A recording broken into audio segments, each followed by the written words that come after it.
Ladies and gentlemen, we would like to start in the next few minutes. About 5 minutes, we shall be kicking off at 9:30. So we would like to encourage you, if you are having a cup of coffee and tea, you wrap up your cup of coffee and tea. If you are having a conversation, let it continue for the next few minutes.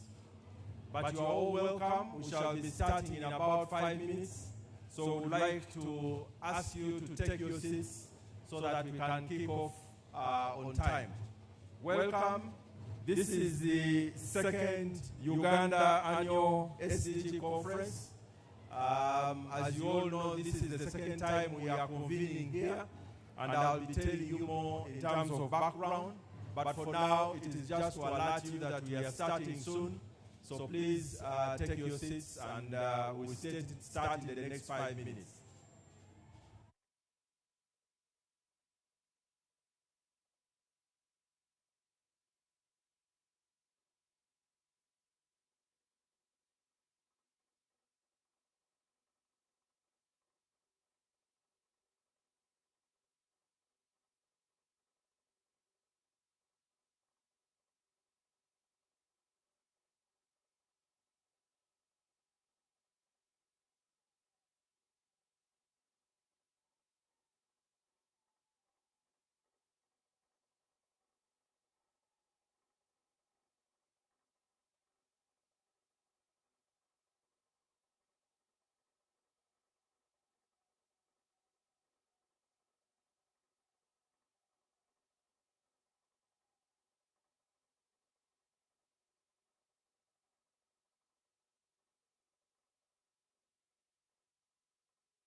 All right.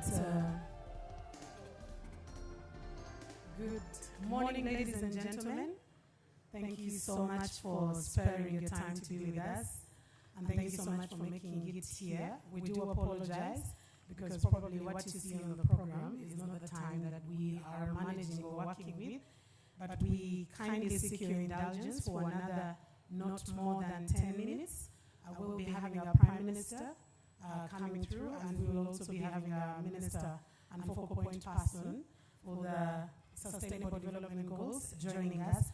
And thereafter, immediately, we will have a prayer and be able to start. We'll have a bit of a change in program because our chief guest is coming a little later in the afternoon, so we'll also have the opening session pushed to the afternoon. So for the morning session, we're going to have the first presentations, and then we'll have a little more time to indulge with the panel.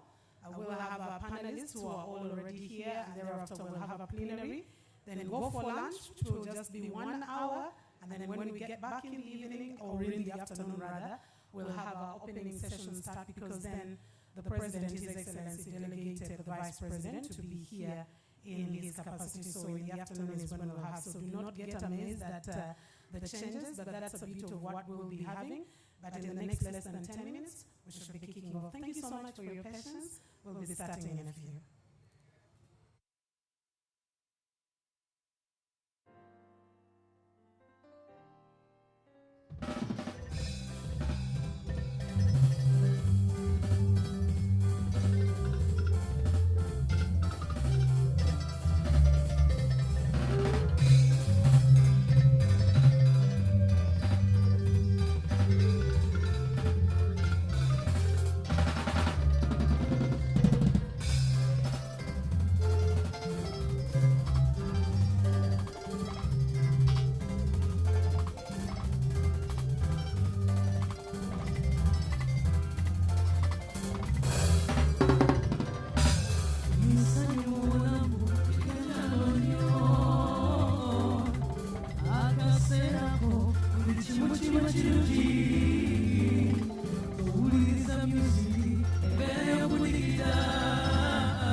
Good morning. Once again, ladies and gentlemen, it's a pleasure to have you.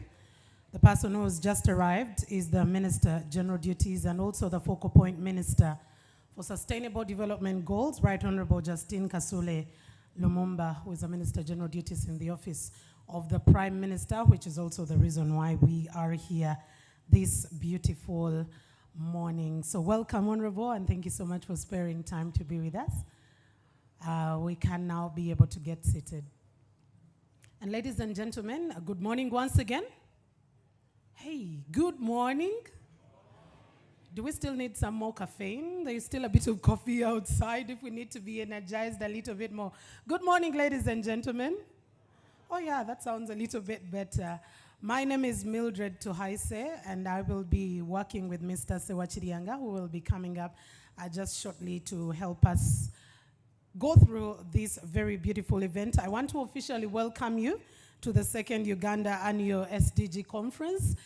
We started here. It's interesting that we've made this a permanent place, right?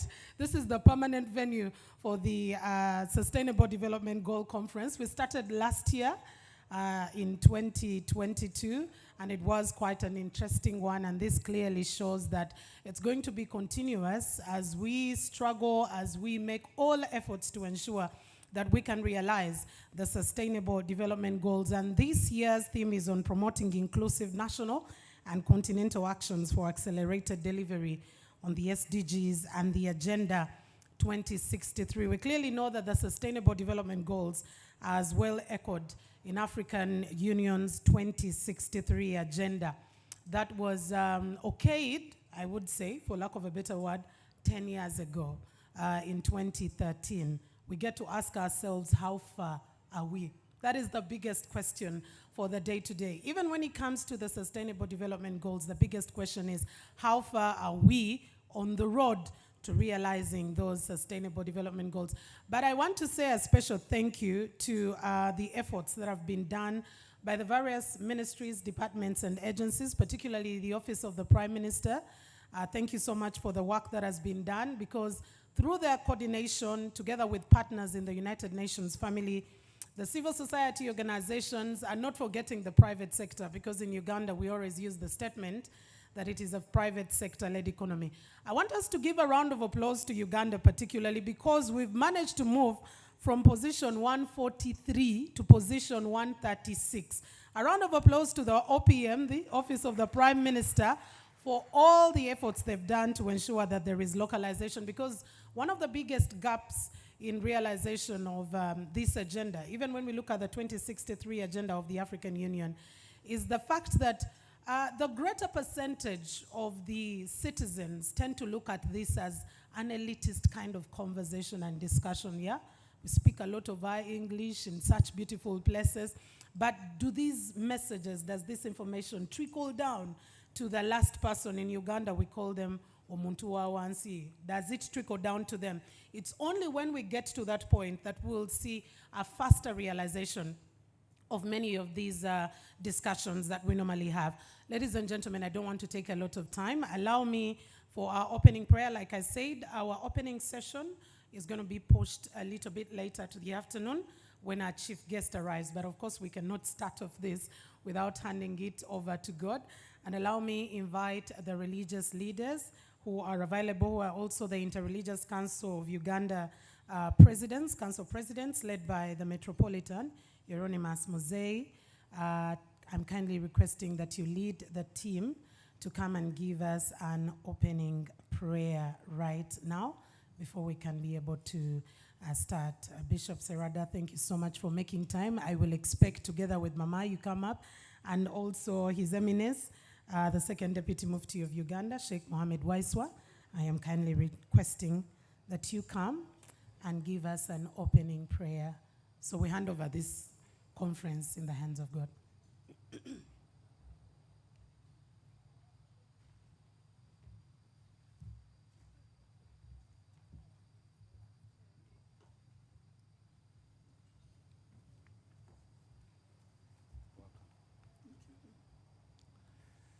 Let us pray. In the name of the Father, the Son, and the Holy Spirit, Amen. Our Lord Jesus Christ, the Savior, we know that you want every man and woman in this world to be saved and to know the truth. At this gathering, we thank you for the gift of life and for the interest we have in this country, Uganda. Our Lord, the God of the living and the dead, rest the souls of the students who were killed in cold blood in Kasese. Give comfort to the families that lost their children. Strengthen the security forces of Uganda in giving the peoples of this nation the needed hope that peace and security will prevail. Our Lord, come among us in this gathering or meeting and bless us. Guide and enlighten us in all our deliberations. Give us wisdom and knowledge in our approach to the complex and development challenges of this country. Empower us with the grace to quicken the transformation of this country towards sustainable development. In your loving care for mankind, stay with the leaders of this great nation so that they may steer this country from heights to heights in a development struggle. May your name ever be glorified, now and ever, and into ages of ages. Amen.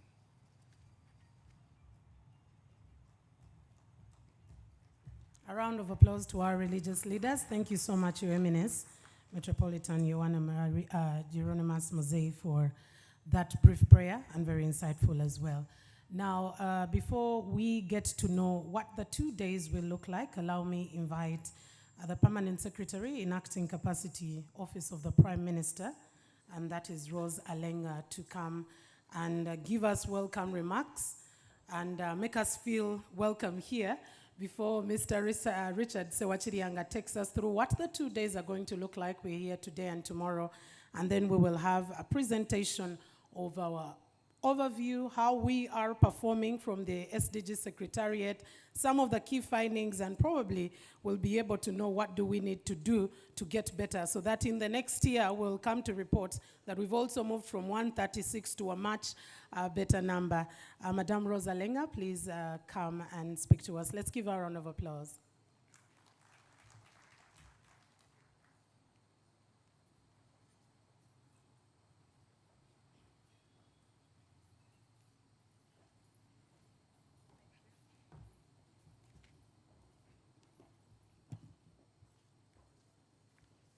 Thank you.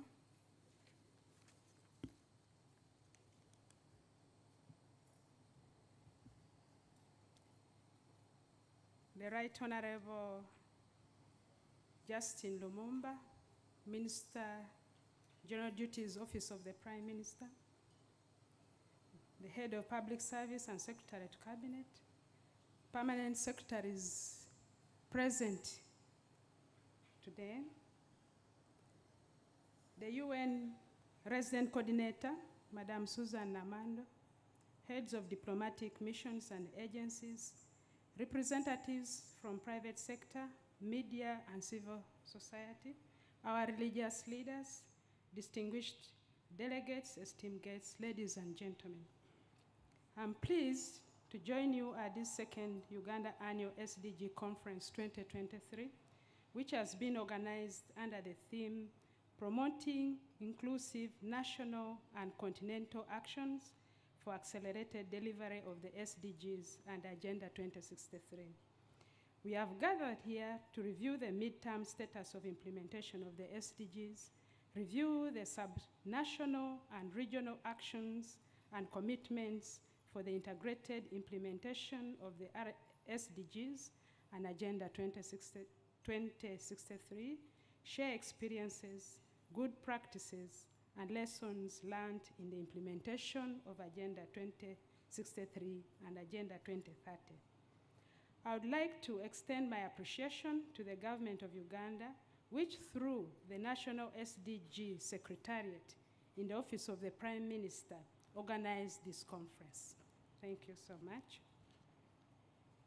I would also like to thank our partners, including the UN country team, especially UNDP, World Health Organization, UN Women.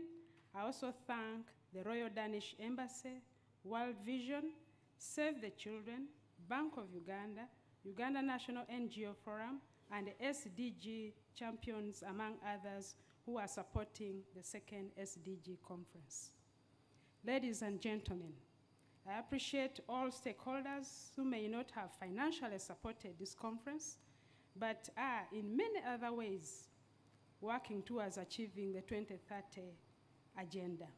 These include ministries, departments and agencies of the government of Uganda, development partners, the private sector, and the civil society organizations, among others. This conference has been preceded by regional SDG festivals and forums in Barara City, Jinja City, Mubende District, and Lira City, where we planted thousands of trees and engaged about 10,000 people in other activities such as SDG walks and citizen parliaments. The conference has also been preceded by side events organized by various partners focusing on various issues relating to the SDGs. All the discussions from these regions and the side events will feed into this conference today. Ladies and gentlemen, the Office of the Prime Minister, which under Article 108A of the Constitution is charged with the coordination of government ministries, departments, and agencies to ensure effective delivery of services to the people of Uganda, will continue to supervise the implementation of the SDG coordination framework, coordinate monitoring and assessment of implementation and progress of the 2030 agenda, and build strategic partnerships on financing and innovation for the SDGs. The Office of the Prime Minister will also continue to provide technical support, advice, and expertise to ministries, departments, and agencies, the private sector, the civil society, and academic institutions to accelerate the implementation of the 2030 agenda, as well as serve as a convergence center and a hub for SDG information for the government and other stakeholders. I hope that this conference will serve as a platform for discussions that will produce actions and recommendations to accelerate the implementation of the SDGs. I thank you, ladies and gentlemen.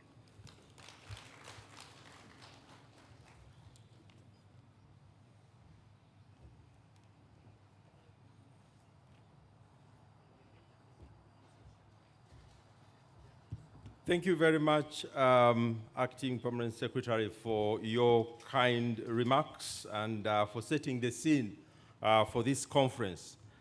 So what I'll do is to just quickly give you a rundown of how the program would look like. All of you should have received a booklet that looks like this. If you go to the 11th page of that booklet, you will find the way we are going to run for the next 2 days. My name is Richard Sewakirianga, the National Partnership Coordinator at the Office of the Prime Minister, who is also supporting the emceeing and the session here. Now, we are going to first of all move directly into the presentation on the SDG Progress Report. There is a report that has been done on leaving no one behind. It's an assessment which Dr. Byamjisha, the head of the SDG Secretariat, will be taking us through. After that report, we shall have a high-level panel that will be speaking about leaving no one behind through the SDG localization and partnerships. And that will be moderated by Dr. Fred Muhumza, and we will have a number of panelists that will be introduced when the panel starts. The wrap-up of that session will also be taken on by the Ministry of Local Government. That panel is going to take us through till lunchtime, because after that, in the afternoon, that's when we shall have the official opening ceremony. As we had told you earlier, there is a bit of a change in the program, and that official ceremony will have the statements by the different stakeholders that are part of the process of SDG implementation in the country, including the Interreligious Council, the NGOs, the United Nations system in Uganda, and also we will be honored to have a speech by Professor Jeffrey Sachs, who will be introduced, but he's the Director for Sustainable Development at the Columbia University, and one of our global think tanks on the SDGs. Within the opening, we shall also be hearing from the Prime Minister, and there will be a keynote by His Excellency, the President, and then official opening of this conference. We shall have another panel in the afternoon on leveraging science and technology and innovation for accelerated delivery of the SDG agenda and the African Union Agenda 2063, and that will be moderated by Dr. Victoria Sekitoreko, and a number of panelists are also listed there, which will be introduced at the time. And that will end the day. And of course, in between all those, there will be a chance for the plenary to give some feedback and also add to the sessions. So that's how we shall finish the whole of today. And then tomorrow, we will then move on to the next session, which will be starting off with some exhibitions. As you look out there are a number of people who have started setting up some exhibitions of some SDG innovations and other things. And there will be a few videos that we shall be showing here. Those of you who didn't go, for example, up country, will have a chance to see what was discussed and the deliberations that happened in the different regions of the country.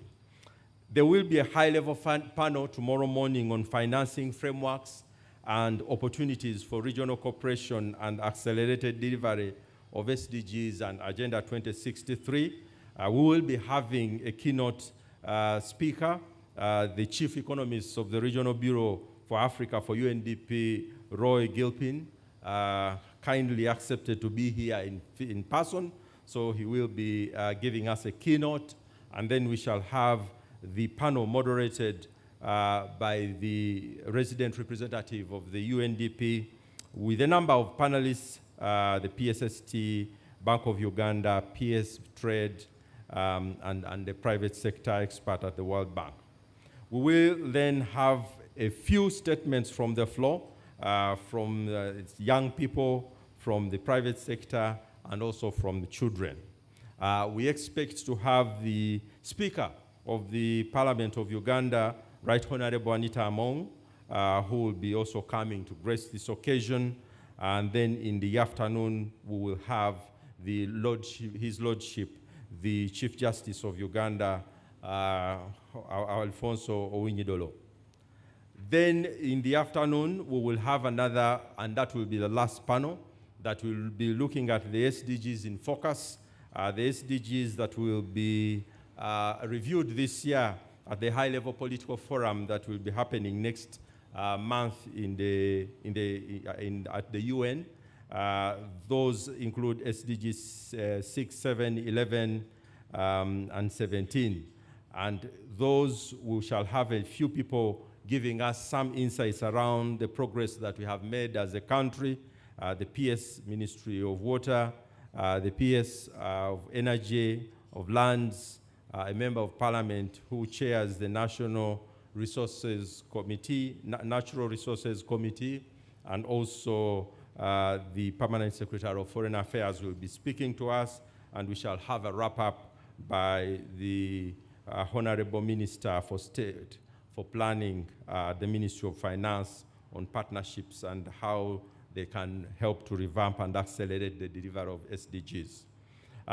We will then be having the closing ceremony where the Right Honorable Minister of General Duties will be speaking to us and giving us some of the key messages from the 2 days, and the closing that will be officiated over by the Vice President of the Republic of Uganda, Her Excellency Jessica Rose Epel Alupo.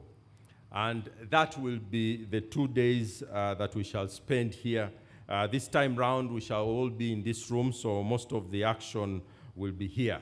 So without any further ado, we will then move on with the rest of the program and invite the advisor on SDGs, Dr. Albert Byamjisha, to give us his presentation on the Leave No One Behind assessment that has just ended. Over to you, Doctor. Thank you.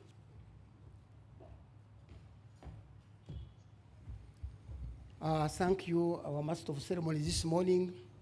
Your Excellencies, I carry the same protocol in the interest of time. My presentation will be on the study we have conducted on leaving no one behind, and I will just give a short background.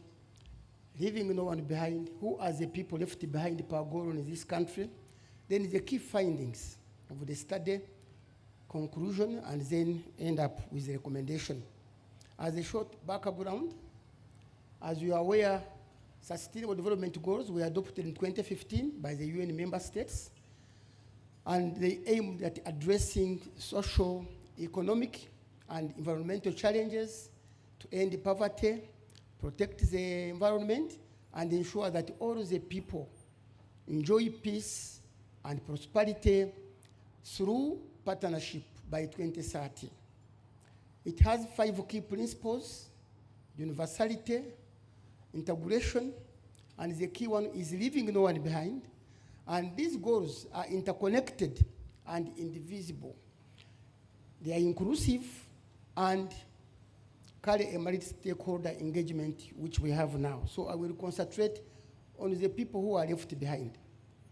Now, there are 17 goals.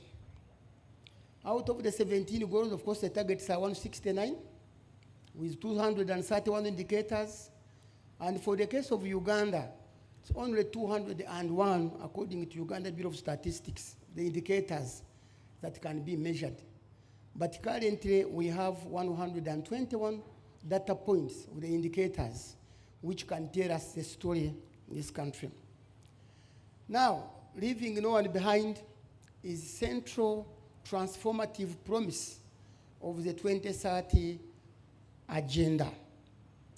And it does not entail reaching the poorest of the poor, but also requires combating discrimination and raising inequalities within and amongst countries. People get left behind when they lack the choices and opportunities to participate in and benefit in the development progress. And in this respect, the government of Uganda, with support from the UN Women, conducted a study on leaving no one behind, a study looking at all the 17 goals, who are left behind per goal. And there is a framework, according to the UN, which describes the categories of these people we are talking about. And briefly, there are people who are discriminated. There are those, of course, discriminated because of geography, where they stay. And then there are those who are vulnerable. The other one is the governance, and then socio-economic status. But briefly, I will look at that. Now, on the discrimination, the subgroup identified as having suffered discrimination in the development and humanitarian interventions, which include people with disabilities, and we have been able to put the data of the people who are disabled. Approximately, for the case of adults, we have 16.5%. For the children, for the younger people between 15 and 17, they are 7.5, and then children below 4 years, 3.5. These ones here are disabled, need support, and they are left behind. That's what they are saying. They are left what? Behind. Then there are older persons who constitute 4.1% in the population. There are women and girls, and the majority of them are saying they are left behind, and they constitute 51% of the population. Then we have refugees who have come from other countries and have taken refuge in this country, and approximately we have 1.5 million persons who are there. But there are people who are usually forgotten, who are scenic minorities. They live in the forests, as you can see, and as we shall highlight when we look at the data. Now, for the case of geography, in this country, there are people, communities living in mountainous areas. We have the pygmies, we usually call the Batwa, in Chisoro, and some in the Bundubujo district, the Tepes in the Moroto district, and the Kabong district, and the Benet in the Queen district, plus many others who live in the mountains, in the forests. And then the nomadic communities, like the Karamajong. We used to have also the Ankole cattle keepers, now that they have started settling, but somehow, because they follow animals, they are somehow discriminated. That's what they are saying. Then lastly, we have the fishermen and women communities like in Karangara, Buvuma, etc. Now, for the case of vulnerability to shocks, the assessment identified such a subgroups to include the refugees, they are still in that category, persons affected by COVID-19, Ebola, HIV/AIDS, plus very many other diseases. But these were the most common ones who have affected those people who are left behind. And then the scenic minorities still are in that category. But the study has also identified the urban poor. We have about 4.5 million people, almost including the Kampala city. And when it comes to night, of course, you don't see any person. Where do they disappear from? They are just there looking for survival, so they are also left behind. But even you have the working class. People working, they are employed, but they are left behind. Their salaries are low. There are even some working without contracts. So they are categorized in that area. Then the governance. In the governance, the report gives groups, of course, the youth. You have the persons with disabilities, refugees, older persons, and in the governance here, we looked at the 4 thematic areas of governance. The first one is the democratic political governance, where most of the people were affected because of politics, where you find in some areas people have not voted for their relatives, their friends, and they are ignored. And they are left behind and they suffer for all that particular period.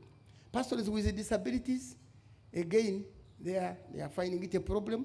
Refugees, and then older persons. Socio-economic status also is one of the categories in the framework that most of these people who are left behind are in. We have the persons with disabilities, who have indicated the adults, for example, 16.5. We have the working poor, the older persons, the youth, the scenic minorities. All of these are affected. And of course, socially, you are looking at education, you are looking at health, water and sanitation, etc. And what are the key findings?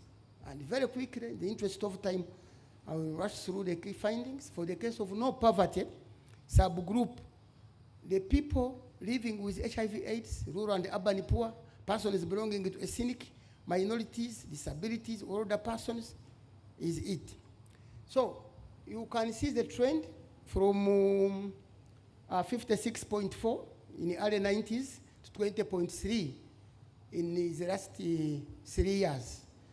So while Uganda continued to register moderate economic growth in recent years, poverty reduction has been slow. But what has government done to solve the issue of poverty? The records indicate that the government has done quite a lot. There is Bonabagagawale program, which, of course, was there for some time.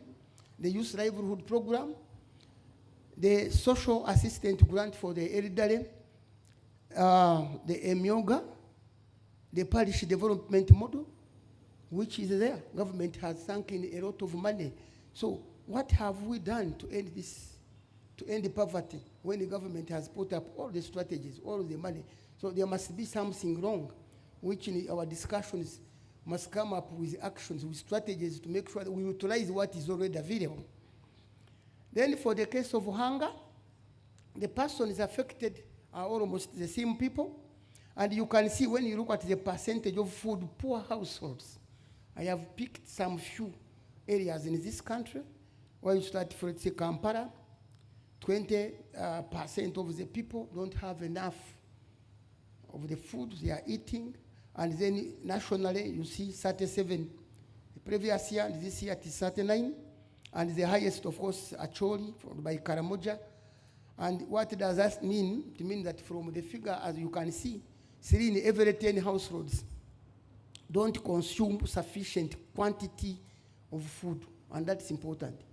They are in the rural areas, and that category of people I've been talking about, who are left behind, the youth, the women, the elderly, they are eating food, but it is not sufficient. It is not even nutritious. When you go to some areas, you find the children, they have eaten food, the stomach is just very high, the buttocks is flat, and the head is so big. Now, what do you expect from this younger person? When he grows up and produce children, how the children look like? But there is a national food and nutrition strategy which has been put in place by government to improve the nutrition status of the undernourished children. Then for the case of the good health and the well-being, people affected are pregnant mothers, women and girls, persons belonging to ethnic minorities, fisher folk, and pastoral communities, the youth, the refugees, IDPs, and the working older people and the younger people, and mostly the diseases affecting people. Mostly we have malaria, HIV, AIDS, against others. But the government has put strategies like immunization policy, and it's good that, of course, with this policy, it has related some results which are positive. We no longer have many people suffering from polio. If they ask you to look for one, you may take years to look for that particular person, which is okay. Distribution of treated mosquito nets, national policy guidelines on ending HIV have been on. So what have we done to ensure health lives for all? And of course, here we are looking at the people who are left behind, which may not include us here. We are not affected. You are not among that group. We are looking at the other people I have been talking about.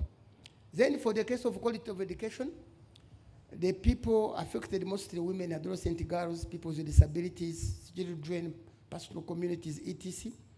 And the data there indicate, if we look at literacy rates for this country, we are now at 73, with 80 males and 66 females. Of course, still now, we noted at the beginning that we have 51% of the females, and yet, when we look at literacy, the males are higher, so something must be worked on. But again, we need to make 100%, make sure that people are functionally literate. They can read, can add, and do whatever. But the government has put on good programs for both younger people and older people to make sure that people are functionally competent. There is early childhood care and education policy.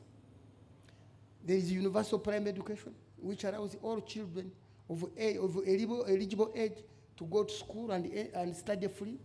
Universal secondary education, functional adult literacy. Those programs are running in villages for people who didn't get a chance to go to school. And religious leaders are doing quite a lot to that one there for SDGs. We thank you so much. And then skilling the youth TVT program, which is there for people who have dropped out. They can join that one. So if we have all of these strategies, facilities, then why is it that when you look at the functional competencies of our younger people at different levels, they are average, some are below average. And yet we have these strategies. Should we develop other strategies apart from these ones here? Or concentrate on these ones here, and we all work together and make sure that it works out. Then, the gender inequality. The ethnic minority plus people with disabilities are mostly affected in this one here, girls and fisher person. You can see a lady there, this gender, women with disabilities experiencing more physical and sexual violence, a man fighting with a woman. And what we discovered in the study is that even now women have started beating men. They are very strong, they have come up, not like those days. The other issue of religion is that don't touch your husband, no way. It can't work. You disturb her, you see what happens. We have gender policy strategy and women emancipation strategy, but most of the women and the girls were saying that they are left behind. And as the emancipation, government has done well from the top. You have heard of the vice president, the prime minister, the right honorable is here. She's a woman. Then we have the speaker of parliament and even the local leaders. When we were in the regional meetings, you saw that actually women were taking leadership and were doing very well. But now, the other women from the other subgroups are complaining they are not included. From the ethnic minorities, we are not having a minister from there.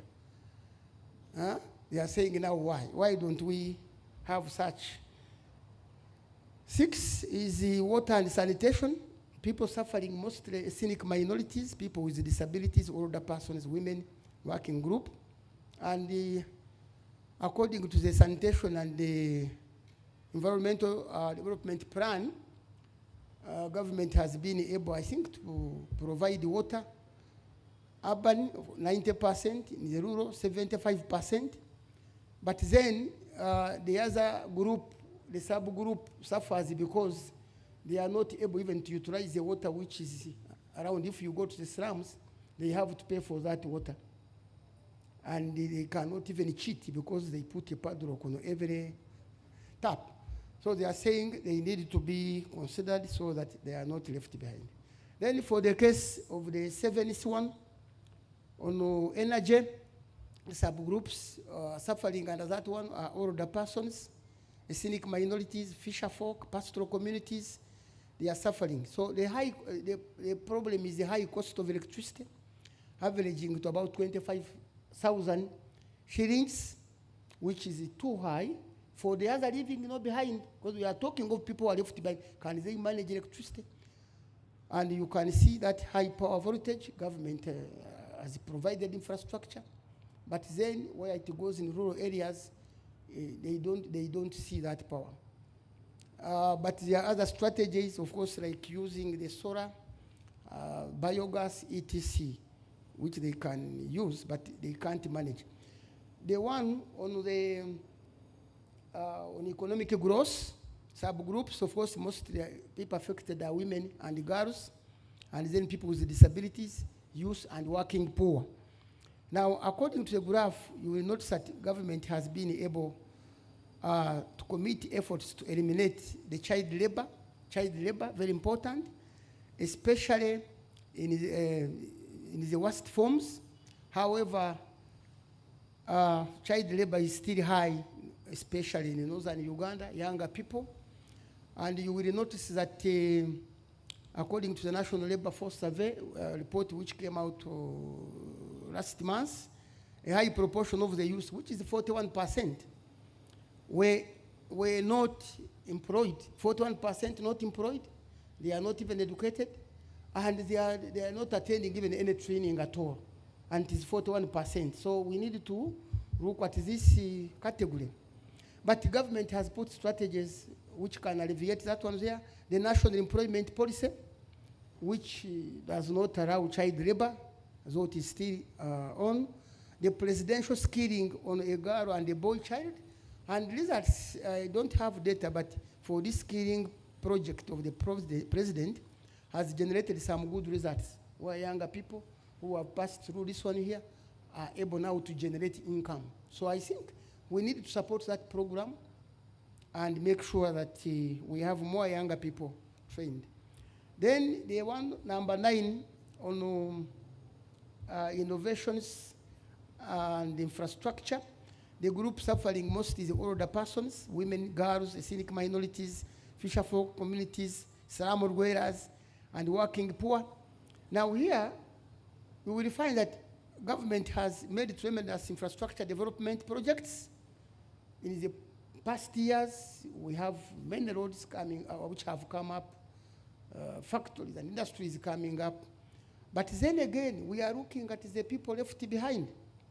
And these people left behind, you will find that the infrastructure we have put on to support value addition, especially agriculture production, is a bit low. And that's why we have put a diagram there, which is modern, of course, irrigation, which is modern. And we have water, I think a lot of water here, which we can utilize to irrigate so that we can generate food.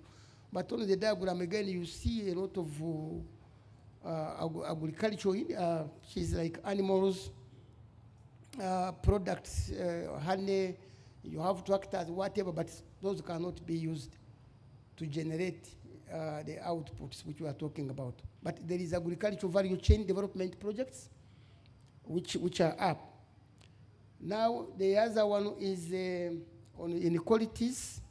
People are suffering here, people with disabilities, employment, poor, ethnic minorities, pastoral communities, and the fisher communities. And on the budget there, they are saying that, of course, there is a budget, but it does not cater for the other people who are left behind, the elderly, people with disabilities, etc.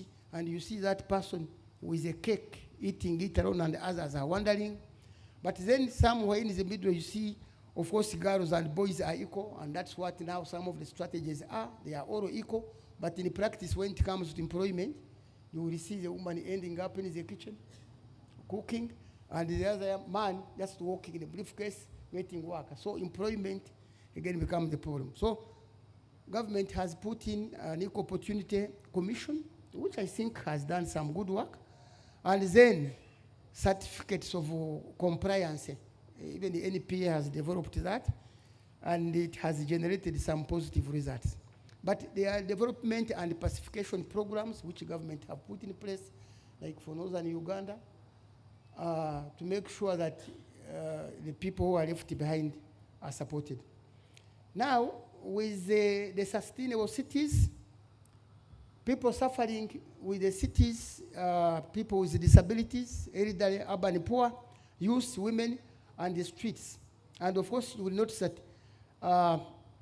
there is failure of the city authorities to include the living nowhere behind when they are planning. There is limited walkways, limited gazetted green zones, and then limited garbage disposals in most of our cities, as you can see on the left-hand side. But the government has established more cities. We have extra 10 cities now, as you notice. And there is also a strategy on green growth. So how do we make sure that these cities can provide for the other people whom we have mentioned? Number 12, on consumption, the people left behind are women and youth, almost the same people. And mostly on this goal, number 12, on consumption and production, the key indicator we are looking at is procurement. Why procurement? Because almost 60% of government's money goes through procurement. But when we are procuring, these people are left behind. They don't get contracts. They are eliminated. So they are saying, why don't we be included and be given some projects, some surprise, small consultancies, so that we can also survive. That's why now you see that motorcycle with no tires, it cannot move. Procurement, it cannot move because they are left behind. These are the other younger people. Number 13 is climate change. People mostly suffering, almost the same people. Older persons, women, children, people with disabilities. And you can see the country has faced disastrous moments that have led to deaths as a result of extreme weather conditions. For example, the number of deaths with missing persons and directly affected persons attributed to disasters have increased from 103 in 2018 to 130 in 2020 by 100,000 people. So there is limited awareness of the climate change amongst the people, and this is a strategy the Ministry of Water has put in place, and our permanent secretary tomorrow will be telling us exactly how is this strategy going to work to make sure that the climate change issue is worked on. Then the life underwater, the government of Uganda has escalated efforts in restoration and degraded fragile ecosystems. But then you can see that is just near the land sites where there are bottles, empty bottles, etc. And there is a problem which needs to be worked on. But here we only have one indicator we are measuring because we are not near the oceans and so of course where majority of the countries are affected. Then number 15, this one here is life on land. And of course, life on land, we are talking of deforestation and desertification caused by human activities still remains a challenge. In Uganda, for example, Uganda has an annual loss of 2% of the trees being cut by human beings. And as you can see, this one affects tourism industry. It affects also because the forests provide 81% of the energy, and this one is it. But of course, there is a national climate strategy which has been put in place to make sure that one is alleviated. I'm about to finish. Then the other group on peace and justice, we have people affected there, women, refugees, elderly people, and of course, there is delayed justice for victims of sexual and gender-based.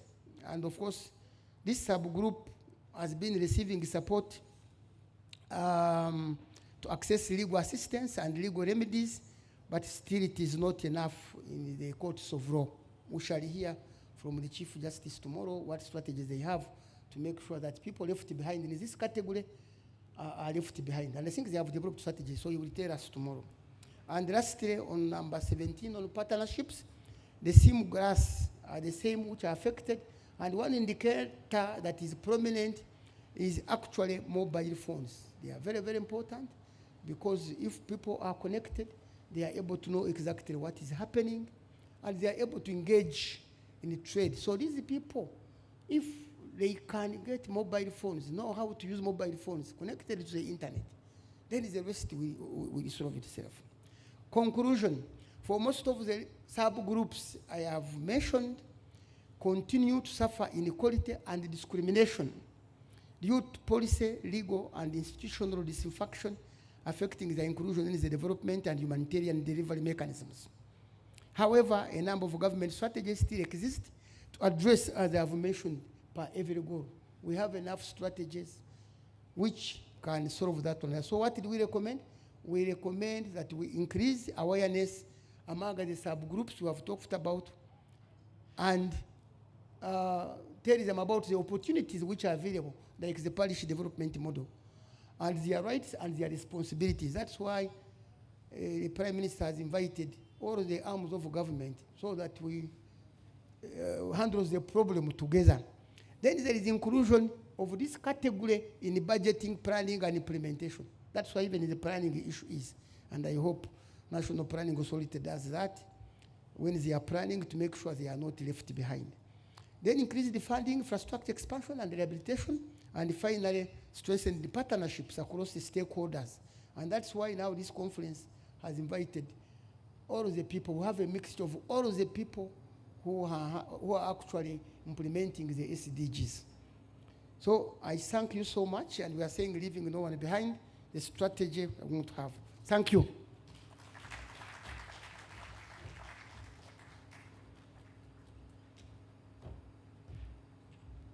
Another round of applause for Dr. Byamjisha. I think he has helped us to set the stage by doing an analysis of the people who are being left behind.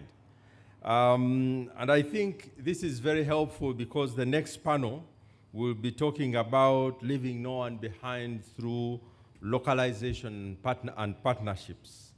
The UN Secretary General, I think, has been very emphatic that this year at the SDG Summit of 2023, the one happening in September, we should be talking about a rescue plan for the people and planet.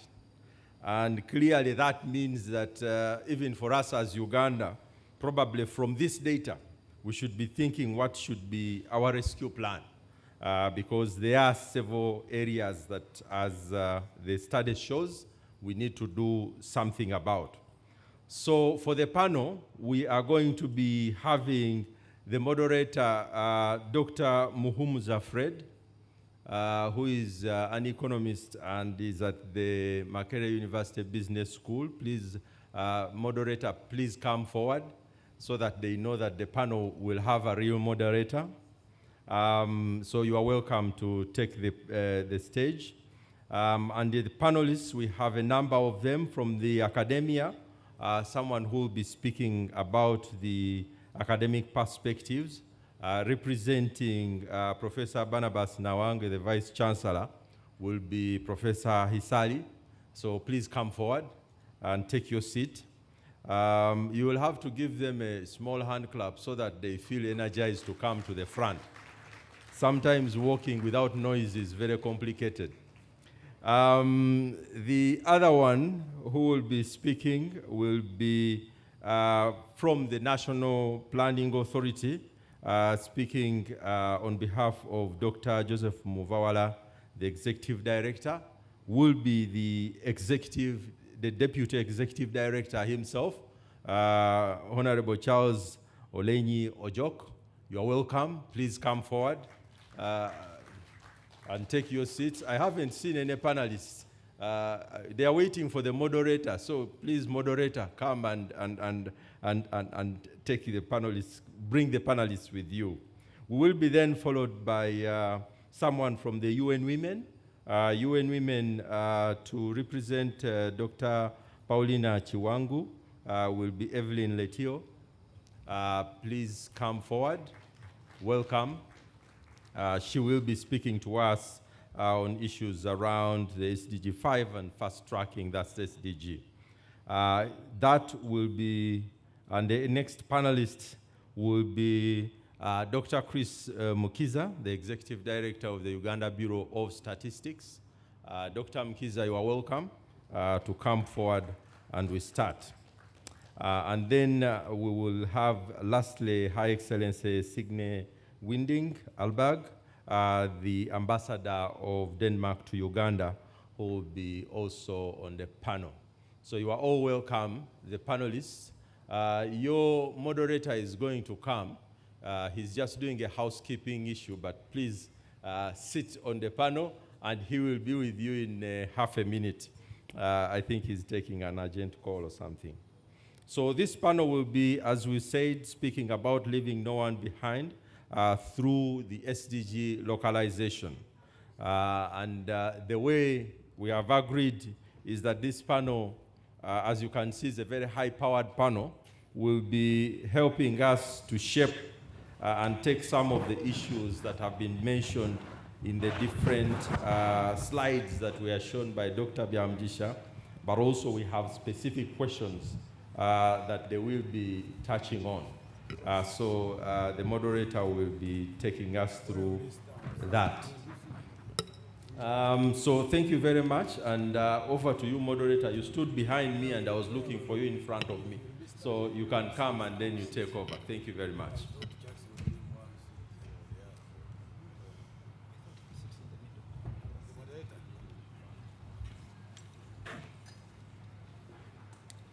Thank you, Richard. I didn't want to come because I wanted to use the same space he was using. So until he leaves the space, I was not able to come in. But I'm supposed to have a seat there. I will strategically use it for social distance between the other side and this side. Between the men and the women. Thank you for inviting my panel. Right, Honorable Minister, you welcome everybody to this meeting. I'll observe all the protocol and get ready to get into the discussions of people I know. They have just done me one favor of not letting the Vice Chancellor of Makerere come. Being my boss, I wouldn't know how to stop him. This is not to say Professor Hisali is not my boss, but that's a different level. We can see how we solve that one. The other one is a higher level engagement. We have questions for them. but quite often I always want to give professionals and practitioners a blank check to say in 1 minute, add whatever introduction that were made, anything that may have been left out that you want to tell us, but also take that minute to speak to the theme of the day. Before I give you my own guidance, why don't you speak to the theme of the day and let me run from the nearest to the farthest. So Deputy ED, you know the theme. I'm sure you came with something itching on your mind that you want to tell us.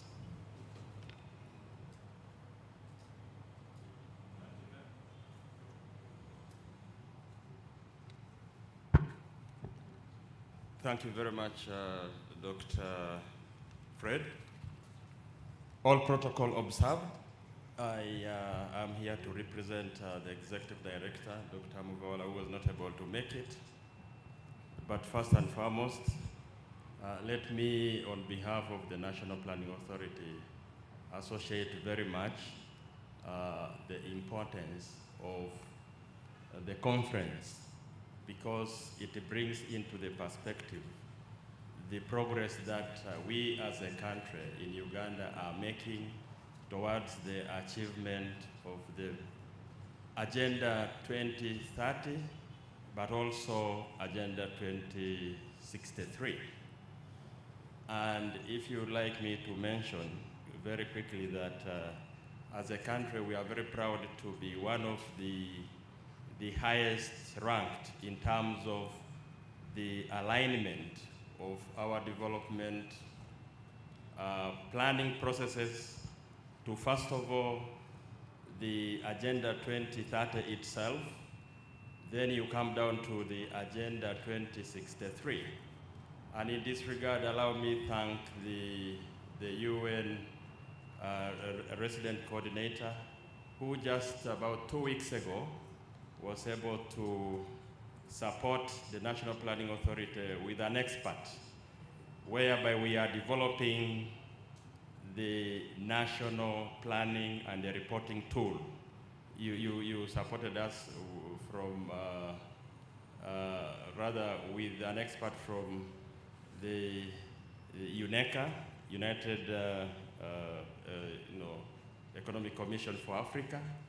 And in his assessment, he told us that Uganda has the highest alignment to those development frameworks, ranked at about 70%. We are the highest among the region. So therefore, Dr. Fred, today as we reflect on the progress that has been made, we should also be proud to say categorically that in terms of our planning processes, we are doing very well. Thank you. Thank you very much. And in talking about alignment, I want to withdraw the blank check from my professor and straight away take him into the deeper end of the waters. One of the alignment programs of government is parish development model. And I'm told you have been working on policy labs at the Makerere University's College of Business and Management Studies. What is the focus of the university in these PDM labs? Thank you, my colleague, Dr. Muhumza. With the support of the United Nations Development Program in Uganda, we are working on an initiative that we have called the PDM Lab, the Parish Development Model Policy Laboratory. Now, what is this whole idea of the laboratory and what are we doing in it there? Just like any other lab, we are just providing a platform for testing and recommending those interventions that we think will improve the implementation of the parish development model. So where do we get these preliminary ideas that we are sending to the lab for testing? We commission studies so that we generate preliminary evidence from background papers. but we also take advantage of international experience. Some of these initiatives have been rolled out elsewhere on the continent and in other places. But we also want to benefit from emerging issues. The PDM has been around us at the implementation stage now for slightly over a year, and there is feedback that has started coming in. And we want to put that to discussion and try to make sense of what is coming in. So yes, we provide that platform. We have the source of the raw information that then we subject to deeper analysis, to stakeholder engagement, and out of that, we should be able to get, suggest improvements that require to be made as we continue with the implementation.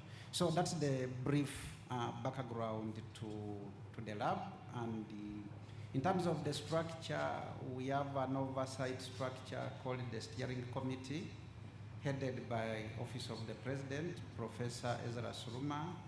And then we have the technical committee that Makerere University is currently chairing, but with a number of MDAs, including the Bureau of Statistics, the Ministry of Local Government, our development partners, and the National Planning Authority. Thank you. I hope people are taking observations of what is happening. To talk about the 70% alignment, we need the other 30% covered, and the labs are supposed to help us not to lose ground on the 70, but to also gain on the 30. Now, before I get to the statistics people, I know what comes out of labs quite often is statistics. Let me use the prerogative of the blank chair I left there to take a break and recognize the following. It's not right, Honorable, these are protocol things. Honorable Margaret Muhanga, Minister of State for Health, welcome. We appreciate your presence here. Honorable Muruli Mukasa, Minister of Public Service. We appreciate the time you have given to this event. These are at the central focus of delivering the SDGs. I'll be asking the SDG people, remember this is the second annual Sustainable Development Goals Conference. What happened in the first one? I don't know whether we have any statistics yet, but let me cross over to my friend. The Bureau of Statistics, Dr. Mukiza. Out there are many things that are happening in the statistics world, and we are told that in inclusive data systems, they have never been important than today. When to leave no one behind, then the data must be inclusive. It's those individuals and communities who are farthest behind, and I'm not talking about the people farthest behind there, because the microphones are reaching them, that are likely to remain voiceless and invisible. Question is, how our national development plans that we develop based on your statistics, what is UBOS doing to build inclusive data systems and ecosystems to ensure everyone has a voice and is visible to the planners?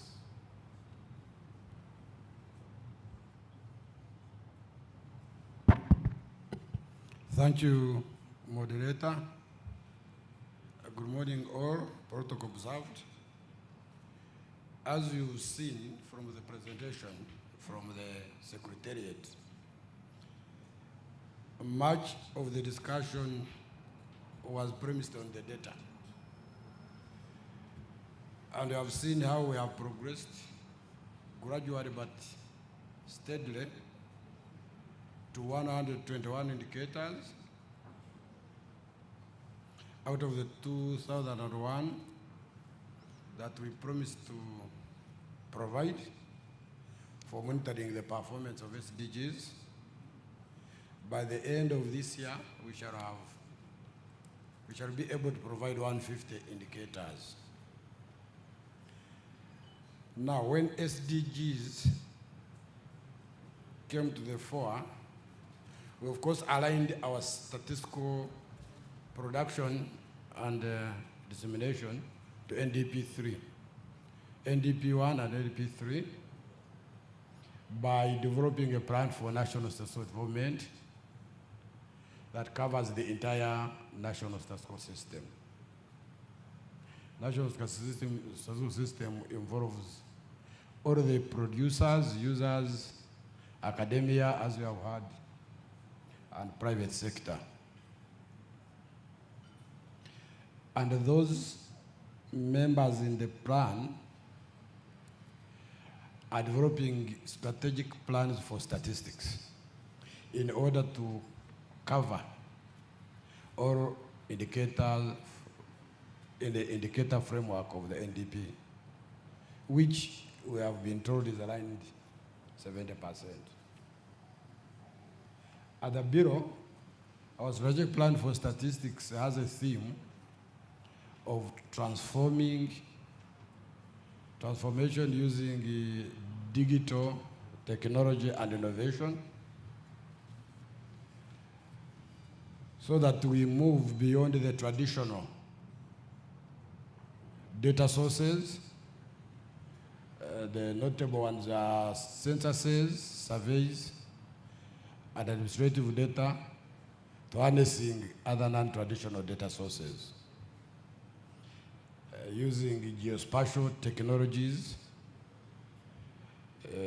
artificial intelligence, and data science.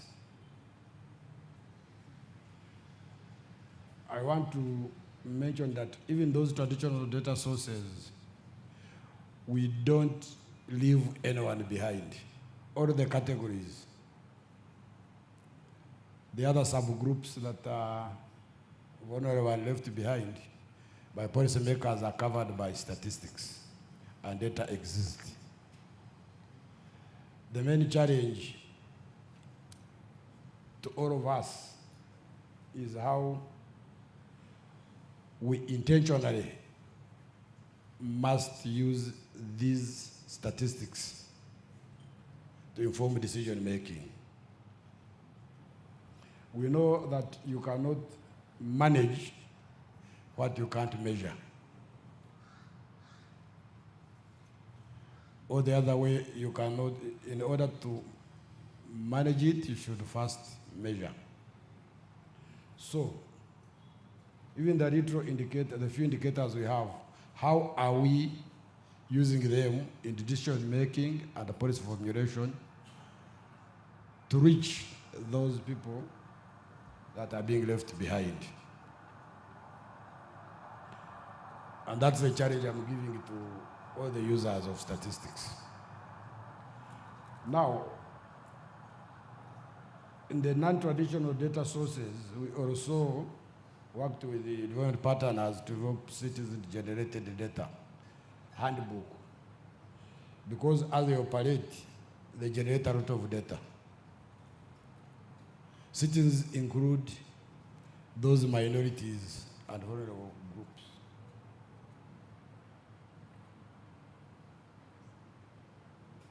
We are soon conducting the National Population Housing Census. I think this will be an announcement.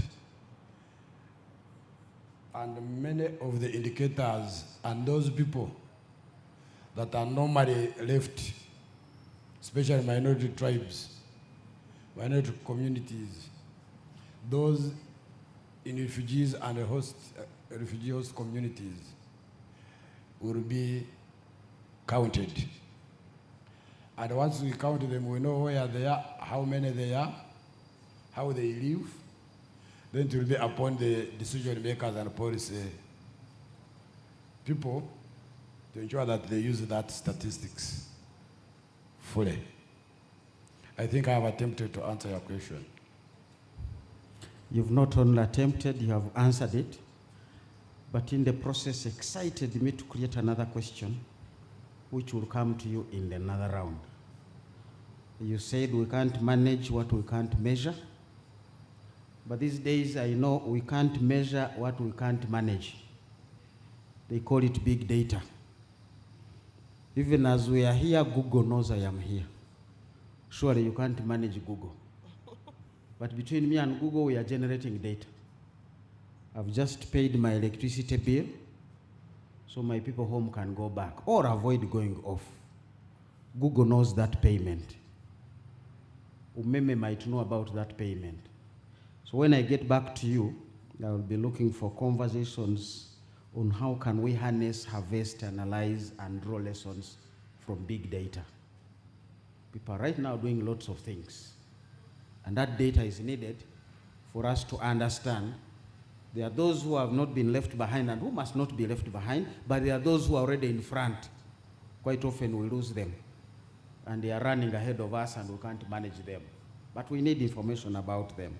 That's a question we shall have in our conversation. Madam Evelyn, Letio is the other name. Yes, please. Why don't you tell us more about yourself, the subject, but also I want to hear from you. There's that finding from the Global Gender Social Norm Index of 2023 that is saying close to 90% of the people, both women and men, have at least one bias in gender social norms. What are the implications of this toward the achievement of SDGs in Uganda? First of all, what are these social norms? Tell us, because some of us may not know them, and those biases in those social norms. Thank you. Thank you very much. It's always hard to talk about myself. I have many things to say. But anyway, my name is Evelyn Letio, and I work with UN Women. I lead the thematic area of work on ending violence against women. But today, I wear very big shoes and sitting in for the representative from UN Women, Dr. Paulina Chiwango. She's in New York for a leadership conference and couldn't be here, but she's monitoring us. And hopefully one day I will wear the shoes permanently and not just for a few days. Regarding the theme, I think the words that stand out for me are inclusive, and I hope that by the end of the 2 days, we can really unpack what that inclusiveness means. And as we try to move away from the 17% we have in terms of our report card on how we are performing, that inclusiveness, if we unpack it, really gives us the answers and the directions that we are going to take moving forward. But you've asked me to speak a little bit about the Gender Social Norms Index. And the 9 out of 10 people globally that have at least one bias, gender bias. So I'm looking at the numbers here, and I don't know, maybe we are 300. And what that tells us is that about 270, so almost all of us here have some gender bias in us. This data is drawn from 4 broad areas. It looked at biases around political participation, biases around education, biases around economics, employment, and biases around physical integrity that are related to issues around physical violence and sexual reproductive health.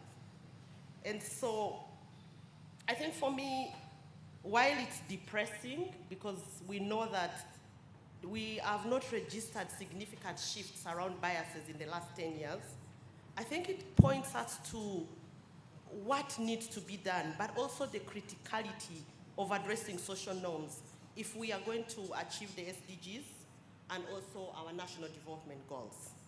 So just, I think to put a few things into perspective for me, there is an illusion, and when you speak to very many people, there is the feeling that lives of women have really changed. And that sometimes the efforts that we are putting particular entities like us, UN Women, around gender equality are over-exaggerated. People are quick to say, but there are so many girls in schools. If you look at the architecture of the government of Uganda, there's so many women. Oh my God, it's actually the boy child that is now being disadvantaged. And sometimes, especially for us who are very Kampala-centric, that almost starts to make sense. But when you look at data that globally is saying 9 out of 10 have a gender bias in those indicators. And when you pack it further, it says, for example, that 60% of people believe men make better leaders than women. So basically, as women are going to the ballot boxes, as women are going for job interviews, as women are going, in the public sector, there is the bias over 60%, that woman is not good enough. So as we are seated here, 60% of us are thinking, the vice president of Uganda shouldn't be a woman. A man could do better. We don't actually think Anne is doing a good job at Stand Big. A man could do better. Just, looking at that.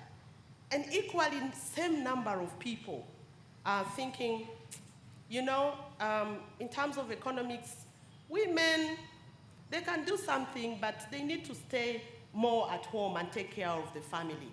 And that's where the unpaid care work and all those things are taking place.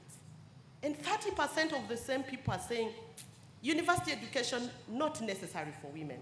So while we have made progress in terms of enrollment of girls in school, I think we start to see the norms that are affecting retention and the norms that are affecting transition of girls into higher echelons of education. And then when you come to physical autonomy, 70%, 75% whooping believe it's okay for violence to happen. It's a small issue. People can talk about it. And when it comes to sexual reproductive health, really do not even go there. So what does this exactly mean for us in terms of the SDGs and delivering on them? And bringing home to Uganda, those statistics resonate with our statistics in country. So when we start to question why are girls not transitioning through schools, it's because we hold those norms that education, it's okay, but not too much education. When we start to even ask, I remember sometime we were discussing why we are not having gender parity when it comes to women's representation in politics. And we were asking, there are women that are so seasoned. They've been in politics for so long, 20 years in parliament. Why are they still on affirmative action? Why can't they stand out with the men? And I think this index helps us to see that it's tough to go for that with men. You have your own voices and your own value systems that are saying, let me not go there. But you also have the society that is saying, really, should you be going there? And so you start to see, the adage of the sticky floors for women and the glass ceiling. As I want to jump, but something is really holding us here.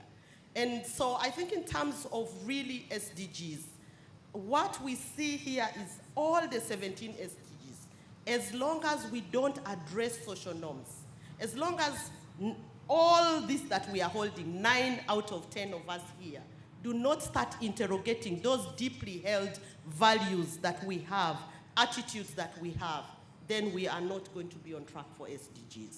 Thank you.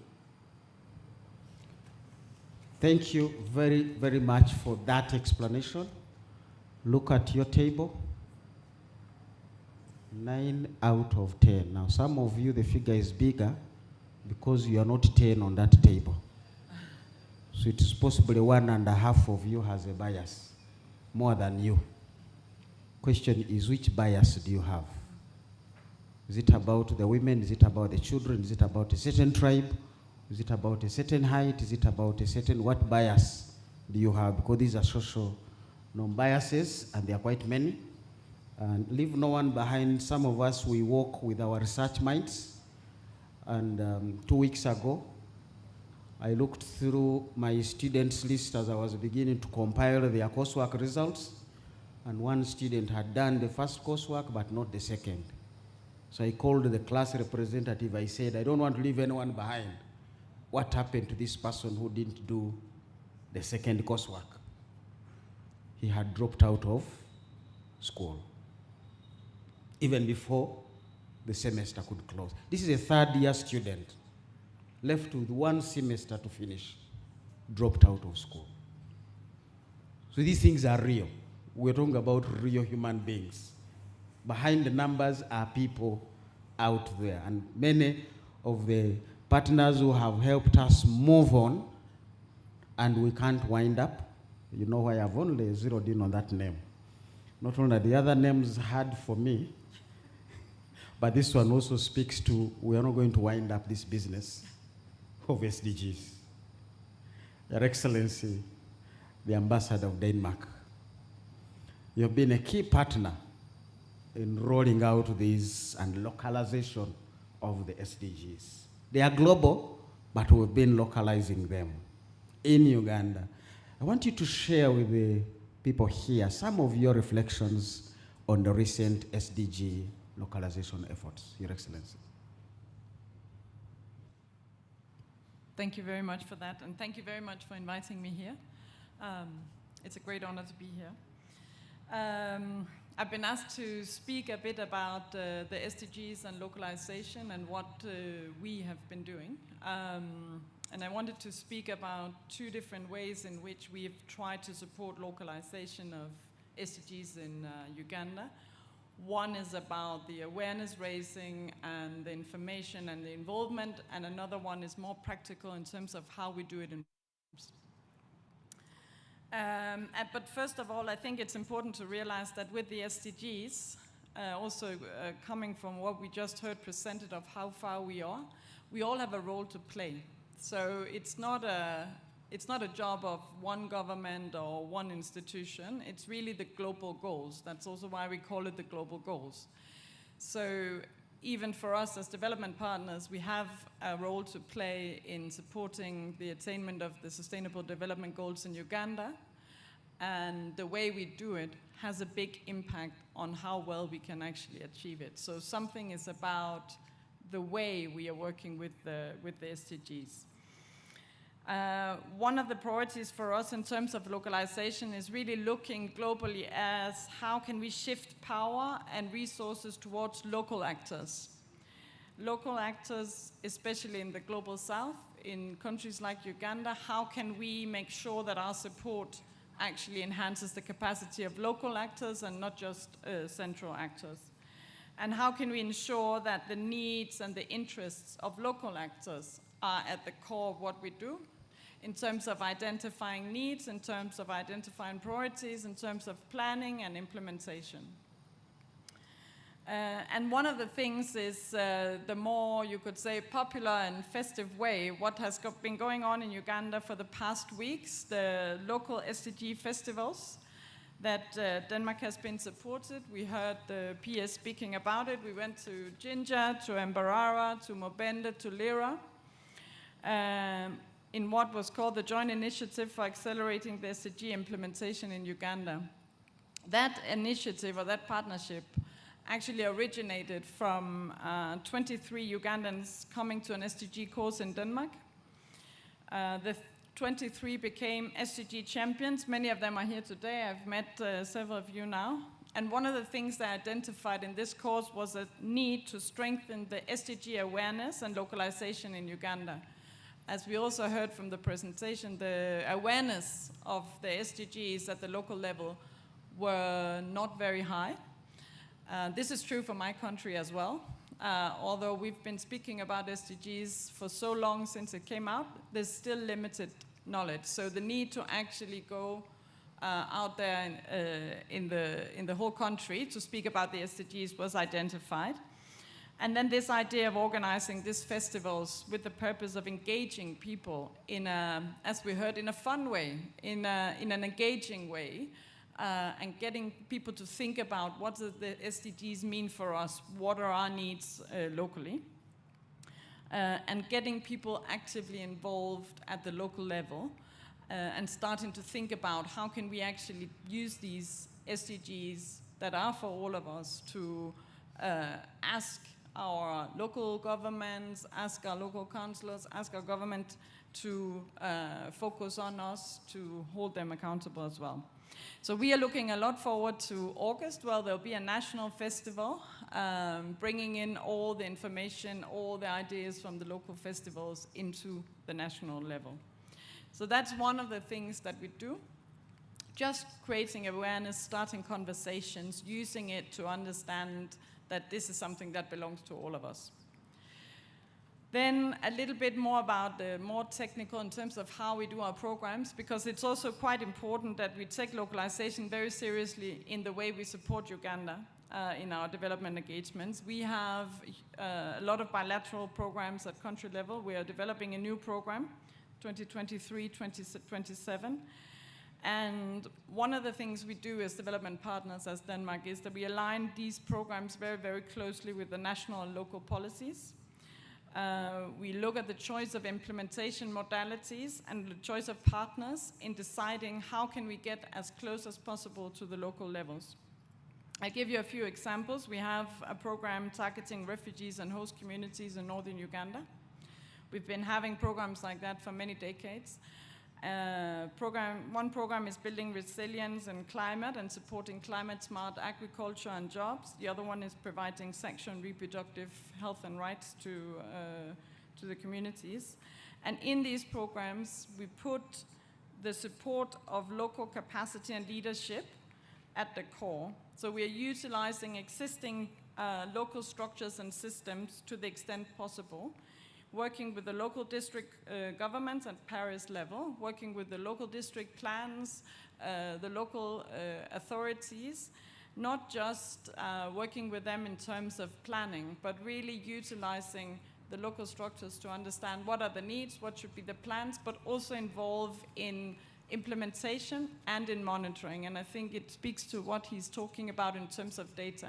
We do joint monitoring with the local district authorities, with the local CSOs, with the local private sector to actually go and monitor the progress of our projects so that we make sure that jointly we have accountability for what we're delivering on the ground. Wanted to speak to two other really important actors to support in terms of localization, and one is the local civil society organizations. Civil society organizations has a crucial role to play in realizing SDGs and localization. Luckily, Uganda has a very strong, very active civil society who are very engaged at many levels, especially also local level. So in our programs, we've supported numerous civil society organizations, and the vast majorities of these have been local organizations. And this is something that we continue to push for, that we push more and more funds directly to local organizations and try to look for new ways of funding so we get closer to the ground. Another important partner that we often forget and we don't talk about is the private sector. The private sector has a huge role to play as well on the localization agenda. We are also pushing for very strong local involvement and leadership and ownership. So one of the core organizations that we co-funded is Abbey Development, a local-led financial organization supporting local financial institutions, and through that creating hundreds and thousands of jobs in the agriculture sector. So going through the local financial institutions and trying to work with the grassroots levels, that can be through SACCOs, VSLAs, all the way down. So we try to work with localization in our programs. I also want to share with you that I think we can still do a lot better. This goes for us as Denmark, and I can only speak for myself, but we are also pushing our UN partners and others to continue to do better on this. And I wanted to share just a few of the challenges before I finish. I think one of the things we should do better is to continue to work on new ways, more ways to find suitable and direct funding modalities to local actors. This is always difficult. There's a balance in terms of capacity and accountability, but we need to continue to work with our modalities. We also need to continue to strengthen the inclusion of all, and the mutual accountability in our programming. And one of the things we will aim to work more with is the local-led organizations or the constituency-led organizations. exactly those that you have pointed out in your analysis that are left behind. So these are organizations left by youth, by women, by refugees, or people living with disabilities or sicknesses. Trying to work directly with the constituency-led organizations will allow them to have a stronger voice, and hopefully we can work together on leaving no one behind by working with them as well. Thank you very much. Thank you. Thank you for saying thank you. By those claps, they could have been louder and harder. I appreciate that. Let's leave no one behind. I'm still waiting for UN men so that I can get myself a job. That's the 9% and the 1%. Some social biases out there. But I think she's raised, and the conversation is really raising an important thing of localization. And I'm going to come to the NPA, Honorable Jock, soon to speak about what came out of the midterm review of the NDP. I hate it when the entire conversation about girl child dropping out of school emerges after UNEB releases results. And then we say, where are the girls? Oh, they entered 8 million. Where are the others? Yet we know the teachers do roll call every day. Every day. What do we use that data for? Growing up, would always know this child who sits next to me didn't come on Monday, didn't come on Tuesday, and the teacher would be informed he's sick, or lost a relative, or changed schools. Do we use this community data to really blend in? I've just given my own experience. When one child didn't submit coursework, I said, where is this one? And I took an effort and discovered it. So before they even drop out of school, what has happened to them? Localization of this conversation is key, and one of the key actors in that is civil society. The voices of the people being left out behind there. I can't forget my auntie. She's now a practicing doctor in her possibly 70s, but she was admitted in Gayaza many years back in the 70s and did not turn up, because the father felt Gayaza was so far away from Bushenyi. Why do you go to Gayaza? So he took her to Maryhill, didn't drop out of school. The head teacher in Gayaza said, where is this girl? Wrote a letter to Bushenyi, find me this girl. The next time, she was in Gayaza. Are we that serious in leaving no one behind, or is it just terminologies and languages? These are real people we are talking about here. We did the midterm review. Somebody here was asking, do we even need an NDP4? Why don't we just print the midterm review and move on for the next 5 years? You've had the Danes already revising up to 2027. You've already given them signals they will use. Now they don't want to produce their document today, and in NDP4, 3 years from now, you have written something different.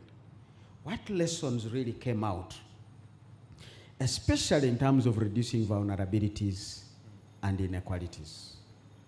What did we learn from the midterm review?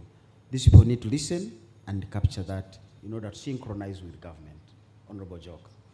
Thank you very much, Dr. Fred, once again. I think in order to anchor my discussion in this conference, I would like to start from qualifying the fact that our planning process, as I said earlier, is highly inclusive. Secondly, in terms of understanding our national development planning framework, we are guided, as I said, by the global targets, by the continental, the regional, and the national vision 2040. So to that extent, planning in this country is very highly inclusive. Why do I say this? As a process, when we are formulating our plans, as you all know, we are now in NDP 3, but I can as well take you back to say, we came from NDP 1, NDP 2, now we are in NDP 3. The formulation of a development plan for Uganda is highly participatory for all citizens of the country. Of course, by this I don't mean that we would ideally meet everyone to get their views, but we interact to a large extent with the representatives of the different sections of society. Number 3, I want the conference to take note of the fact that our planning is also human rights based. Actually, we have some very good support from the GIZ to this extent. We do highly include all the different groupings that were referred to by Dr. Albert Biamugisha in his presentation. NPA has gone to include the minority groupings, the different members of society, the private sector, the development actors, as well as the civil society. We always engage. And then the process goes even up to parliament, actually cabinet, parliament, and the plan is approved. So to that extent, I want you to be rest assured that NPA does not sit in a corner to have a document that we call a plan by itself. No, it's all inclusive. And by the theme of the conference, promoting inclusive national and continental actions, so this is really, we are qualifying this. We are guided by that framework.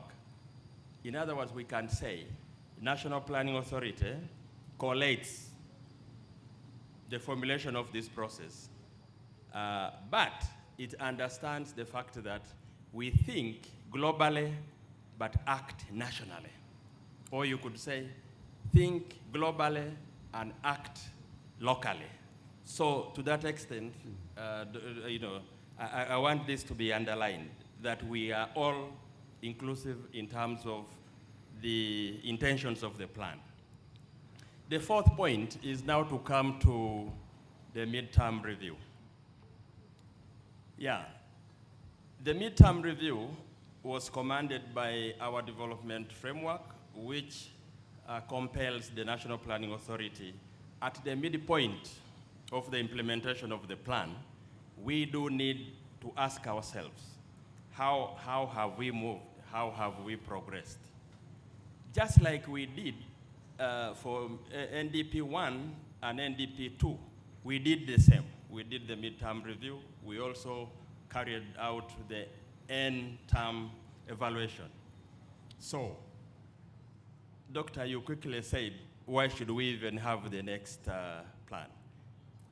Our legal framework provides for a 5-year plan.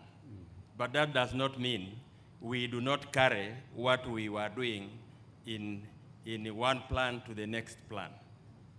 But as a matter of complying with our requirements in executing the planning function, we will remain guided by our legal framework. So that's the reason we will need to do NDP 4. Now, the conference needs to note that why do we have a plan?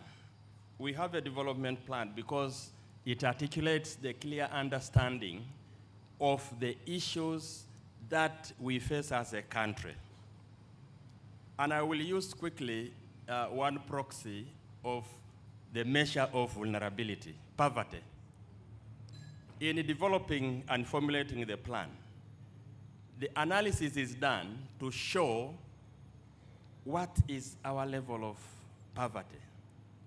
If you use poverty as a proxy measure for vulnerability, it will show you clearly that within the country, there are sections of the society that are more poor than others. We have the poverty maps, thanks to the work of our colleagues from the Bureau of Statistics. We have the poverty maps. Now, it therefore means, as we design the plan, we are informed by our understanding of poverty across the country. You will refer to the theme of the current plan. The current plan, its theme is sustainable industrialization for inclusive employment and wealth creation. Now, it will tell you, therefore, we intend to be, the plan aspires to have an inclusive approach to addressing the development issues of the country. But also, we quickly will agree that the design of the government programs in terms of interventions, in the plan we currently have 20 programs. When you look at all of them, they are focused at addressing the issues that have remained as the key drivers or the key triggers to poverty within the country. So these programs are designed, therefore, to mitigate, and they also prescribe government interventions that will be addressing issues that, if addressed, we hope to improve on our poverty numbers. Moderator, you'll allow me, you know, being a panelist, you are between a fast-moving train and a slow-moving train, in order to keep, first of all, your audience engaged, but also providing the adequate information. So you'll allow me, therefore, to be picking my issues across the midterm review. They are quite wide, but I will try and focus on a few. Now, the midterm review was an assessment. In doing this assessment, we consulted with many of you. You all know this and you remember this. Now, the findings were clearly that we had suffered some shocks.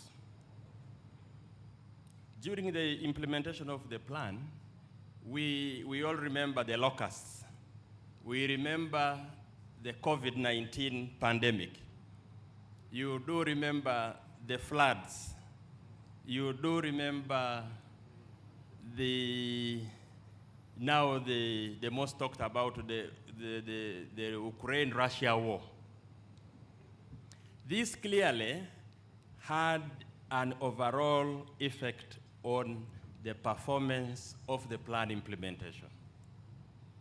The plan had targets. Now, for instance, we had targets to improve on our income poverty. We had targets to generate, through the private sector, decent jobs. We had targets to reduce the extent of vulnerability across the society.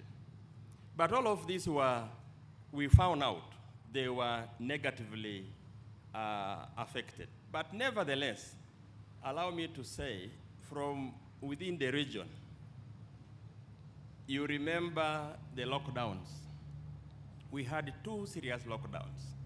But in spite of that, the midterm review findings were interesting, so to speak, because we are one of the few countries in the region that still registered positive growth.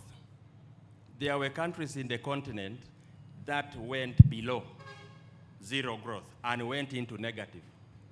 I will not quote them since this is a global conference, but you can check. There were countries that went that low. But for Uganda, I think the lowest we came to was initially 2.8 growth, that went to 3.1, 3.3, and we kept coming up. What does this show? The plan in its implementation had the right focus, and so government interventions were able to render our economy resilient. You all remember how we were able to do a very quick import substitution replacement. Sanitizers came from within. Even though most of the enterprises, the factories, had to close in terms of the lockdowns, but government, in its wisdom, undertook to guide that we did not need to close the factories, we did not need to close the enterprises, we did not need to close the markets. I think, Dr. Fred, this was one of the things that positively impacted overall in the performance of our economy. And the other thing that I would like to point out, okay, time is of negative essence to me. Now, so what then are we saying as National Planning Authority? We had, as a result of the findings of the midterm review, we had to switch on a reprioritization gear. Government reprioritized, it cut down on unnecessary expenditure, there was a budget suppression. We focused on those key growth areas which were meant to revamp the economy. And I think we have done well. Now our current growth rate is standing at about 5.2, going to 5.3, hopefully, by the end of this financial year. So the midterm review, therefore, is going forward, is going to further inform us on how we are going to focus on key priorities in formulating the NDP4. What do you may ask yourself, what would we like to see in the formulation of the next plan? We would like to see the government continue to invest in areas where there will be multiplier effects. We also we hope to see government continuing to reduce its appetite for debt financing of the plan implementation. You know where we are on the debt numbers. We have remained vulnerable, and so we are saying, and we do hope in the next plan, we should cut down our appetite and work with what we have. We also think that the fourth plan should take into account the ongoing projects. Even though of course, we thank Cabinet and they have taken a decision to stay any new projects, but have laid emphasis on continuing to implement those key strategic projects, even if it's through loans, that will have a positive effect on the overall performance of the economy. So we thank government for that we have, in a way, taken steps to already say we do not need to take excessive loans. We also want to see, Dr. Fred, that as we do the plan, the fourth plan, we need to scale down. Maybe the NDP3 was very ambitious. We want to see a reduction in the scope. Many things are right in the NDP3, but given our limited fiscal space, we clearly see we need to scale down on those projects that will have very high impact. And I think since you've looked at me 3 and this is the 4th time, I just have to be fair enough and stop it there for now. But thank you so much. Thank you very much, Honorable Jock. He had actually entered into my other question to him, That's why I wanted him to keep it for that time. The Baganda call it kubobeza. Don't serve the food before it has spent some time on the fire, but he has served it. And thank you very much, because it helps us to further the conversation, knowing what the future holds. I really want to appreciate that knowledge and sharing, but also scaling down the appetite. I hear that conversation. The technocrats are planning for $55 billion, Uganda size of the economy soon. The president is saying, no, 500. There is some appetite there to harmonize within the government circles. This meeting and conversation is also about you. So where are those microphones? Where are those hands of those who want to make interventions? We didn't have questions for you, so you can answer your own question, or you can ask your own question. It's only those two things. You either want to ask your own question to the panel, or even to anybody. We shall capture the question and find the right person to answer it, or even take it back to chew the card on it, or you may want to make a submission. Over to you, our beloved audience here. Do we have an audience online as well? I don't want to miss them out. I see a hand over there, that's number 1. I see number 2.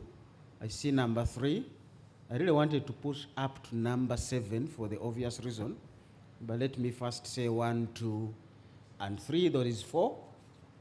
All right, let's first deal with those 1, 2, 3, and 4. I hope you remember your numbers. Please mention your name when you stand, where you're coming from, your comment, and be brief so that I can pick as many as possible. I am Patrick Okela, Commissioner Human Resource Management in the Office of the Prime Minister.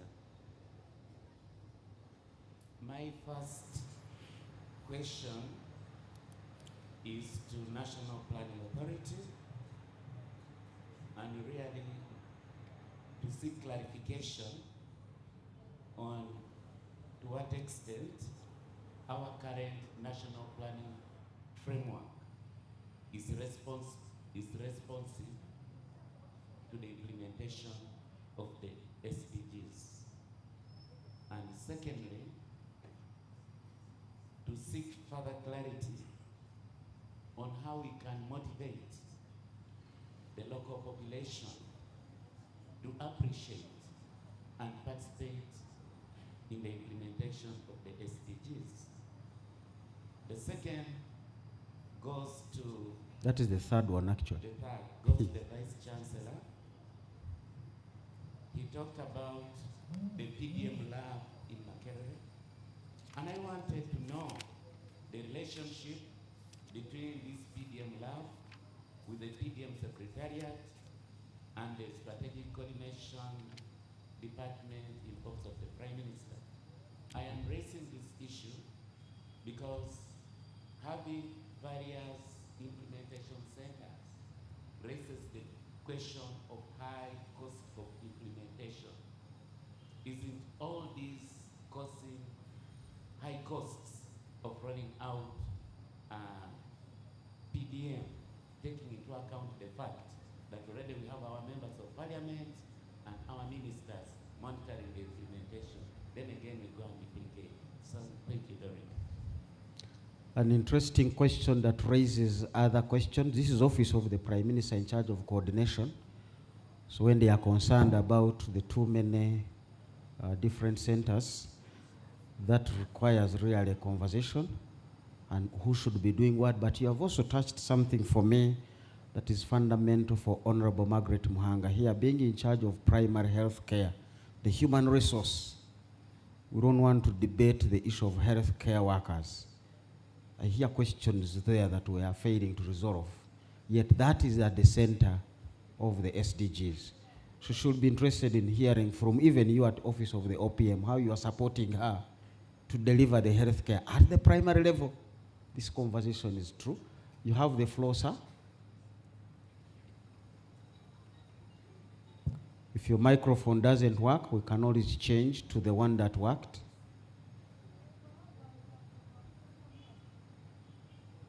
Thank you. My name is Noah Omuya, and I represent young people in the Uganda Youth Coalition for SDGs. I am the regional coordinator for Eastern Uganda. First, a comment to the National Planning Authority. during the formalization of NDP3, you had young people included in the planning process, and a thank you to you and the UN in Uganda. Now, to Your Excellency Ambassador, thank you for having the SDG champions in Uganda, but 23 is a small number. Uganda is one of the countries with high rates of, in a population, we have more than 75% of youth. And most of these youth are so engaged in the localization of SDGs. We now have what we call the Uganda Youth Coalition for SDGs under the SDG Secretariat. We have a constituency of young people all over the country. And if I am to begin counting for you how many I know in Eastern Uganda where I coordinate, there are so many.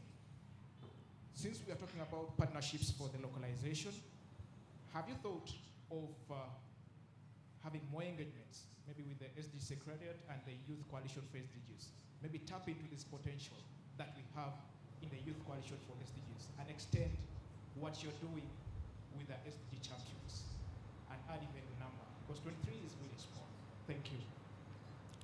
Thank you very much. I had a hand over here. Let's take the microphone right over there. Glad that a lady also will help me to punctuate these two men, but also to blend in the views of the ladies. They are always quite interesting views. Thank you so much. My name is Irene Kagoya, and I work with World Vision. Mine is only a comment and a reflection on this conversation this morning. I think one of the major things that we would need to do as stakeholders to ensure that we leave no one behind is to work on the approach of positive mindset change. This is very important because for many communities,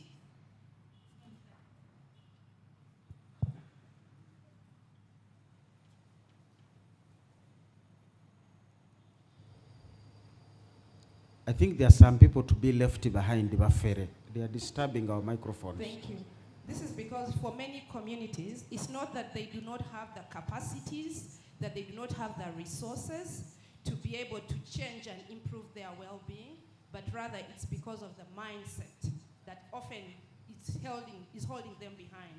And at World Vision, one of the things that we're doing and the approaches we're undertaking is to work with religious leaders, is to work with communities to be able to understand that they can use the resources around them and build and empower themselves economically and socially. So even when we look at government putting mindset change as a critical pillar in the PDM framework, I think it's important that more investment is made in that area. Thank you. There was a hand this side, but as the microphone makes its way, I really want to add some conversations to that. I have a history with World Vision. Not only were people struggling not to leave no one behind, but also leaving nothing behind. So from our World Vision programming, we would come and see what was left behind. And quite often you'll find government built a health facility, but the health facility is just lacking water. So we'll get into that, support just for water. And not that they ignored it, but many times you find the water tank was put in and somebody vandalized the tap, just the tap. So as the water is flowing in, it is also flowing out. Can these communities on, talking about localization, they must see that tank as theirs. Yes, sir. Thank you very much. My name is Sam Atul, the mayor of Lira City. I want to thank the organizers for this opportunity and platform. Two comments. One is going to the National Planning Authority. I heard you saying that the midterm review for NDP3 was done and many stakeholders were involved. But at a local government level, I'm hearing it for the first time in this space. How I pray that the involvement will come down to the local government level so that we understand what is going on. And the same again applies to the PDM lab. I'm also hearing about it for the first time. in this platform. Now, when you say the feedback you're getting is coming from down, at the local government level, I've not interfaced with the PDM lab, and we have a number of issues that are coming from down.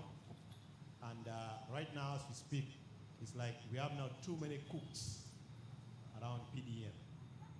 And for us in Africa, when there are too many cooks, then you can be sure what is meant to be Malakwan will now become something else.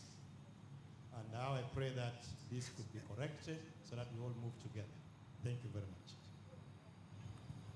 Thank you, Lira. That will be taken care of. It's okay to have too many cooks, but there must be a chief cook who tells the others what to do. That's the coordination aspects. I see another hand there, but as coming through, I want to give my experience of Lira when I came in a few years back on my research program, and I found one school was asking for money to construct classrooms because they had 2,000 children. But there was a school the other side which had 200. So this is not a classroom issue. This is not a distance issue. All these children are in the same city. So there must be something to sort out on the management side. So real understanding of what are the issues can help us leverage the NDP 4. So emphasizing the point of consultations. What are the real issues? I've seen a hand somewhere, right where the microphone is, and then you'll be another one, and then another one. I've lost out my numbers. So you're like number 5, number 6, and number 7. I've finally gotten there to 7. Thank you very much, moderator. Good afternoon, everybody. My name is Rose Othieno. I work with civil society, specifically Center for Conflict Resolution. I just want to re-echo on what the mayor and the moderators just said. For us in peace building, we term that conflict sensitivity. Very often we are trying to do things, but without consulting the people we are trying to help. And instead, things become negative. That example of the school is very, very vital. They usually call it white elephants. Mine is a concern, and probably it is to us all, part of which has been also re-echoed by the mayor about the consultations on national issues or even SDGs. As an organization, we have also been working on looking at SDGs because we are a peace-building organization. Our specific area has been SDG 16, but we take it as 16 plus because 16 is not a standalone SDG. When we are talking about leaving no one behind, I wanted to reflect back on the national consultations and festivals. I'm not sure whether these are the same regions that were consulted last year, but the mention of Lira, Mobende, Jinja, and whichever was, I just saw the Rwenzori missing. I saw the Great Northern and West Nile missing. I saw the Great Karamoja missing. And I don't know whether there are things that are being done in that area and how we are going to move this SDG to success, especially when you look at the area of Karamoja, because as an organization we have several engagements there. And looking at the targets that were highlighted, all of these are affected. Talk of energy, education, health, hunger, we all know what happened last year. Really, I don't know where the decision was not to take a festival to a region like this one that is so fragile. But since we are here to reflect and see a way forward, I really believe we shall have some recommendations that will take us forward and leave no one behind. Thank you. Quite an interesting submission. And I have been in these spaces for some time with my friend Richard Sewachirianga. As a researcher, as a practitioner, what do we mean by consultation?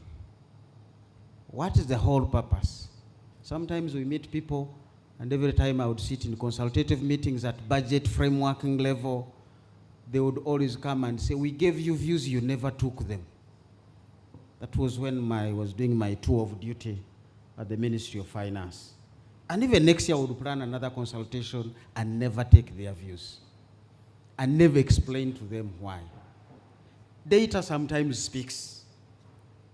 There is a district in the Lango sub-region which had 5 children who got first grade in PLOE, primary living examination.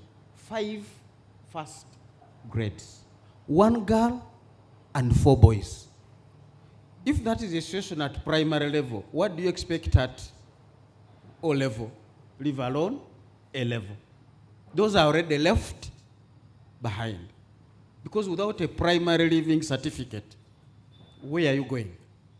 Now, do I need to go and consult that district when your neighbor has already told me there are issues there? Yes, I need to go and consult them. But the conversation now changes. What are the issues? We are really formulating this not just as a conference. As I've said, this is the 2nd annual. We want to come back for the 3rd, and we have things to report. NPA, you should be taking notes, and I hope your teams are here. Police labs, it's not just a lab. Everything that happens in a lab brings us something. That's why we are here. The COVID fellows, their lab produced a vaccine. By the 3rd, I really want to see where is the vaccine for some of these things. Who was my number 6? Are you sure you're number 6? Please proceed, you have your minute. Thank you, sir. My name is Dennis Odota. I'm a lawyer and an SDG champion. Mine goes to NPA. It's indeed commendable that we've integrated the Sustainable Development Goals into the planning frameworks. And this goes to show that if we put our minds to it, we can actually make this work. We can realize the agenda. Of course, planning has to go hand in hand with the necessary resources. We don't want to be that nation that has all these beautiful plans on paper, and yet when it comes to our position in terms of realization, we're still above 100. So I think our work is cut out for us. You mentioned towards the tail end of your second question that perhaps NDP 3 took on too much. And that's a good lesson. So as we go forward, I agree with you, we need to see what we can actually do, plan for what we can actually do. And also when it comes to localization, the plans need to trickle down. I was part of the regional festivals, and across the regions, one of the issues was, where is the money? They talked about the budgets, and 50% of their budgets were going to the wage bill, paying the staff. So what remains for service delivery, according to them, is really minimal. So as we plan, let's plan both centrally and locally, if we are to take the localization message down to Omuntu Wawansi, like someone earlier mentioned. Thank you. Thank you very much. And this was really our challenge at the Ministry of Finance. Where is the money? So when the local governments were asking, where is the money? Even us at the Ministry of Finance were asking, where is the money? It's going to boil down around money issues. And none of you is even going to tell me you have money. If I came to you to lend me some 10K, you'll tell me you don't have, and yet you are sitting on some amount of money. Is money hidden somewhere? Where was the other hand? Yes, you were the right one there. And then I'll come to you, and I'll end here. Oh, she has the microphone. After her, you just proceed. I'll cancel the man, and then we go and understand each other after the meeting. Thank you, moderator. My name is Patricia Shemeire. By designation, I'm a special representative of the International Municipal Corporation of the BRICS. But by profession, I'm a nutritionist, and I'm also in food systems. My question goes to the ED from UBOS and the ambassador from Denmark Embassy, right? And I'll keep in copy the Minister of General Duties, Mama Justin, because she's the most pragmatic leader that we have in Uganda. She has seen many things come to pass. We thank her. And the State Minister that is here for health. Health information is one of the core functions of the health system and subsequently supports the country's ability to progress on the reporting of development goals. Now, I read a cancer statistic from UBOS in Kampala, and they said that about 80% of the registers that they sampled between particular years had all the demographic information. Like, you know, a patient visited a facility, they are male, they are 33, they have these underlying complications and all that. It means that the 20% were lacking where they come from, what their age is, and other important information. Now, while I would not want to completely vindicate this statistic, I would like to say that down in the health facilities, in the sub-regions, in the sub-health regions, it is even worse. And yet this information is what we use to feed into the central information system to be able to get these statistics and simultaneously track the progress of our goals. Now, my question is, what interventions does UBOS and the speaker that talked about shifting resources to local actors, is this one of the areas that you're looking at? Because the quality of data supports our decisions that we make and will help us realize these goals. Then also, the question of cancer. I would like to say that in the near future, I looked at the progress of the goals, and I looked at HIV. In the near future, cancer is going to be part of those people that are left behind if it doesn't actually displace HIV. And yet now, we do not have a referral pathway, a clearly outlined referral pathway for people that have signs or symptoms or that have already been diagnosed for cancer. It's just self-referral, and they come at later stages. We think that's an area that we need to look at. And lastly, as I say, I'm a nutritionist, and our motherland continues to be ravaged by high percentages of malnutrition. I've just read the UBOS 2023 June report, and our stunting rate is 29%. It means that about 3 of 10 of the children are short for their age, and 1 in 10 of the children are not growing properly or are underweight. And only 15 have the right diet when they start feeding after breastfeeding. Minister Mama Justin, I would like to request you, and I would like to urge the government of Uganda to put a lot of effort on nutrition in this country, especially in the areas of human resource, nutritionists in health facilities, but also to support the behavioral change activities that are going on. Like, there's a program of Mother Mark, making sure that a woman deep in the village can be able to use a mark tape to measure to be able to know the nutrition status of their child, and then know when to refer them to the hospital.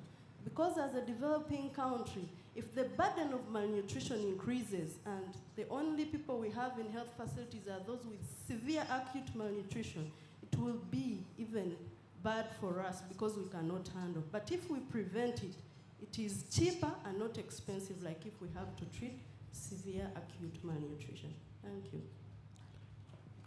Thank you very much. I liked it when he mentioned, I think it was Viamugisha, food and nutrition. We don't just eat food. I keep telling my students, your body is not looking for meat, it's looking for proteins. They can come in form of beans, the body won't know. So the hunger, I haven't eaten meat for weeks, is your own imagination. The body is happy, the nutrition, the proteins are coming through. How do we keep the two linked up? But she raises also an important point. Again, my constituency from World Vision, we went into Karamoja and what we're looking at, breastfeeding mothers. Because those children can only find their nutrition in that breast. It can only be in that breast if the mother ate. So when we went in the times of hunger, we looked for those breastfeeding mothers and families and took special attention on them. But as the dilemma of policy making, when you do consult a lot, I hear conversations of milk for school-going children. And I'm like, wait a minute. The people who really need milk are not yet in school, 0 to 5. So don't feed the 5, 6 to 13. But government can really come up with such a policy, put a burden on parents, you must feed the children in school. I think I need my 0 to 2. So can we do more consultation, policy labs? My professor will resolve that. There was somebody with a microphone, and then somebody I'm going to agree with after, because you are coming next. So our conversation is sorted out. Madam. Thank you so much. Mine is just simple. I'm Rashida Namowa, District Chairperson, Butangala. It goes to you and women. Let me take this opportunity to thank you for the great work that you are doing to support women out there. But allow me to ask, what efforts have you put in place to support women who always fear to stand with men and to stand with men in positions whereby some of them think that those positions were taken by, are supposed to be filled by men? A case in point is the position of RC5 chairperson. They always call them chairman, not chairpersons. Thank you. Or even chairwomen. When we go to women, you call it person. When you go to men, you call them men. But I think your notes will be very critical. How did you make it? We need to steal those notes from you and share them with women. UN women you've had. The answer is in the question. How did she make it? Want to replicate her. One more this side, and then I'll get back to my panel. I'm juggling a few things. From the cyberspace, I'm hearing noises that also need to be addressed. Thank you very much, Doctor, and Protocol Observed. My name is Robert Kanusu. I'm the Deputy RCC of Mbarara City, but born from the source of the Nile in Jinja. My concern is a general one, which is about the core objective of the SDG story, reducing on the income gap between the very, very poor and the very, very rich. Dr. Albert has been very soft on referring to the very, very poor as those who are not included on the agenda or who are less included on the agenda. But to be straight, the issue is about how are we dealing with the poor communities, which number seems to be increasing against the number that is slightly okay, well off, and doing better. I think my observation on this, as I will seek more guidance from you, is how do we enforce the compliance of the SDG amidst the increasing income disparities? I work as an RCC in Mbarara, and the issues that come to our office really concern this. They are between two things: the very, very poor complaining about the very, very rich. We are being evicted from the wetlands, as the directive of the president is. What's the settlement plan of these people who are being deprived of a living? You have a pillar of the SDG about decent housing. Now these people end up there because they have nothing on themselves, and they end up seeking refugee or habitat where they can at least be, especially in urban areas. The slums have been increasing, especially in these new cities. The time has now come up to, they have come to know that they are now not safe. The cities came as a blessing in the first phase. Now they are feeling the impact, the social cost of the city elevations. Now my concern is on, you want to fight poverty, people are trying to fight poverty by planting trees. At the same time, by growing rice in the wetlands. As you evict them from there per the directive, you are depriving them of another key pillar of survival, fighting hunger. Extreme poverty, again, increases. National Planning Authority, what is the plan? My question is a bit vague, but I hope you have understood exactly the complex matter that we are facing and which may derail the progress of the achievements of the SDGs. We have seen the statistics as raised by Dr. Albert and the people from the UGANDA'S. I believe the challenge is upon us, living a very comfortable life against an increasing number of the youth who are above 40-something as being mentioned, who are poor and who can easily sabotage the achievement of those who are well off. So can we focus on that? God bless you. Thank you. Thank you very much. And on that note, I really want to appreciate the organizers for bringing the local leaders in this conversation. I've had a mayor, I've had a district chairperson, I've had an RCC. This is about localization. I needed the civil society from down there, but they are going to come through cyberspace. I would like at this point to invite the people online. This was not about us here. Some people online, please, the people moderating, allow some 1 or 2 people online to submit. Mention your name and take a minute to make your submission, else you run short of data. Thank you very much. This is David.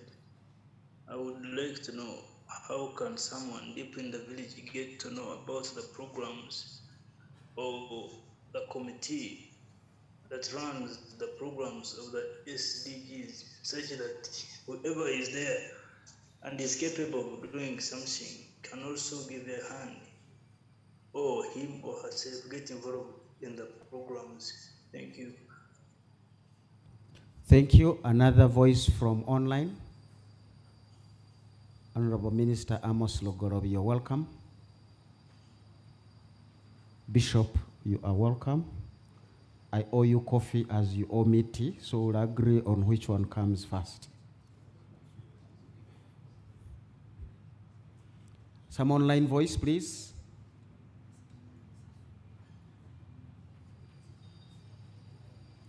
Okay, there are no more online voices. We have packed a lot of questions. And having done computer programming, I always say short jobs first, in order to clear the queue. So who among you had the list of the questions? Let me begin from the extreme. Not that because they had the list of the questions, but this time I just want to start from the other side, coming this side. Thank you very much. Her Excellency. Thank you very much. I'll try to be brief. Wanted to respond to things. The first was to Noah around youth engagement. Mostly I just wanted to thank you for what I heard was an invitation to engage, and we'll be very happy to engage. So thank you for that. Youth is a cross-cutting priority in our programming, but it's also a specific target group.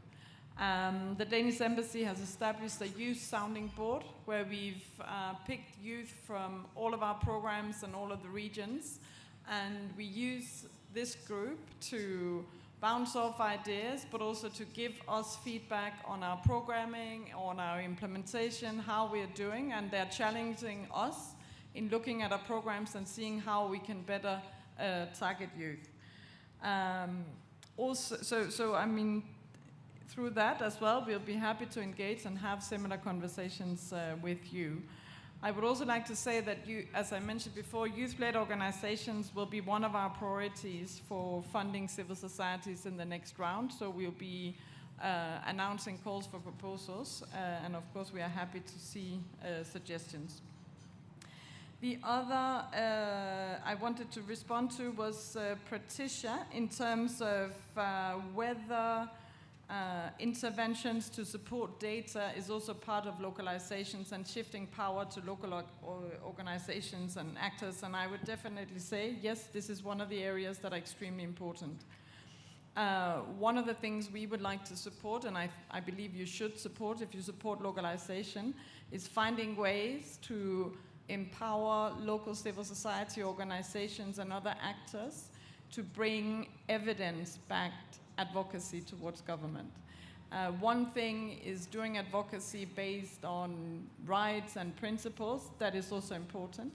But can you back yourself up with strong evidence and data and stories? You have come much further. So this is definitely an important area. I wanted also just to take the opportunity to respond to one thing that was asked, but I wasn't able to answer, and my colleague from the National Planning Authority really alluded to a key principle I believe that the government could apply to really push leaving no one behind further. My colleague mentioned the human rights-based approach, and this is an approach that we also apply in our development programming. And it's something where I really think we, together with the government of Uganda, if this is applied, could take this even further in terms of leaving no one behind. We have good plans at the overall level and so on, but how do we really push that forward? And the key of leaving no one behind, as we also heard here, is really inclusive development, inclusion of all areas, of all people, of all groups. And what the human rights-based approach asks you is to really look at a couple of key principles for all your interventions or your priority setting. And one, of course, overall principle is that all human rights are for all human beings. That is a very simple principle, but when you apply it in practice, it's always difficult. You do that with the human rights-based approach, the way we implement it, and hopefully this is true for what the government is planning as well, through four key principles. One is participation, meaningful and inclusive participation. I think you have come a long way in the discussions here as well. The discussions have happened at local level. We have the local authorities engaged. This also means meaningfully including youth. The Danish youth in Denmark has developed through their organization this principle of saying nothing about us without us. I think this goes for all groups. If we are talking about women, we can't talk and not involve the women. If we're talking about youth, we need to involve the youth. If we are planning interventions for refugees, we need to involve the refugee-led organizations and so on. And it has to be in a meaningful and inclusive way where you are actually not just going around talking, but you are really listening and changing from what they come from. The second principle is non-discrimination and equality, that you apply the human rights, the development, the services to all, and this means no discrimination based on gender, age, sexual orientation, wealth, residence, health status, and so on. This is a key principle, and unless it is applied, you will not manage to leave no one behind. If you are discriminating, you are by definition leaving someone behind. So this is a key principle. Thirdly is accountability and rule of law for all. This is also what colleagues here has alluded to, that we need to be able to hold to account for what has been promised and planned and delivered. Somebody was asking where's the money? That can also apply to development partners. So it's not just holding governments accountable, it's also holding development partners accountable. It's also holding citizens accountable. If a government has, we have examples, for instance, where we help the government fund roads and then the citizens have promised to maintain. If they're not doing maintenance, you should also be able to hold them accountable. So the accountability goes all ways. But of course, mainly, how do we ensure that the citizen can hold the governments and the implementers accountable? And then the last one is the transparency and access to information, that we need to understand what's going on. We need to know what the plans are in our districts. We need to know what money is flowing where, so that we have the knowledge to actually take part of the planning, to take part of the implementation, and take part of the accountability. So I just want to say, I really think that if we are to push the Leave No One Behind, what the colleague from the National Planning Authority is mentioning is really, really the key. The human rights-based approach, if we apply it as governments, as development partners, as local actors, we will come a long way in leaving no one behind. Thank you. Thank you very much, Your Excellency. You've really answered the question I was asked to ask you. That shows how much in charge you are of the space. This question was how government can leverage partnerships with development partners. You have already outlined the issues and the principles. The moment the principles are not clear, football cannot flow. We must all know what are the principles. And my professor boss here has been kind enough. I no longer teach principles of development economics. I leave others to teach them. Then I say, how do we apply them? So mine is, how do we apply the principles? And my colleagues help me to do the teaching of the principles. So in the planning process, they have already told you where they are, and the other development partners. I'm happy there are good conversations between government and development partners. We just need to see how do we bring them in. Mr. RCC mentioned about the very rich and the very poor.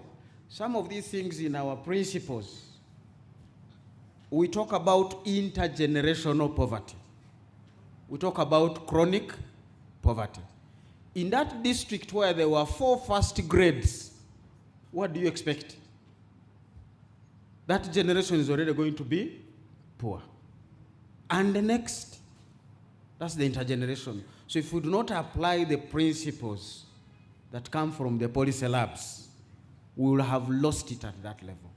We can't cure poverty next year, but we can lay the foundations this year of curing poverty going forward. That's what the planning is all about. Evelyn, you had them. We'll discuss the UN men later. For now, there were questions for you. And maybe your closing remarks as well. Okay, I thought I would not get the chance. I was worried I'd been left behind. So we had one question that came from the chairperson for Butambala. I think we might, have lunch together and talk a little bit about that.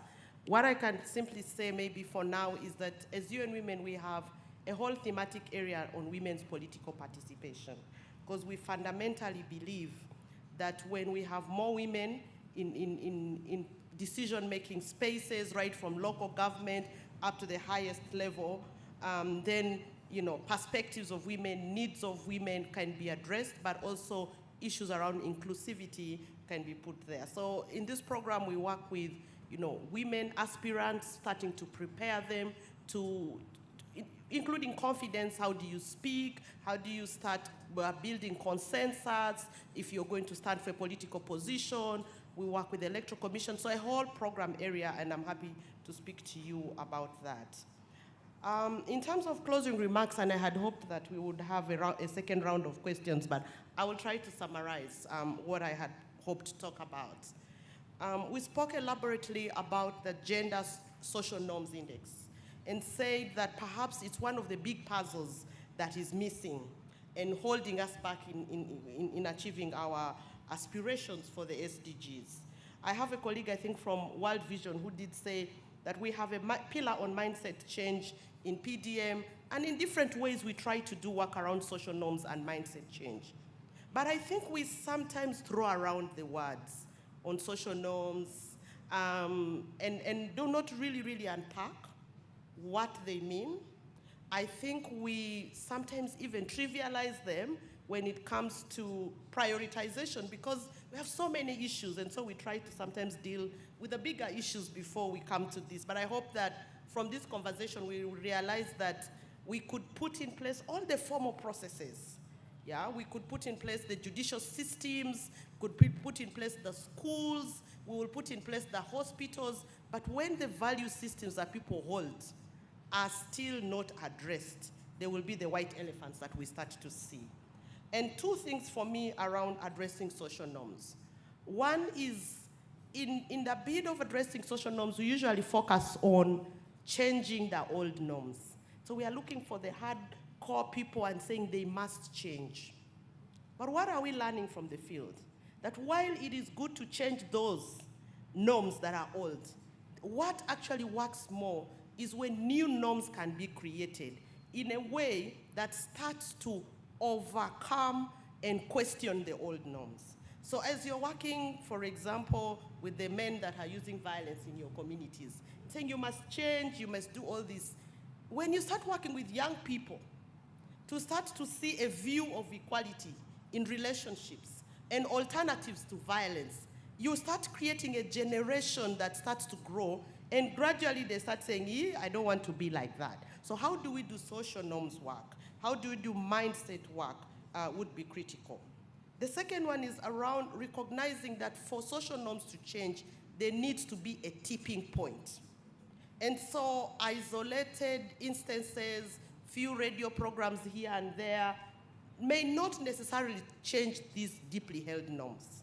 It is important to build a critical mass of people that reach a place where we recognize the consistency and people start saying, really, this needs to end. And I think for me, it takes me to the issues around inclusiveness that we are hoping to, and we're engaging on today. And sitting here, for example, and looking at religious leaders, very, very critical partners that people listen to, even those who object to very many things on Sunday, go to church and pay attention.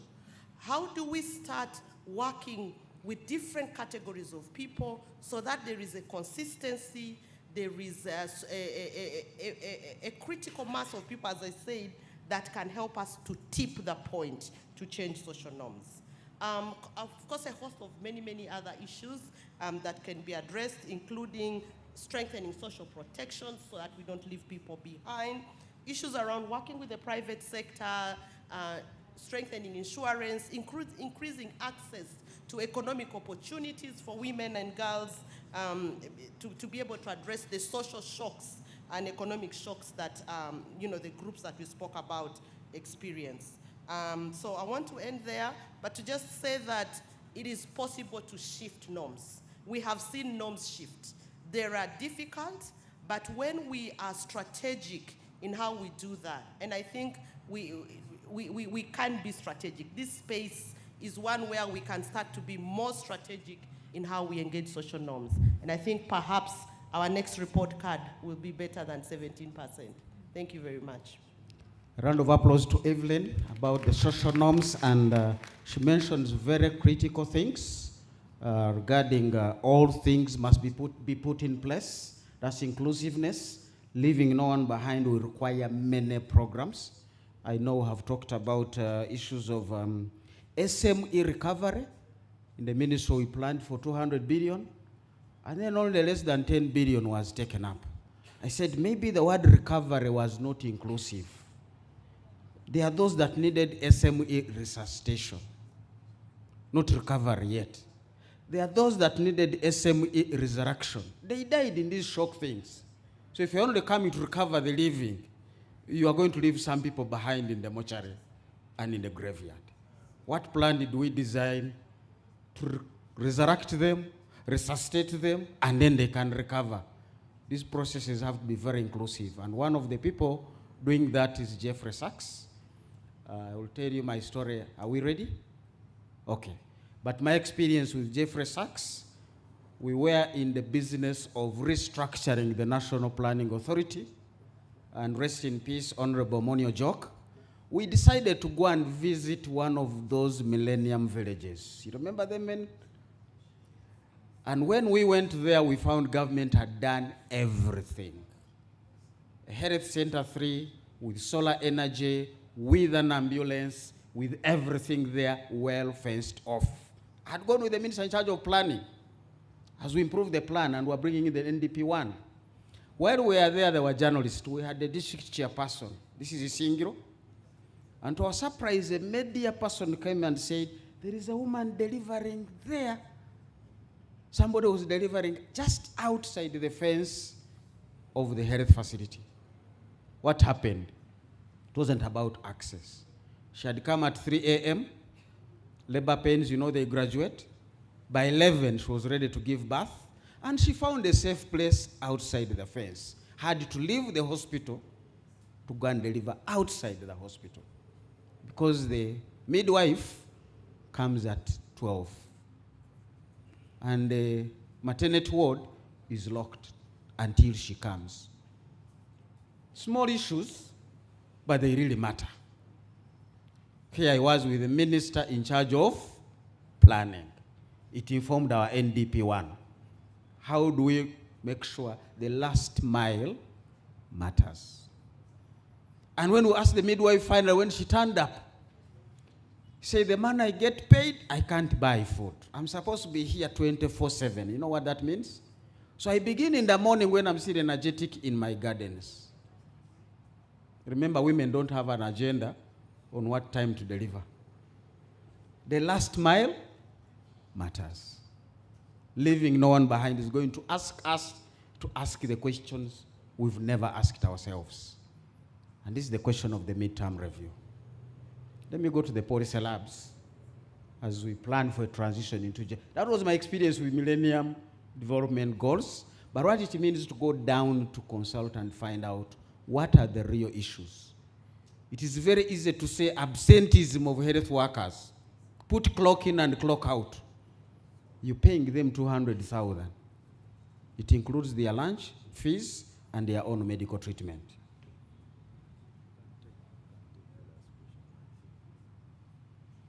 Policy labs, is this part of the labs? Don't get biased by my opinions. You had your views, but please incorporate them along the way as we write a report about this conference for the 3rd annual SDG conference. Thank you, moderator. Now, let me just start by giving you our journey.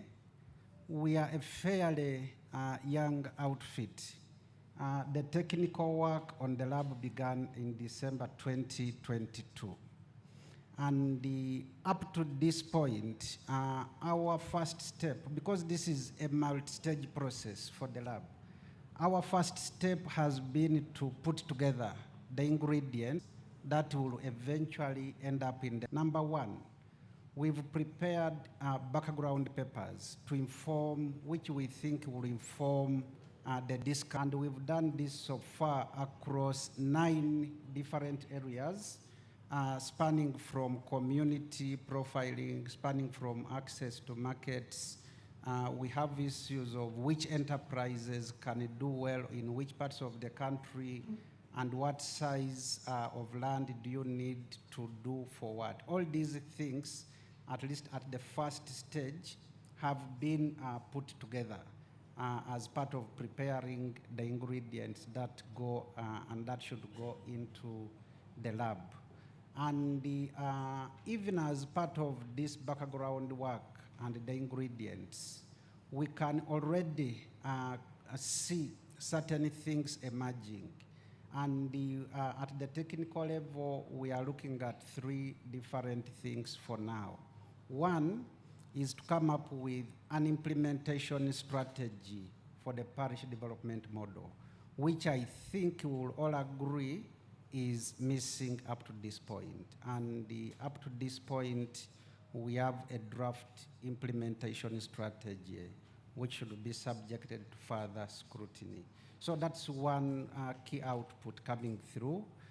Number 2, we also coming up with the emerging issues. Remember, so far it is over 1 year of implementation, and there are certain things out there. And I think one interesting example is that much of the attention is moving away from all the other pillars of PDM only to the financial inclusion pillar, and even in financial inclusion, only the parish revolving fund. And there are many things that the PDM intended to do. So we are putting together the emerging issues. We are not waiting for mid-term review of PDM. The emerging issues should be attended to as they come, so that you don't wait for the mid-term review. It might be too late in our view. That is the second broad area that we are interested in addressing. But then number 3, given that we have the 7 pillars of the parish development model, we think that it's important that for each of these pillars, we come with a focused strategy for each pillar. If it is financial inclusion, for example, is what we are doing the best delivery mechanism, or is it possible to do it differently? So for each pillar, we need to be looking out for these answers. And then the strategy should be telling us the linkages, how do you sequence, and what implementation structures do you require. So this is where we started from, stage 1, prepare the ingredients. Then number 2, we'll now graduate into the stakeholder engagement and consultations. Give us your feedback and insights on these emerging issues, on what we are proposing as the strategy. So at stage 2, we should be able to do the engagement, the consultations, which should begin in this month of July that we are going to start. And then that should be followed by validation. And once we've gone through all these, then we enter the lab with a few technocrats, a few policymakers to tease out the issues, incorporate the political economy issues, and come with the product. So this is how we are sequencing our work. Now, to answer then the question from my friend Patrick Okello, we are not an implementing outfit at all. We are just picking information and which we think can help improve the implementation. But in doing that, yes, we have now representation from the OPM delivery unit. We have representation from there, Mr. Joseph Enyimu and the team. We have all these agencies that we are working with. And the other question then was about the consultative engagements, and that we have not been seen out there consulting. So the reason is that we had to, at least at the technical level, start off with some ingredients, some preparations, and then we come when we have some preliminary ideas, then that we can consult on and debate for refinement and then final destination to the lab.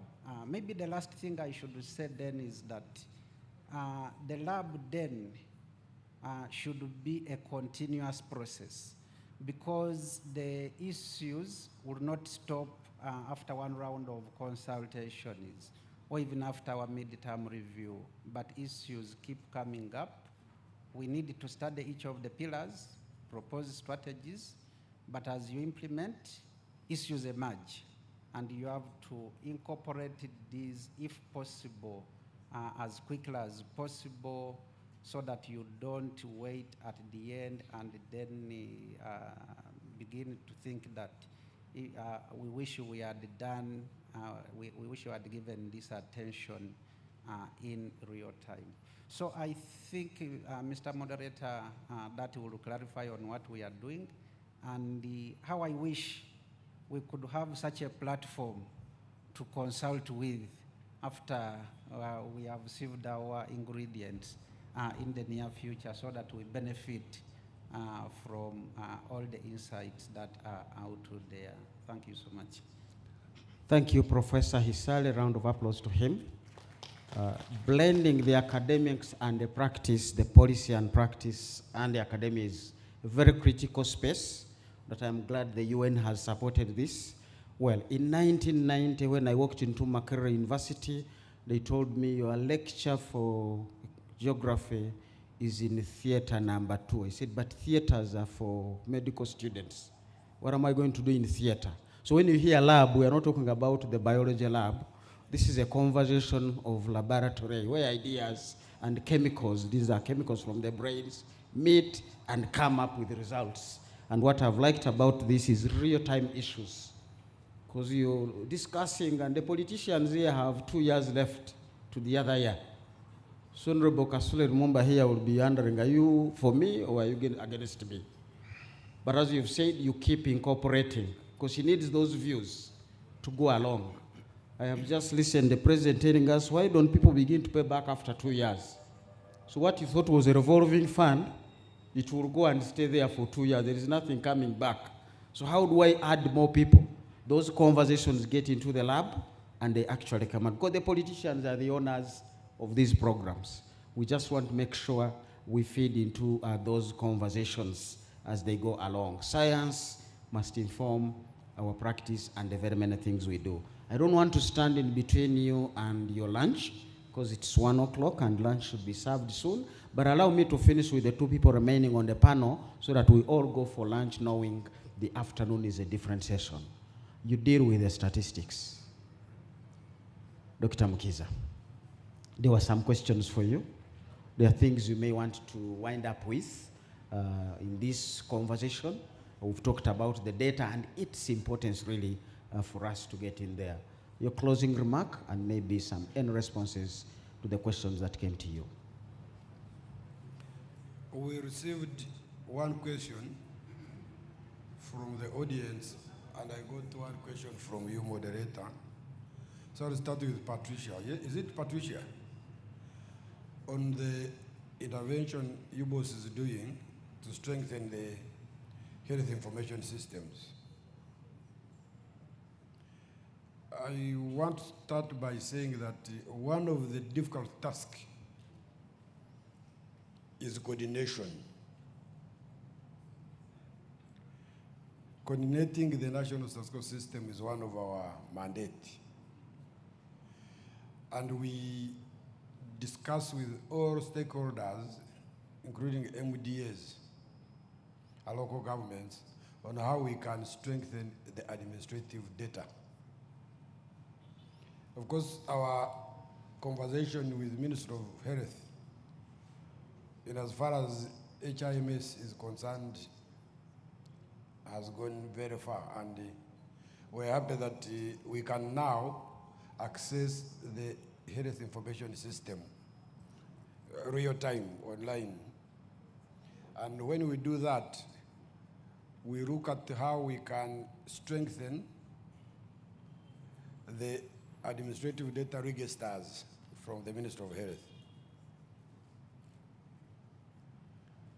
Those other indicators we are talking about, we're also working with those agencies dealing with civil registration and vital statistics to ensure that we have robust registers and records.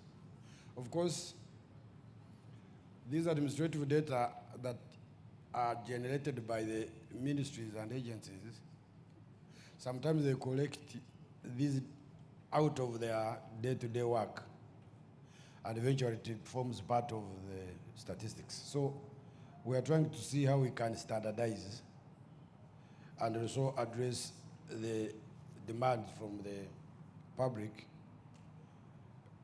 how the information that is missing can be collected. In the morning, I was discussing with the moderator that the Ministry of Health, to allocate resources, they look at number of beds, is it? Or bed occupancy.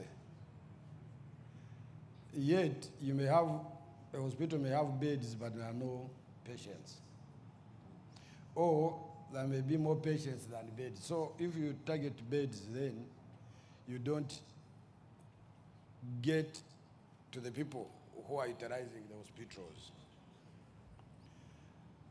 So the issue is that we need to strengthen the administrative data sources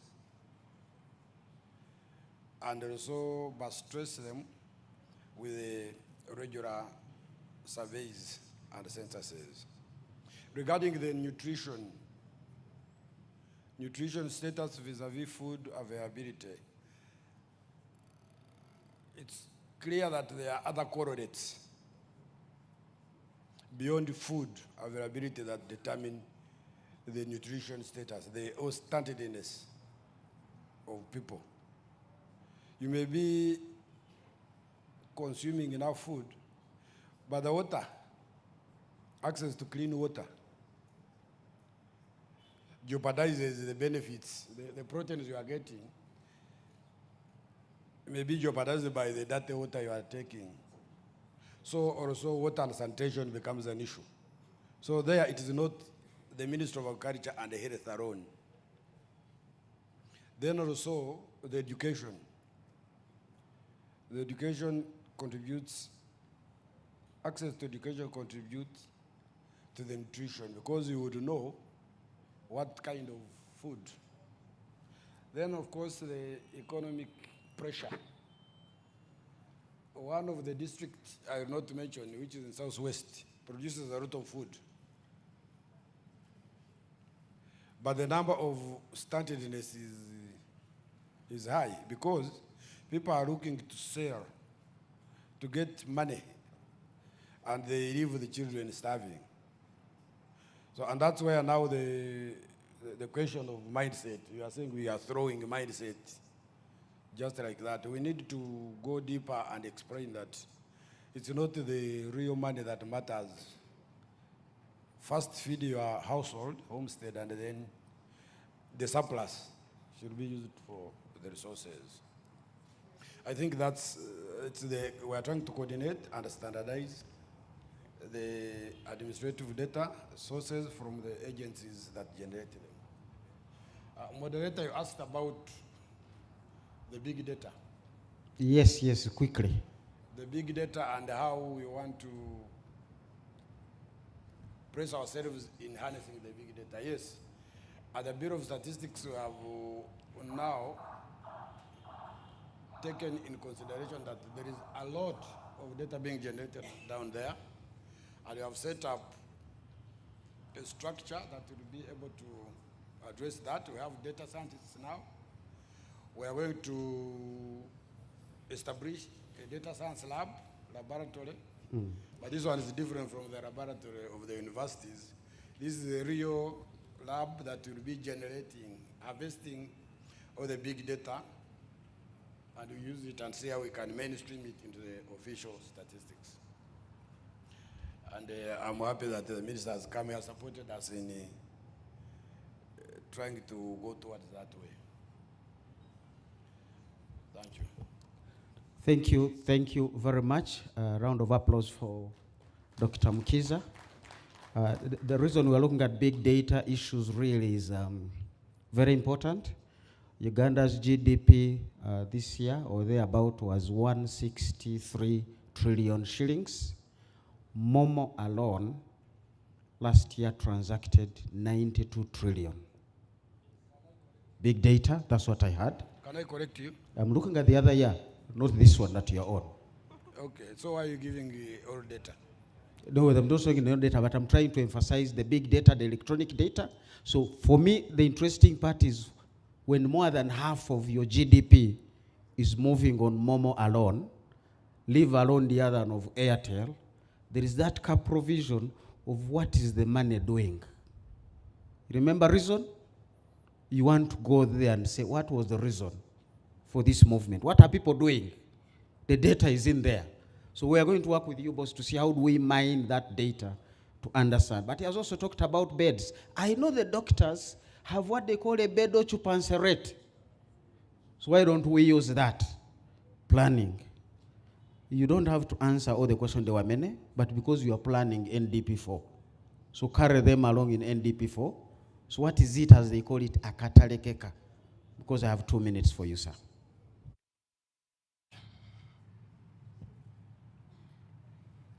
Thank you, moderator. As you've already stated, I have quite a handful, but allow me also to inform the conference that I do in a special way recognize the arrival of the Honorable Minister in charge planning, who was the key leader during the midterm review process. Welcome, sir. A few questions were around issues of how have we domesticated the SDGs in our NDP3. I think I spoke to this earlier, but what I can promise is that in the future, we now need to demonstrate to you by mapping all of these 17 Sustainable Development Goals into our NDP3, and it does fit. They can all be fitted there. So the quick answer to Patrick is that yes, our development planning framework is highly responsive to the SDGs. You asked further question on how can we popularize the participation of the local population in the implementation of the SDGs. Remember, once we have aligned our national development plan to the SDGs, then the participation of the local population in the national government programs is intended in a way to also ensure their participation in the achievement of the SDGs. So that is taken care of through the different programs that we have designed. And so I can just mention, for instance, the PDM. The conference participants will know that this is one of the implementation architecture, which is meant to ensure the localization of the population's participation in our own development, but also overall addressing the SDGs.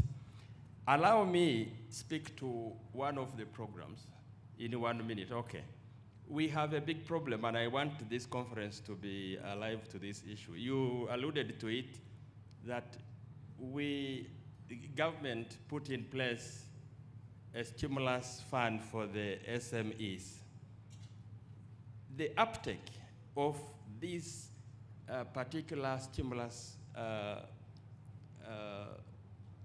facility was low. Why? Because we have yet to hustle and struggle with our private sector. So the private sector development program needs to come to terms with how we reduce informality around how we do business. The reason the uptake was low is that the conditions were asking for information, for records, and Dr. Muhumza, these were not available with our enterprises. So reducing informality going forward is going to be a very key issue, even into the NDP4. Finally, the issue of participation is important, and we did discuss this earlier. The Honorable Mayor from Lira questioned whether, I want to say that again, within the resources available, the National Planning Authority was only able to have representative participation of different local governments. For instance, we had the urban centers or the urban authorities represented. We had the peri-urban, we had the rural local governments representing the rest. So, but sorry, we did not come to you particularly, but you were represented.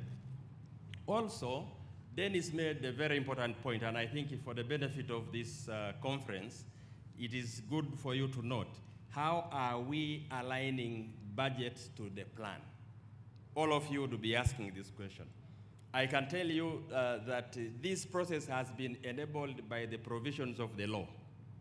NPA produces, in accordance with the amended act of the Public Finance Management Act, section, I think 17, subsection 3, directs the National Planning Authority to make an assessment on how the budget of the country is aligned to its plan.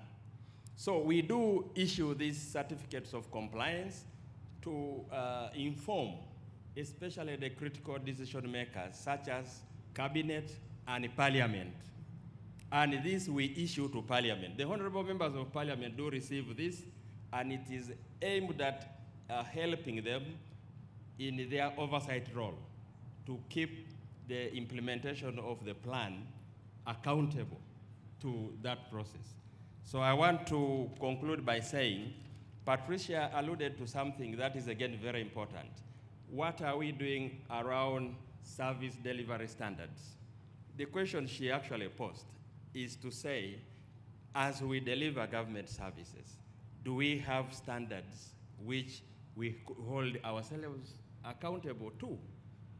Currently, there are some MDAs have their own and so on, but the ministry, I'm happy the minister himself is here, of public service, is working with the National Planning Authority to develop these service delivery standards. And we do believe it will also go a long way to enhance the delivery of government services. The final one, National Planning Authority coordinates planning at the national level, at the MDA level, and at the local government level.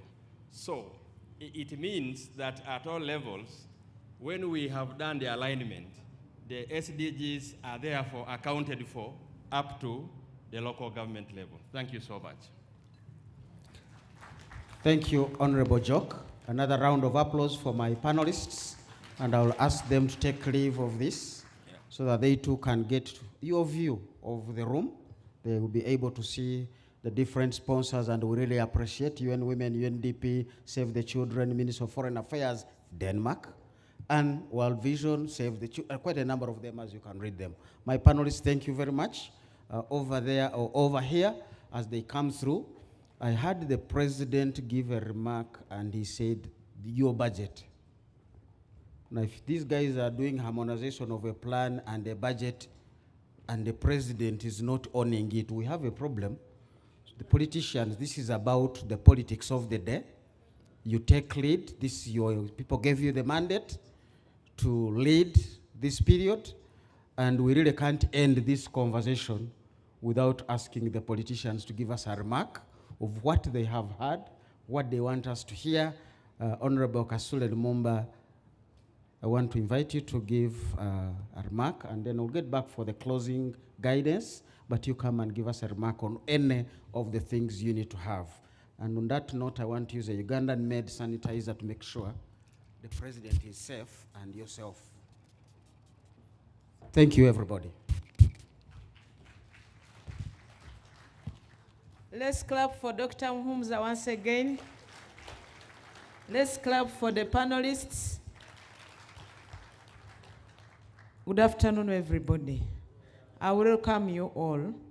Allow me to give special recognition to Honorable Muloli Mukasa, Minister for Public Service, Honorable Margaret Muhanga, Minister of State for Health, Honorable Amos Rugolobi, Minister of State in Finance in charge planning, but also the Minister in charge of 63.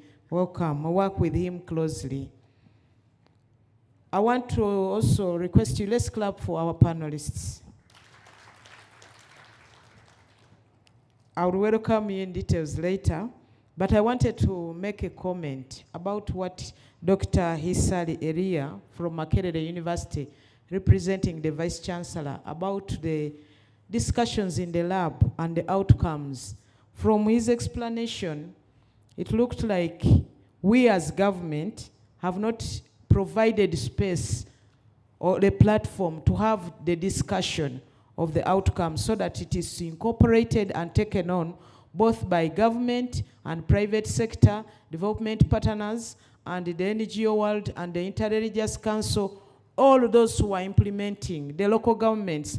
I think I take this up. Once you are ready, let's have a discussion, invite the relevant authorities, and we can have a discussion. We may not have to come here where we have all these bright lights and the tent, but we have facilities. We have the hall at President's office. What is important is for us to have the platform. So I promise we shall provide the platform so that we continue taking advantage of the outcome of the products from your lab. I commit myself on behalf of government. Then the issue raised by Patricia, the one to do with the nutrition. I want to start that it is very costly and very expensive to have a stunted population, because that means nothing or less can go forward when you have such population. So what does that mean? Actually, after her submission, I kept sharing with Honorable Margaret Muhanga, who is a minister of state in the Ministry of Health. I said, do you know this girl has challenged us? Where are we when it comes to nutrition? Yes, we have a nutrition project under the office of the Prime Minister and funded by, I think, European Union, but what were we doing in schools does not address what she has raised and does not address what Dr. Muhums has raised. We're now looking at those in school, but we're also not only messaging, not providing the food. So I was asking her, where are we? I remember we had Mwana Mujimu when me and her were still in school. They are no longer there. What has replaced Mwana Mujimu? Those who don't know Mwana Mujimu, because the one who raised the question is also young, Mwana Mujimu was like a nutrition unit at every health center. When you would take your child to get the health services, then the health worker would lead the mother and the child in that unit to be given what was needed in terms of nutrition to both the mother and the child.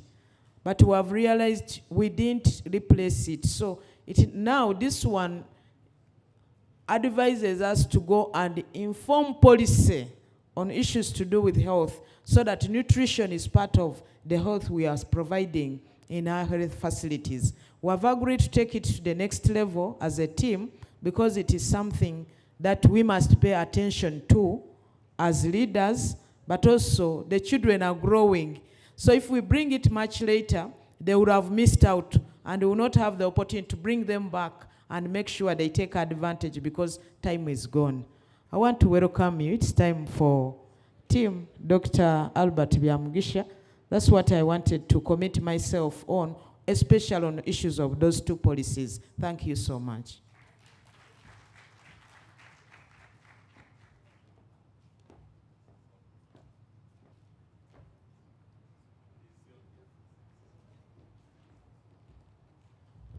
Ladies and gentlemen, as you recall in the program, we had told you that Professor Jeffrey Sachs has kindly accepted to give us a keynote for this meeting.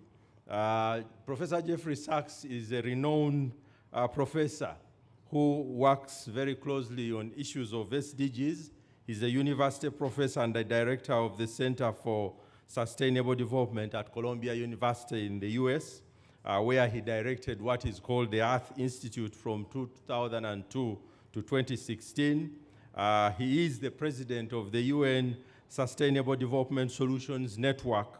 That network actually yesterday released the SDG Progress Report, which I hope he will share something from.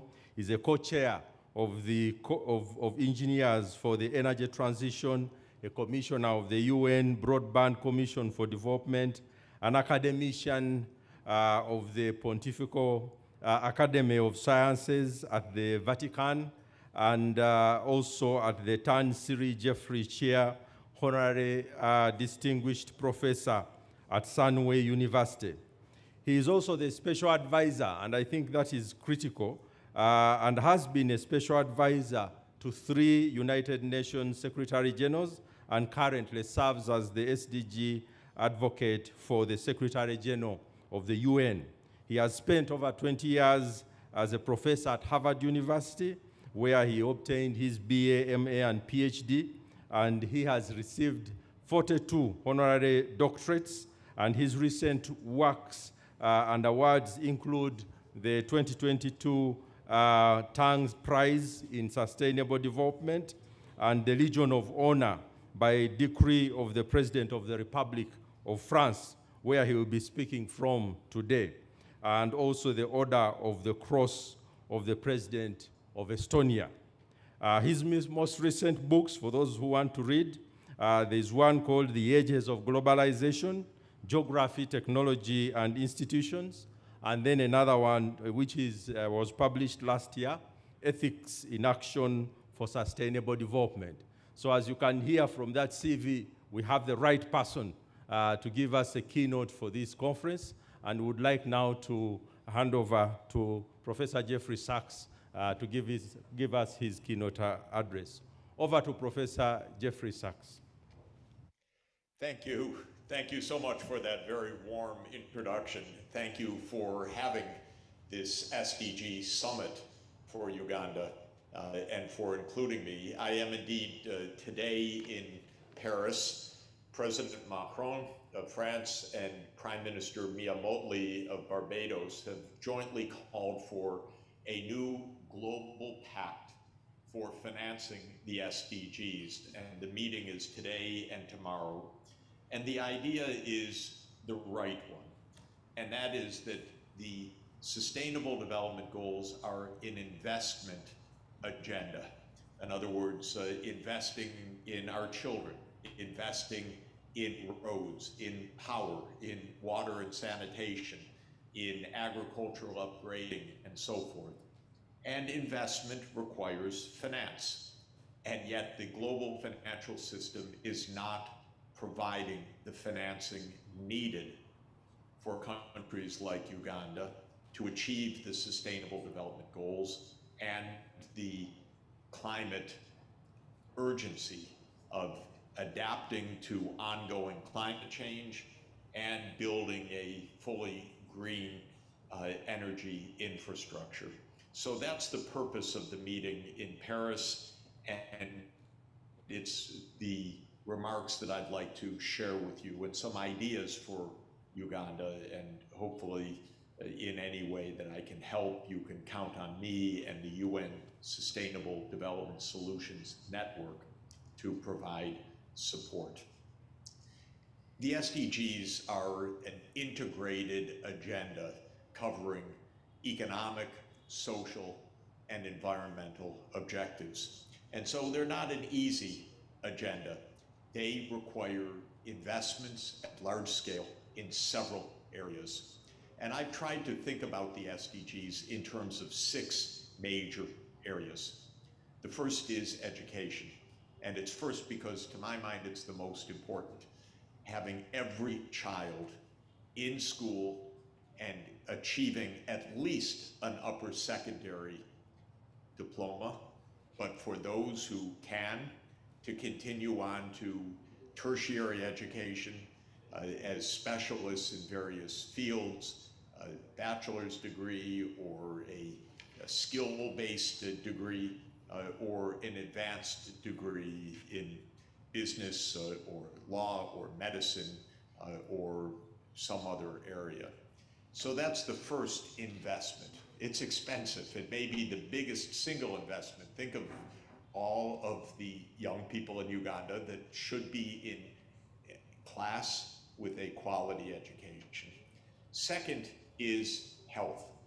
SDG 3 calls for universal health coverage, and we know we need that because there are so many preventable or treatable diseases that are not prevented or are not treated.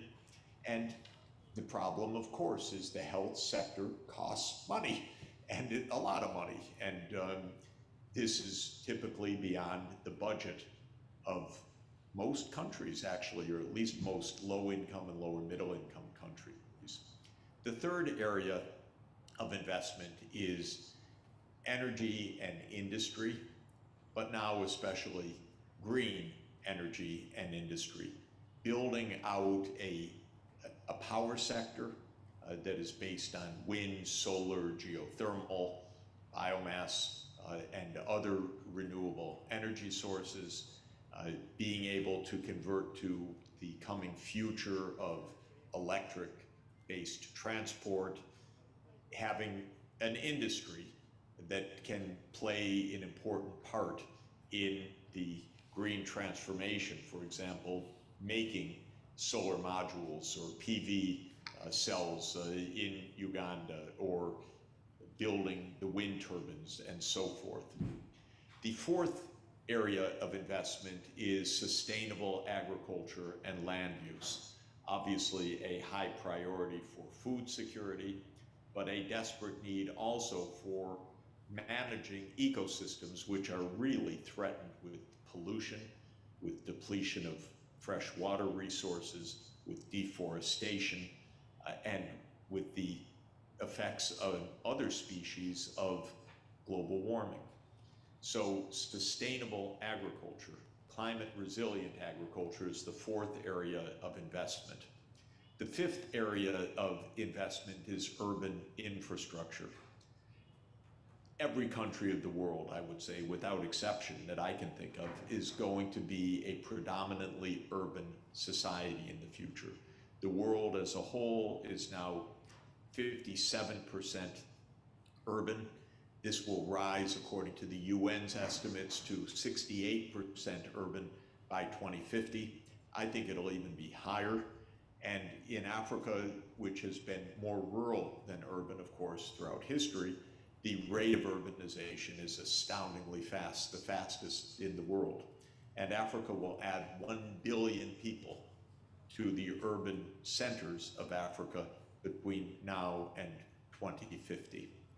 The sixth area of investment is digital technologies and universal access to digital services, because we're moving to a society in which payments are made online, of course. Government services are provided online. Healthcare, to a significant extent, will be provided online with telemedicine. A lot of education will take place online. I like this by and large because we can do a lot with these new technologies, but people have to have access to them. They have to have devices. They have to have tablets or computers. They have to have the data access in order to be able to gain these services. And of course, governments need to put their services on digital platforms. We made, actually, ironically, a lot of advance during the pandemic period because a lot went online, but we did not achieve an end of the widening digital divide, not even close. Okay, my point though is the following. Education, health, energy, land use, urban, digital, these are big ticket items. For most of these areas, government inevitably is going to play a significant role. For the education sector, by far the predominant role. If you leave education to the private sector, well, rich kids get educated and poor kids don't. We need universal access. Similarly with the health sector, this is by and large a public sector responsibility. For energy, probably about half and half, because independent power producers can finance big solar fields or power in the Rift Valley, but the transmission systems, the distribution systems are largely public utilities. When it comes to urban infrastructure, of course, the cities need financing, which is a big, big challenge. They don't even collect the bulk of the taxation. But the cities need to put in local road drainage, water systems. It's all expensive. And the sixth area of digital connectivity, the private sector, the telecoms, for example, have been pretty good at providing finance, but not at bridging the digital divide. Now, here's been my basic idea for many, many years. We need governments to make calculations, not of the money that they have or what the IMF tells them, but actually what is needed to achieve these goals. How much would Uganda need to have all the kids in school, to have enough schools that these schools are accessible to the young children and their families, to ensure that there is quality teachers, as we were just hearing, maybe school feeding programs, definitely water, hygiene, electrification, digital access in the schools. This is what is needed, but it's beyond the budget. And so most finance ministers will say, Mr. Sachs, don't tell me all these wonderful dreams. I have to give a real budget with the money that we have. But I want to turn this upside down in a way, and I want to say dream, calculate what you need, and then let's go raise the incremental financing from the international system. Now, it sounds a little idealistic or naive, but this is what this Paris meeting is finally acknowledging. That it's not good enough for the IMF to say, well, Mr. Minister, you just have this much money, so learn to live with it. Okay, half your kids aren't in school, learn to live with it. You don't have health coverage in the northern areas, learn to live with it. No, what we need the IMF to do is to sit down with the finance minister and say, look, here is what you've shown us, your real needs. We've gone through it with our staff, and this looks very accurate, but you have a financing gap, quite a large one.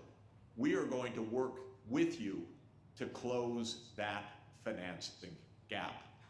And I was just with the president of the African Development Bank a few minutes ago, Akim Abessina, and I've been saying, instead of the African Development Bank, for example, providing financing for maybe $5 billion a year right now for all of Africa, that should be $100 billion a year. He agrees. Of course, to get that would require paid-in capital, maybe of $20 billion a year from the owners of the bank. But that's feasible, that's not out of reach. We just need to scale up tremendously the level of financing that's needed. Now, my view is that if Uganda were to finance all kids in school, were to finance universal health coverage, were to build the urban infrastructure so that the cities are not flooded or suffering drought or without transport and utterly congested, or communities were lacking reliable electricity. But if all of those investments went ahead, my own view is that Uganda would grow economically at between 7 and 10% per year.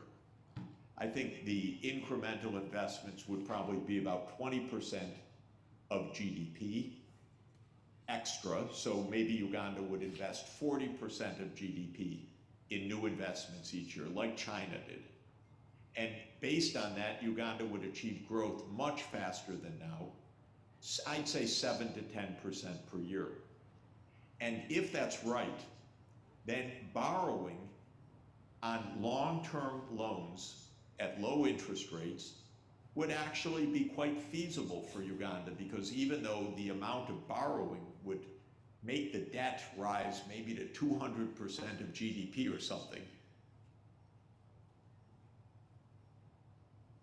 because of the rapid growth, by the time 2050 comes around, my God, Uganda is much more developed. By the time 2063 comes around, Uganda is a solid upper middle income country. And what looked like a lot of debt is not so big relative to the size of the economy. So what I'm saying to the IMF is work with the finance ministers for true SDG-based financing strategies. Bring out a macro model that doesn't just look at the next 5 years, but looks at the next 40 years, let's say, because Africa has a 2063 time horizon. Look at my assumption, and how realistic it is, but I think it is realistic, that Uganda would grow 7 to 10% per year consistently, like China did. And if you grow 7% per year, the economy doubles every 10 years. If you grow 10% per year, the economy doubles every 7 years. Do that out to 2050 or out to 2060, and then lo and behold, even borrowing for health, for education, for infrastructure is actually quite manageable, because what looms very large now on a relatively poor economy will look much smaller relative to a developed economy, which is utterly within reach, but over a 40-year period. This is not at all how the international system works. Right now, the international system works that the finance minister is told by the IMF and the World Bank, you need to keep your debt low. You need to keep your budget modest and realistic. You should not be borrowing a lot. If the result is that public investment is inadequate, well, so be it. Maybe you'll develop gradually, longer term, 2080, 2100, never, who knows? But the advice is don't do what Professor Sachs is saying. Don't take on more debts and make higher levels of public investment. Of course, there is one element of truth in what the IMF is saying, which is I would not recommend borrowing 3-year loans for a 30-year investment program. The returns to the SDG investments are huge, but they will take 30 or 40 years to bring to full fruition. A child entering first grade today will take 20 years to finish education, perhaps, and then only then start in the workforce, and maybe another 10 years to really make an economic difference. So maybe the returns on education are 30 to 40 years. They're huge, but they take time. So I am saying to the IMF, to the World Bank, to this conference here in Paris, we need much, much larger lending, long-term, low interest. We need bold development strategies, not cautious development strategies, but big, bold investment programs. We need finance ministers to say what they really need, not what they have right now. We need education and health ministers and energy or power ministers to say, this is what we really need to accomplish these goals, and then to go work to raise the financing. Let me just finish by saying that, to my mind, China illustrates a high investment development trajectory, because over the past 40 years, China's invested roughly 40% of its GDP. It's invested very, very well. In some years, it was 50% of GDP, but it built roads, it built fast rail, it built a power grid, it built a 5G network, it educated all of the children. And the result is absolutely spectacular, which is growth of the economy by roughly 35 times since 1980. That's what I would like to see for Uganda. If it makes sense to you and sounds interesting, please count me in to give a hand to helping to shape the financing for Uganda to be able to achieve this strategy. Once again, thank you so much for letting me join you, and I am really grateful to be part of the conference. Thank you very much, Professor Jeffrey Sachs. I think you have heard it all. Professor Jeffrey Sachs is, I think, the man with the bold ideas, asking that, yes, we borrow big and borrow for long and for many generations and many other issues. I think tomorrow when we talk about financing with the PSST here, we shall be able to interrogate some of those ideas. Right now, it's lunchtime, and we are only giving ourselves 30 minutes. I hear that somebody can eat a plate of food in 8 minutes and then relax for another 22. So with that, we will be starting again at a 2:15. So we'll be here in the room and start with the official opening. And then after that, we continue with the last panel of the day. So you are all welcome for lunch. We will start on time, just to make sure that we don't lose a lot of time at the end of the day since people have to leave. So thank you and enjoy your lunch. Bon appetit.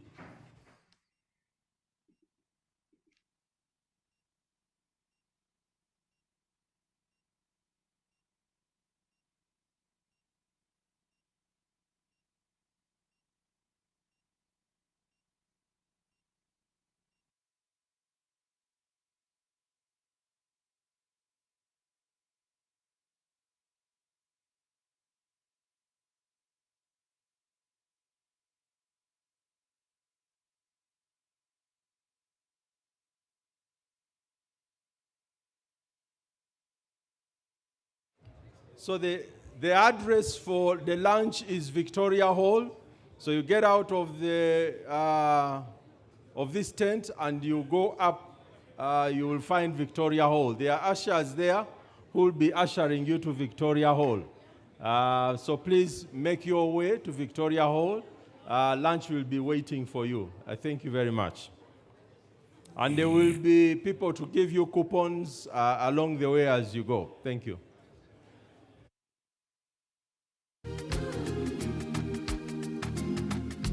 Hold me like the river Jordan, and I will then say to thee, you are my friend. Carry me like you are my brother. Love me like a mother. Will you be there?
take off your clothes and all of mine too.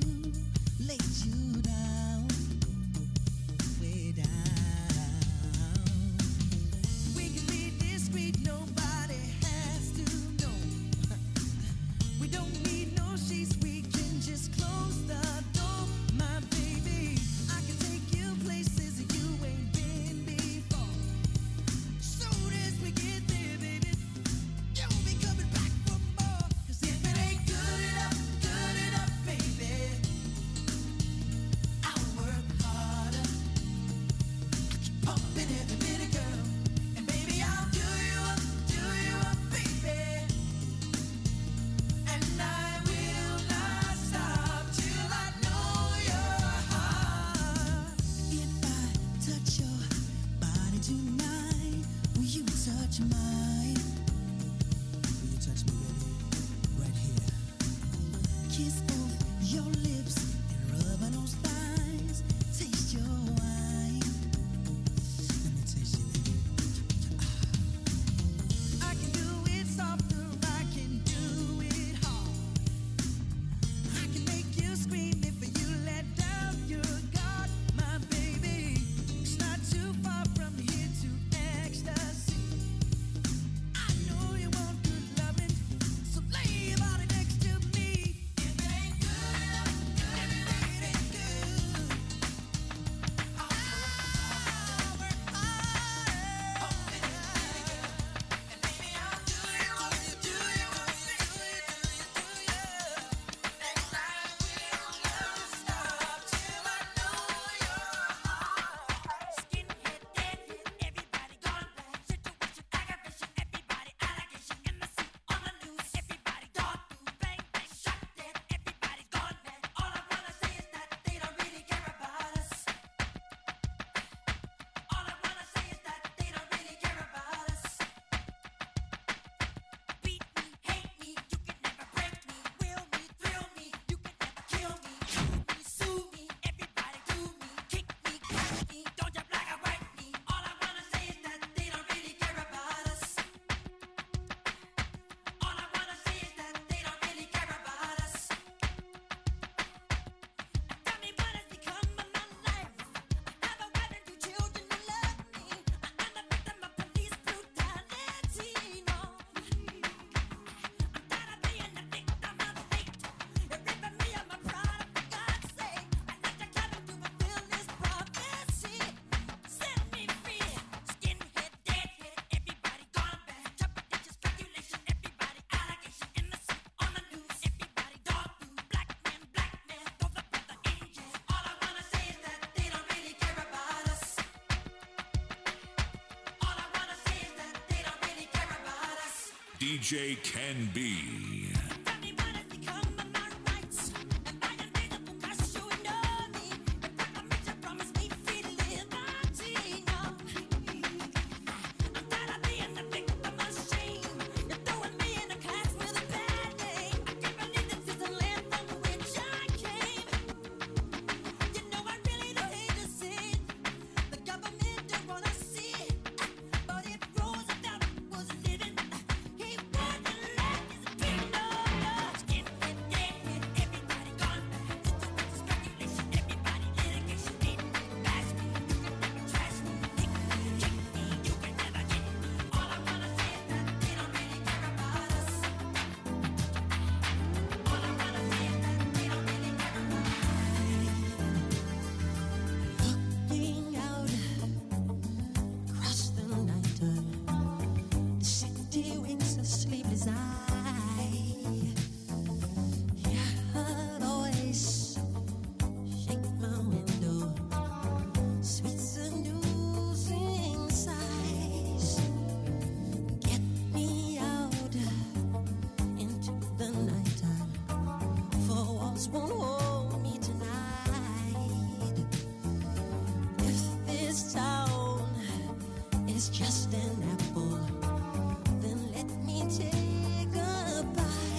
Big eyes are everywhere.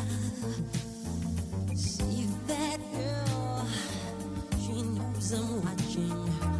She likes the way I stare. If they say why, instead of that is human nature. Why do they do it that way? If they say why, instead of that is human nature. Why does he do it that way?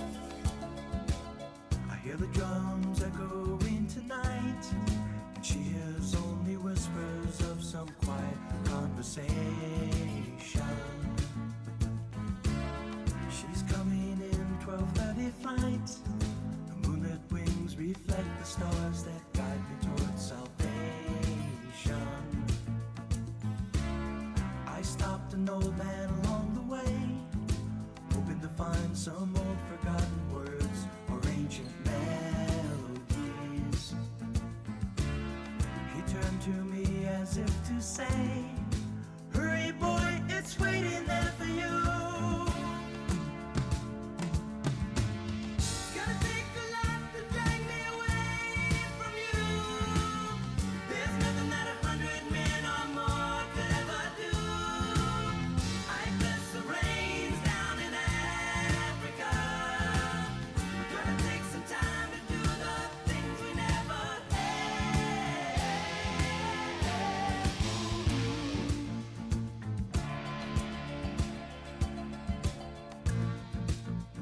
You are in the mix with DJ Canby. The wild dogs cry out in the night as they grow restless, longing for some solitary company. I know that I must do what's right, sure as Kilimanjaro rises like Olympus above the Serengeti. I seek to cure what's deep inside, frightened of this thing that I've become. It's gonna take a lot to drag me away from you. There's nothing that 100 men or more could ever do. I bless the rains down in Africa. We're gonna take some time to do the things we never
DJ Can Be. Under the pale moon, for so many years I wondered who you are. How could a person like you bring me joy? Under the pale moon, where I see a lot of stars. It's enough. I saw the sign, and it opened my eyes. I saw the sign, life is demanding without understanding. I saw the sign, and it opened my eyes. I saw the sign, no one's gonna drag you up to get into the light for you. She leads a lonely life. She leads a lonely life.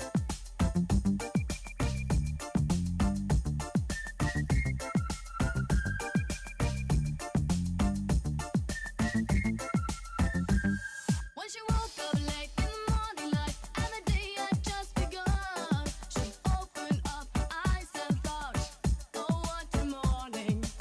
It's not a day for what? It's a day for catching time.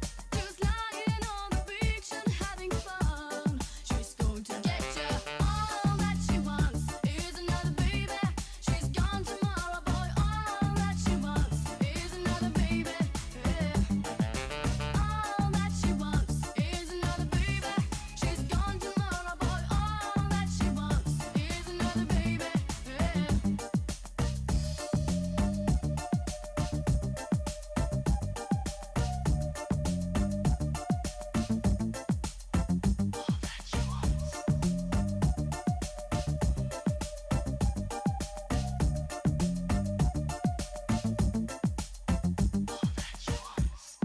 So if you are inside and the day is right, she's a hunter, you're the fox. The gentle voice that talks to you won't talk forever.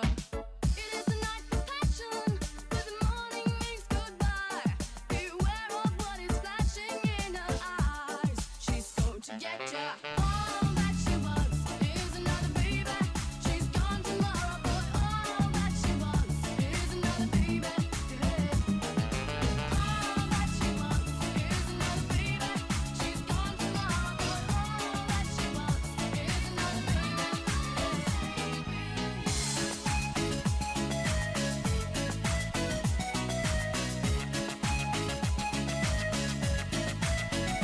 Put me up, put me down, put my feet back on the ground.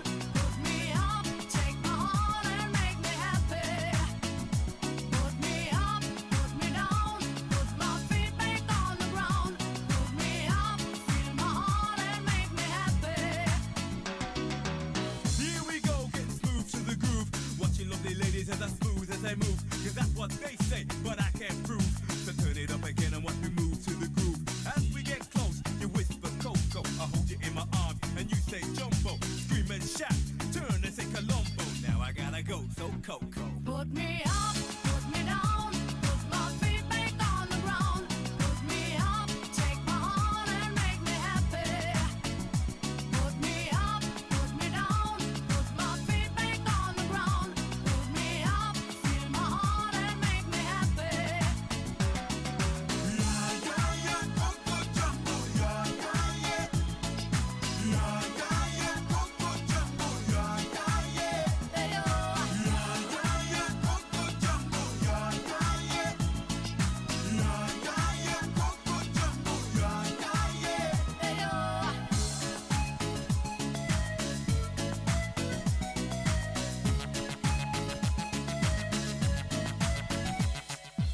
That's the way I treat the girls, kinda smooth too. Cause there's one man that you when that's me. See, so let me show you around while you sip your TG. But no coca loco boom while I take a peeling. When I hold my baby, she say I do it nicer. I like my chicken with rice and lemonade. And that's what you get when she shouts that jumbo. Now I gotta go, yo Coco. Put me up, put me down, put my feet back on the ground. Put me up, take my heart and make me happy. Put me up, put me down, put my feet back on the ground. Put me up, feel my heart and make me happy.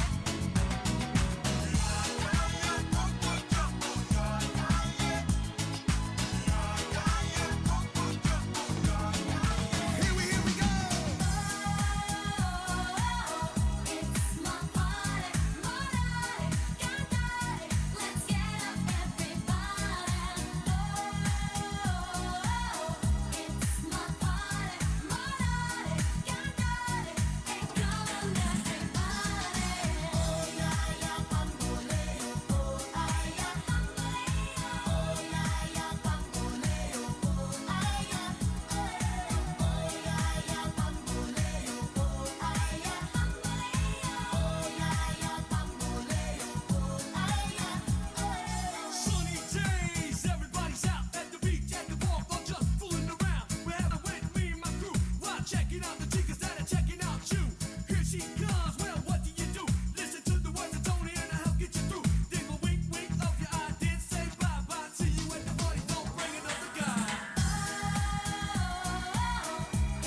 to play the part.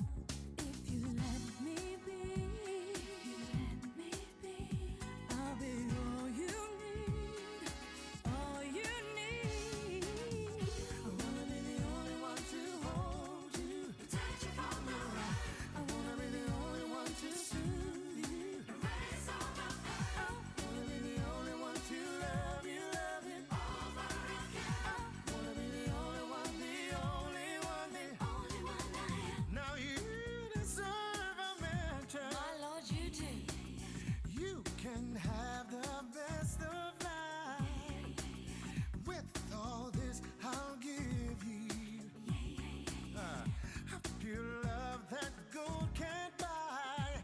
If you take a chance, I'll be worth the chance, worth the chance. Oh, I wanna be the only one to hold you, touch you from the right. I wanna be the only one to soothe you, raise all my pride. I wanna be the only one to love you over again. I wanna be the only one, the only one.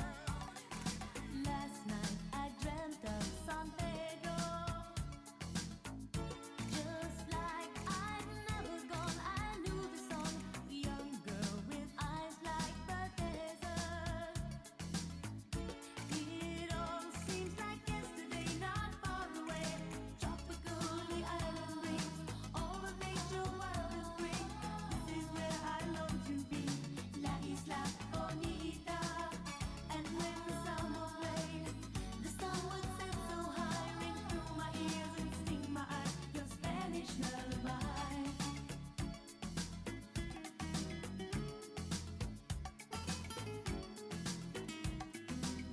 DJ Kenby. I fell in love with San Pedro. Warm wind carried on the sea. He called to me, te dijo te amo. I prayed that the days would last. They went so fast. Tropical, the island breeze, all of nature wild and free. This is where I long to be, La Isla Bonita. And when the summer played, the sun would set so high, ring through my ears and sting my eyes, your Spanish lullaby.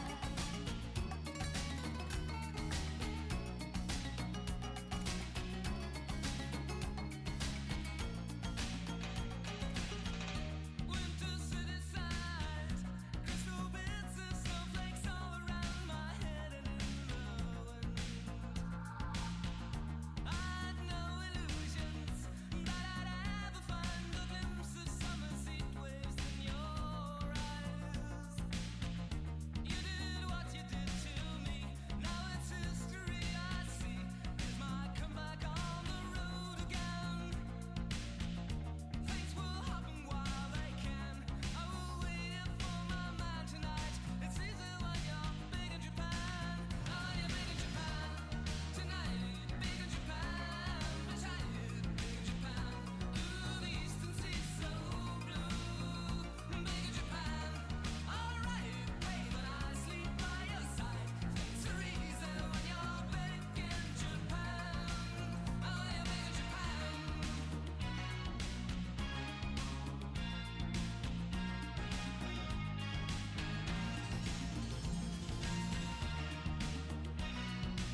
pretends he can't hear her. Starts to whistle as he crosses the street.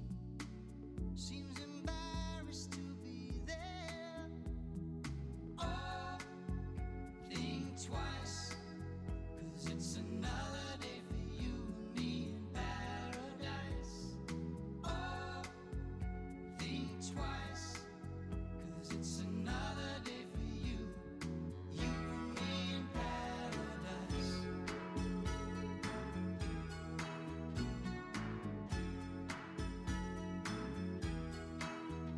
Think about it.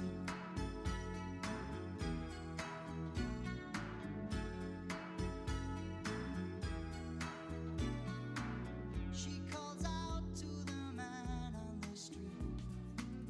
He can see she's been crying. She's got blisters on the soles of her feet. She can't walk, but she's trying. Oh, think twice, 'cause it's another day for you and me in paradise. Oh, think twice, it's just another day for you and me in paradise.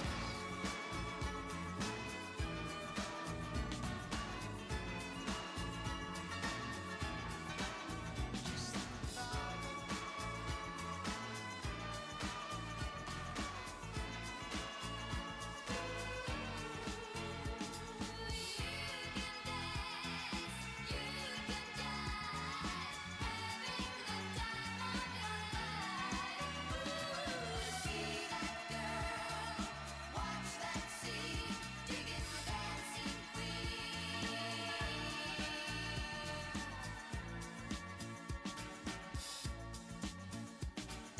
Friday night and the lights are low.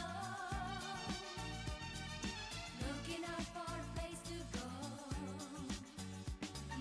Where they play the right music, getting in the swing. You come to look for a king. Anybody could be that guy. Night is young and the music's high. With a bit of rock music, everything's fine. You're in the mood for a dance. And when you get the chance, you are the dancing queen. Young and sweet, only 17.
Ladies and gentlemen, we would like to start the afternoon session. As you all recall, we are going to be starting with the official ceremony for opening. So we would like to ask you to take your seats so that we can start the session. There will be a number of statements that will be read by different partners. For the NGOs, there is one statement that will be read by NGO Forum, the Interreligious Council, and then the United Nations, and then we shall also hear the key highlights from the outcome document on the regional SDG festivals. The speech of Professor Jeffrey Sachs is over, and then we shall get a statement from the Prime Minister who will invite the guest of honor. So ladies and gentlemen, we would like to start in the next few minutes. So please do take your seats so that we can kick off. Thank you very much.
right. Listening to the fragrant song.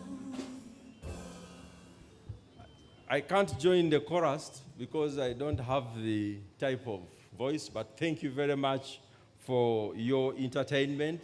We would like now to start, and in order for us to gain a bit of time, we will then start with the panel, and then after the panel, during the panel, we'll see how to proceed with the opening session when the Vice President arrives.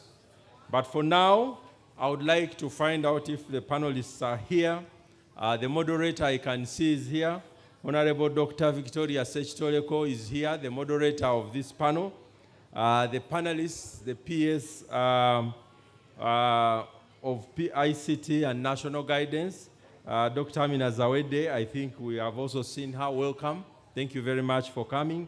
Mr. Kimani Muturi, you are also welcome. Thank you very much for coming. We would like to have you come to the front so that we can kick off our panel. So,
You're in the mix with DJ Can Be.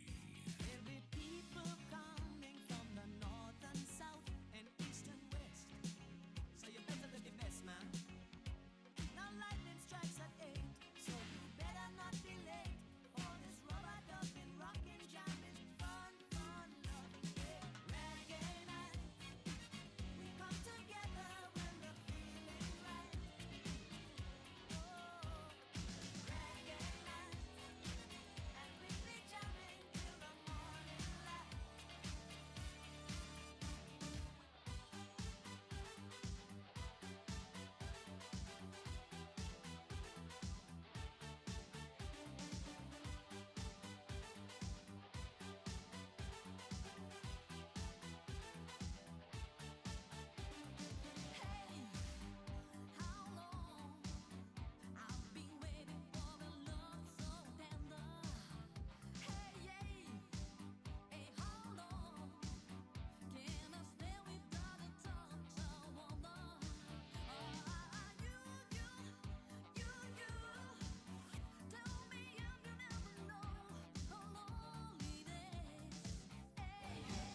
okay, so we'll start our session. Quick announcements. When we went to lunch, there were a bit of things that were moved from one table to the other. So if you have anything in front of you that's not yours, please alert us, our colleagues, so that we can. The minister had a folder which had some things that needs to be found, and also another person, I think, also lost something. So please, if you have anything that is in front of you that is not yours, you can help identify, and then we see how to use it. We would like to start the panel, and I want to invite the panelists to the front. We've been allowed to proceed with the discussion so that we don't lose any time. So you're welcome, our moderator, to come as they reorganize to ensure that you have all the elements that you need. The panelists, if you are here, please come to the front. The PS is here, so PS, Dr. Amina Zawede, please come to the front. Mr. Kimani, I think I also saw him somewhere. Please come to the front. Mr. Japheth Kawanguzi, if you are here, please come to the front. He is. Yes, please come to the front. We would like to start the panel. Dr. Wakabi Wairagala, please come, the Executive Director, CIPESA. And then we have our colleague from UNDP, Mr. Haribato Tapia, from the Human Development Report Office, who will also be joining the panel. So we would like to hand over to the moderator, and then we kick off with the rest of the discussions. So you are welcome, and Honorable Secretary Leko, you are welcome to take over the panel for this afternoon. Thank you.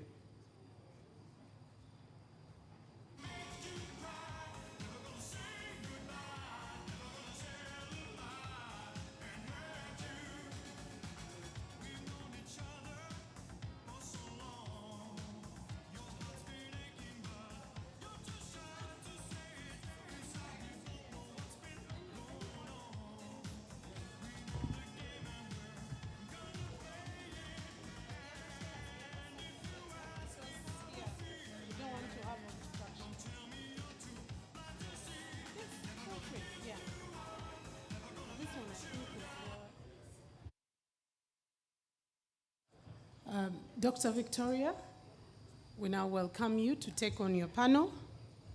And probably for those who do not have our conference book, this panel is particularly looking at leveraging science, technology, and innovation for accelerated delivery on the SDGs and the Agenda 2063 of the African Union. So I think it's no wonder that the PS of the ministry is on this very panel.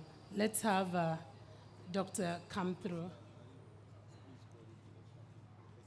I am going to request Professor Ariho, Alex, as well to come to the front because he will give us a keynote before Honorable Victoria Sechitoleko takes up. But please, we are waiting for you, as I also invite Professor Ariho, Alex, who is going to be our keynote speaker, and I think we'll have him speak first before we engage the other panelists. So please, I am not the session moderator. Dr. Victoria Sechitoleko is here to take up.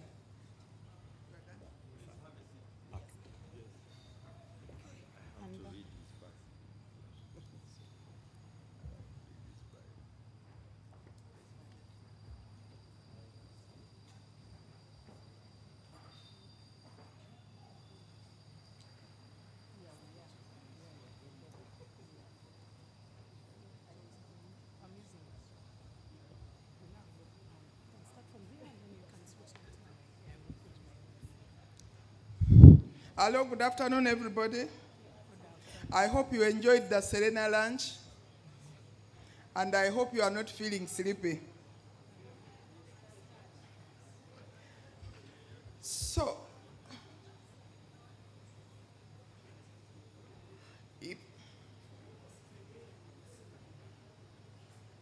if we can start, and I'll start by, first of all, welcoming you back.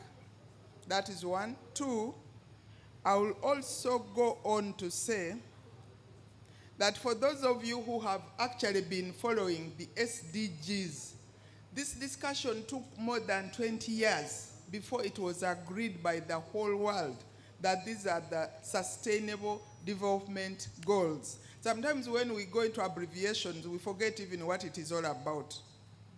Sustainable Development Goals were discussed for years. Then finally they were agreed by the whole world.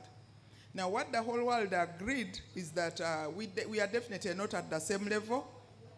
So our priorities are not going to be the same. But for me, coming from Uganda, when I look at the SDGs, with the first one being zero poverty, zero hunger, followed by health, to me it is still, that is the order I would like to see it in. I was joking with one of the LC5 chairs after listening to Professor Sachs, and you all saw and heard his priorities.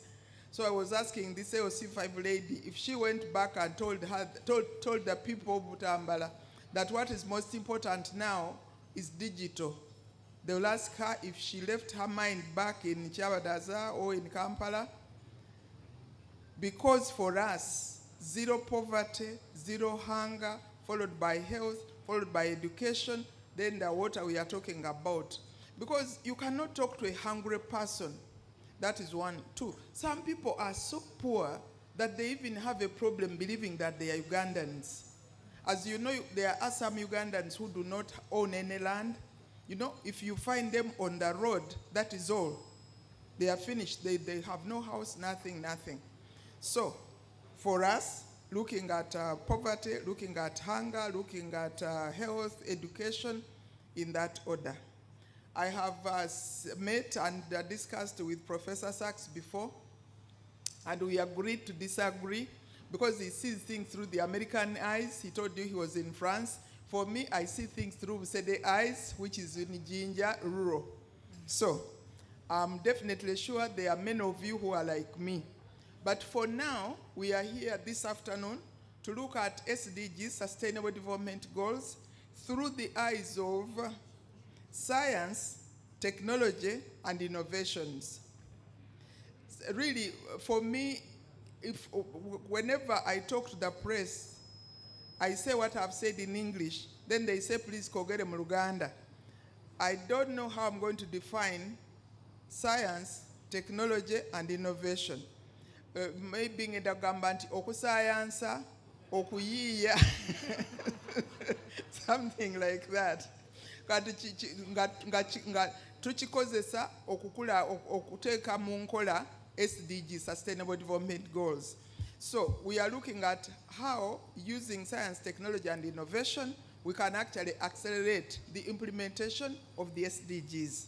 So I'm very happy to inform you that we have got experts here. But among the experts, you know, among the bulls, there is normally the chief bull. Among the experts, I've got Professor Ariho, who is going to introduce himself, after which he will give us the keynote address so that he can position all of us for this afternoon. Professor Ariho, please. Thank you.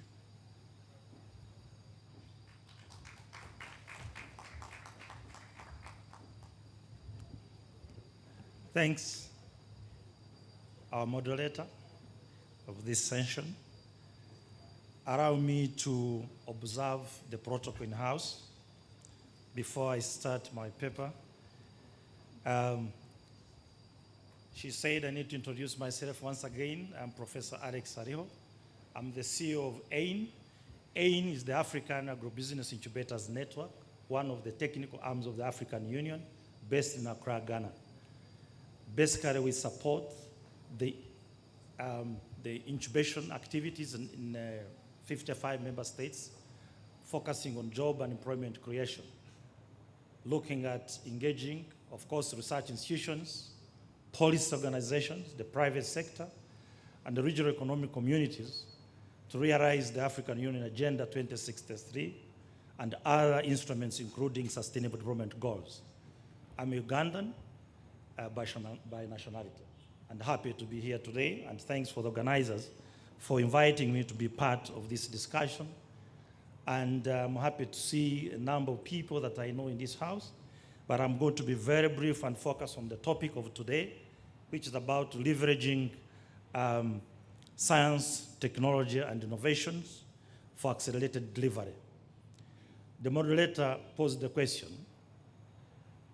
the kind of science that I would like to discuss and talk about.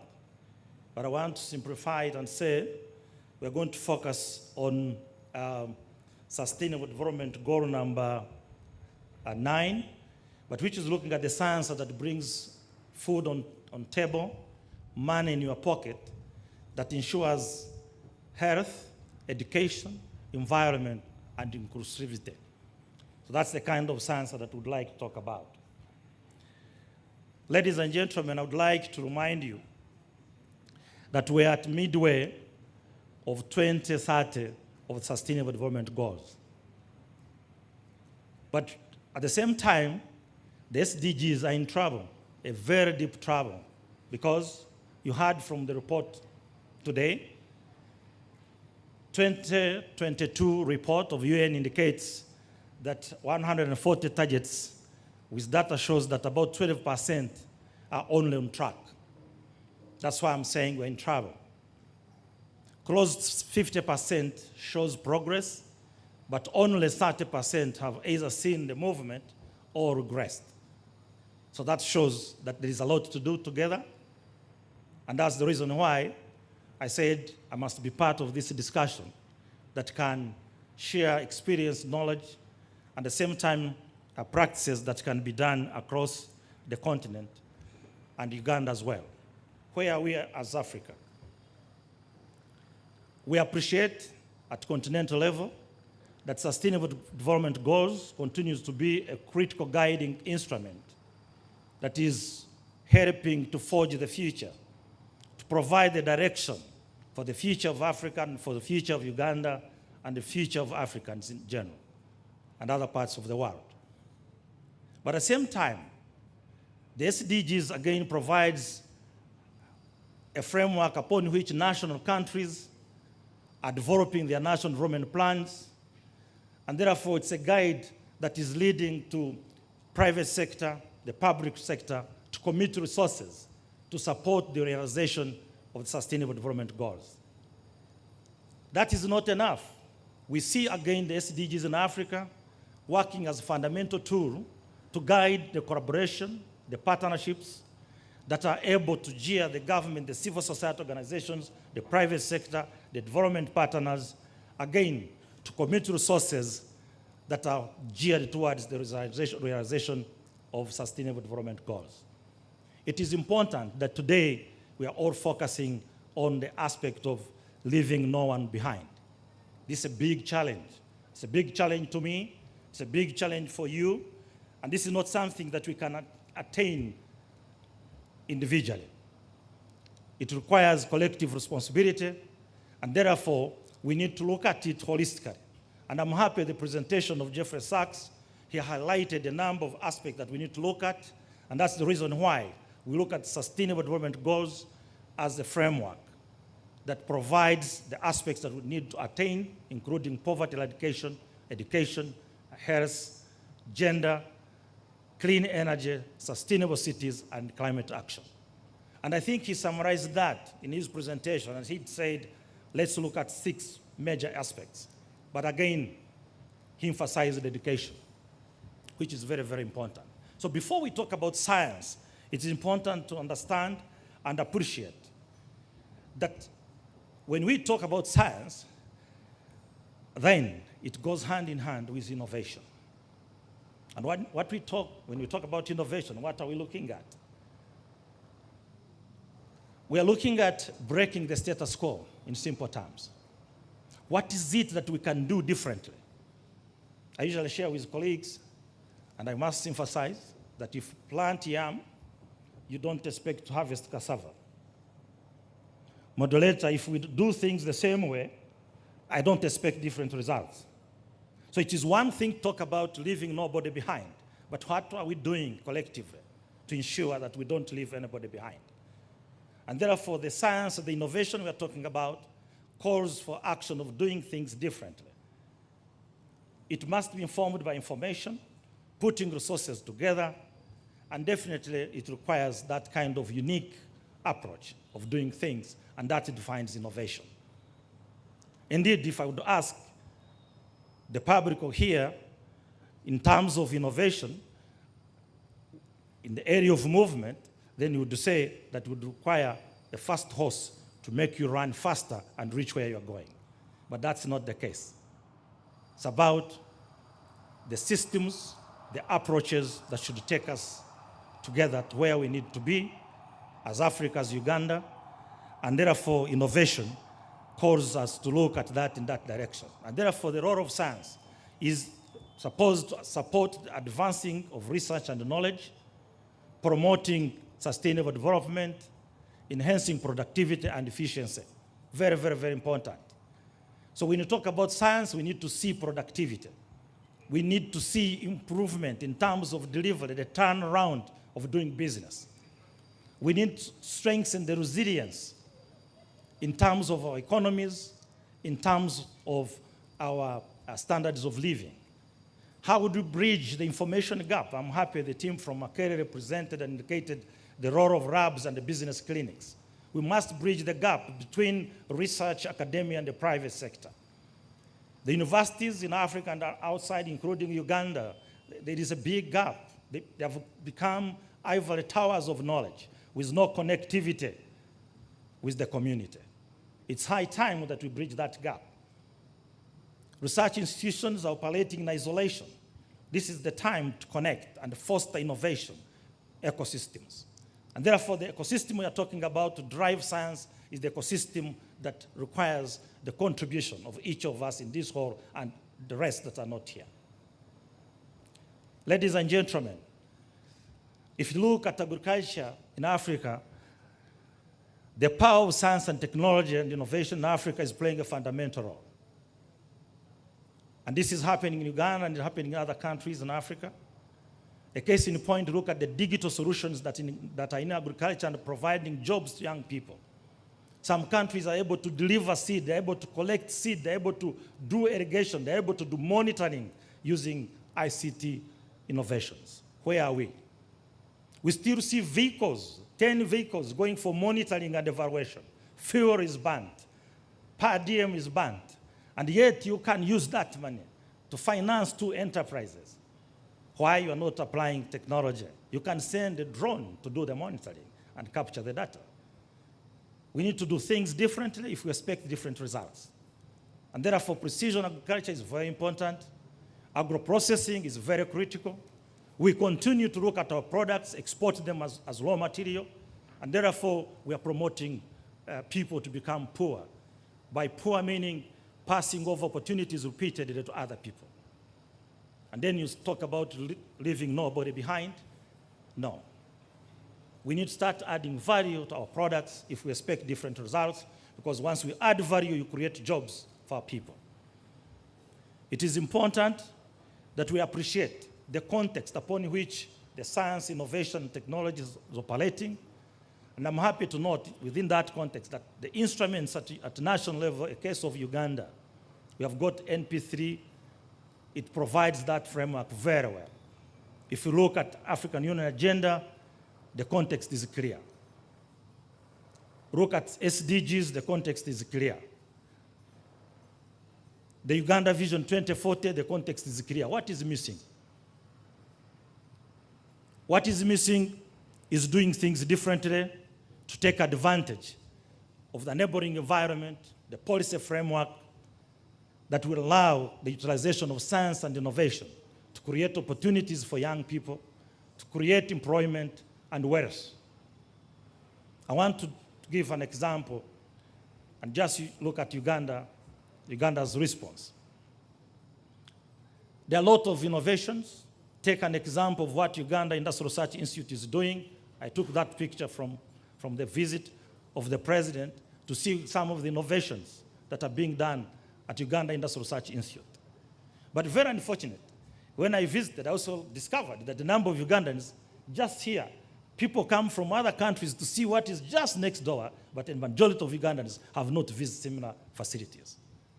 There is no way we talk about transformation without accessing relevant innovations, technologies, and interacting with the same experts that are developing same technologies. Look at the Ministry of Trade. There is a strategy for strengthening SMEs. How would we make sure that the SMEs now in Uganda become competitive to take advantage of different markets across the region. I'm happy that Makerere University is responding now by coming up with what you call Makerere University Research and Innovation Fund. Africa in general, we have spent 50 years spending money on research for development, IR4D. When are we going to move to start investing in research for business development? We cannot continue to look at Africa as a pilot, as a lab. Anything you want to do, let's pilot and see how it will work. You write a proposal, I tell you, well, let's see, will it work? African Uganda is not a pilot, it's not a lab. We must scale. We must move from a prototype mindset thinking of research and innovation to scalability of innovations that bring money, that will create employment for young people and create wealth for our people. And that is something that is possible as long as we do things differently. Ladies and gentlemen, this is what we call innovation success drivers. Very, very, very important. But the value of an idea lies in using it. So many publications, so many strategies, frameworks, but how do we make sure that we use these frameworks to attain the Sustainable Development Goals? And therefore, innovation can only work if we're able to use the same innovations. How are we responding to the market? Very, very important to research, develop, but at the same time respond to the market demands. I was discussing with colleagues, we are now busy, there's a huge drive to do skilling. But at times people are skilled and produce products that are not demanded by the market. Ladies and gentlemen, we are recycling poverty. It is important to look at the market demands, skill such that we meet and address the needs of the society and the needs of the market. And that is critical for the success of innovation. Discovery is very important, but also innovations must solve community problems or societal problems. That is when we can say that's an innovation that is very relevant for society. I did mention about the importance of market investment-driven approaches. We need to start looking at the markets and respond.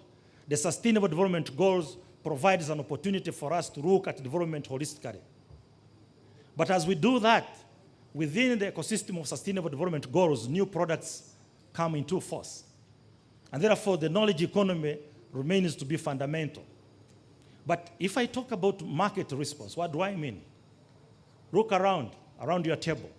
A number of you are carrying Samsung phone. There is Samsung. For Samsung, they became very strategic. They say there is Samsung 1. Next year, Samsung 2. Why? They will have seen Dr. Calist. They know that his economy is increasing and he's economically becoming stable, and therefore they say his class is now for Samsung 3. But you ask Nokia, you ask BlackBerry, what happened? They failed to look at the market, and therefore they maintained what you call the status quo. These innovations, you must continue to change. We are working with a dynamic world. The youth are demanding different approaches, but you want to continue applying the 1960 approaches in addressing the problems of today. It's very unfortunate. We must change. Ladies and gentlemen, if you look at history, innovation does not come just from giving incentives. It comes from creating environments where ideas can connect. I want to give you 1 minute to look around your table. I know some of you have been seated there the whole day, but you have not even greeted the person you are seated with. If I ask around, you'll start talking about business cards. It's not about the business card. It's not about the job you hold. It is the contact. It is the connectivity. Use the time to connect. And that's the power where we get innovations. How do you connect if you are not able to communicate? Imagine the whole day, since morning. I challenge you. We need to connect together. How do we take advantage of the ICT to maximize boost our trade across Africa, and create opportunities. Because Sustainable Development Goals realization is going to create definitely increased productivity. But where are these products going to go? We are now busy at the continent talking about the Continental Free Trade Area. I visited Mbarara 2 weeks back, and one of the young men was telling me, no, I'm now from Mbarara City. Don't say Mbarara, say Mbarara City. Then I posed the question. That's very good. But what is important is what you are going to do in the city. Ladies and gentlemen, even if the African Union provides free passports to all of you, without knowledge, without a product, you can't go anywhere. We must tell the young people and everybody in this room that we need two things. It is a service or a product.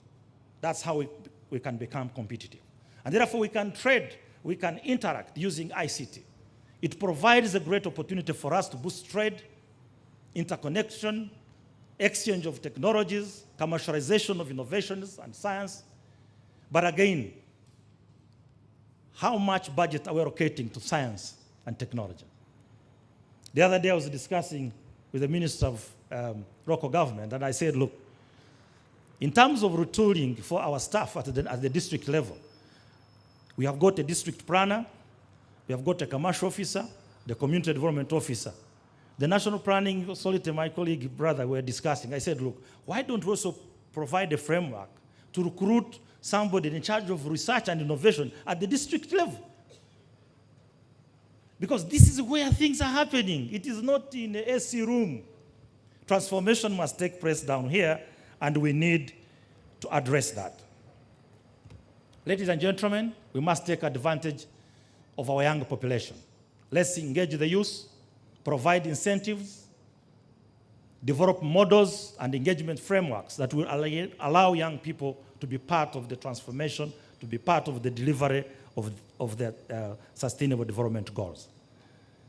I don't want to take a lot of your time, but what are the critical success factors for Sustainable Development Goals and looking at advantage of science and innovation? Innovative, positive mindset, very important. We need to look at that and agree that we are living in a dynamic world and we need to change the way we do things. Strategic partnership and collaboration is very, very, very important. And I'm happy the organizers, Dr. Albert, when you look around, you really, I confirm that no wonder you're holding that powerful position, because you can bring connectivity and look at Sustainable Development Goals holistically. And that will lead to a positive strategic partnership and collaboration. But people will continue to ask, what is in it for us? The benefits and incentives are very important to drive transformation and attainment of Sustainable Development Goals. If you continue to talk about paperwork, frameworks, systems, without incentives and benefits, people will not be able to put resources and time. And therefore, it is important to look at what is it that we're going to gain and attain together. There are limitations. Dr. Robert did mention about this. I'm not going to repeat. But what is important is collective responsibility to address the constraints. We'll never have enough resources to address the problems across the world. But it is important to use what we have in a sustainable way and in the most cost-effective way. And therefore, value for money is very, very important. The real work of social innovation is to fix unbroken human systems. And that's why people are talking about mutual accountability, value for money, the procurement system that you're talking about. How do we fix the unbroken, the broken human systems at different levels?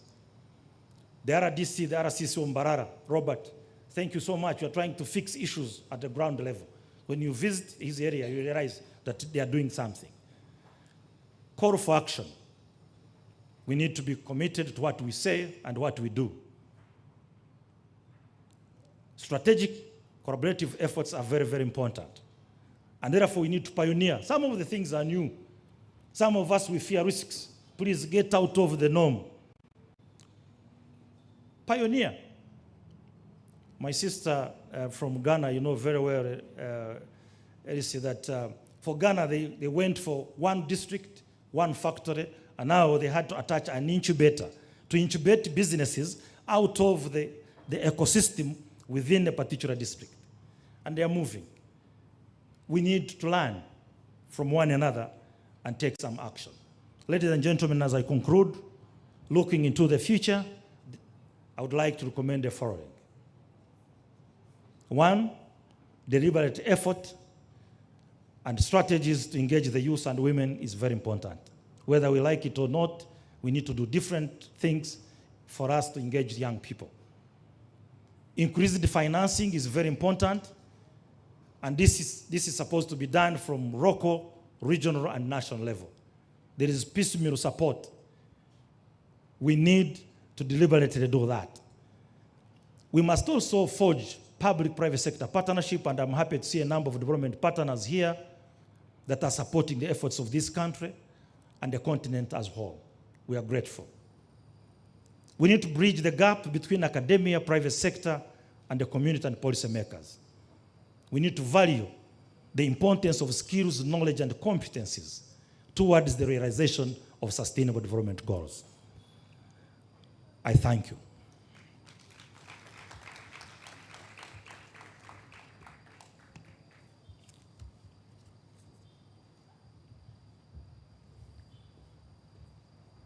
Thank you very much, Professor. I'm sure you have heard it all. I'm not even going to attempt to summarize. All I'm going to do now is go back where I was. What have you understood? If you have an 8-year-old child or 8-year granddaughter like I do, what will you tell her today's meeting was about? That is one. Two, we are looking at the future. And we all know that the future belongs to the youth. So before I invite anybody else from my panel, I'm going to start with the youth to give us his take on the presentation in the morning, Dr. Sachs, what Professor Ariho has just said, but I want him to tell us how we can use, because he's from innovation, how it can be leveraged in order for us to accelerate the SDGs. Let me be specific. For me, because I've said the future belongs to the young, but the now belongs to us, the old people. You know, when we talk about innovation, science, and technology, what would make sense to me is something which applies to my life. And right now, those of you who know me know I've been talking about this for the last 1 month. Right now, as women from Eastern and Southern Africa, we have a problem which you, our young scientists and innovators, should help us solve. The whole of that region eats posho every single day, from Kenya all the way to South Africa. They have just had lunch and they ate posho. My grandmother mingled posho using a mingling stick in a pot. My mother did the same. Former Minister of Agriculture, I'm still mingling posho with a stick. Can I ask if science, because we are talking about the food security, we are talking about energy saving, we are talking about water. Can you, the scientists, you, especially you, the youth, come up with some innovation which is relevant to us? Over to you, Mr. Kawanguzi, the youth. Thank you very much, Honorable. I don't know if I'm much of a youth, but I represent a big segment of young people that I work with who are confidently youth. Allow me to observe the protocols that have already been observed. Good afternoon, ladies and gentlemen. Well, my name is Japheth Kawanguzi, and I lead an organization called Innovation Village. Innovation Village is a destination. We believe that Uganda's brightest and boldest young people, the youth, come to build solutions for problems we face as a country, as businesses, and even government. We are located in 5 areas, regions in the country. In Gulu, where we established in one of the former biggest bars in town. We set up an innovation hub there where young entrepreneurs build solutions. in Barara, in Ginger, in Tinder, and Motive, which is a creative hub for innovators.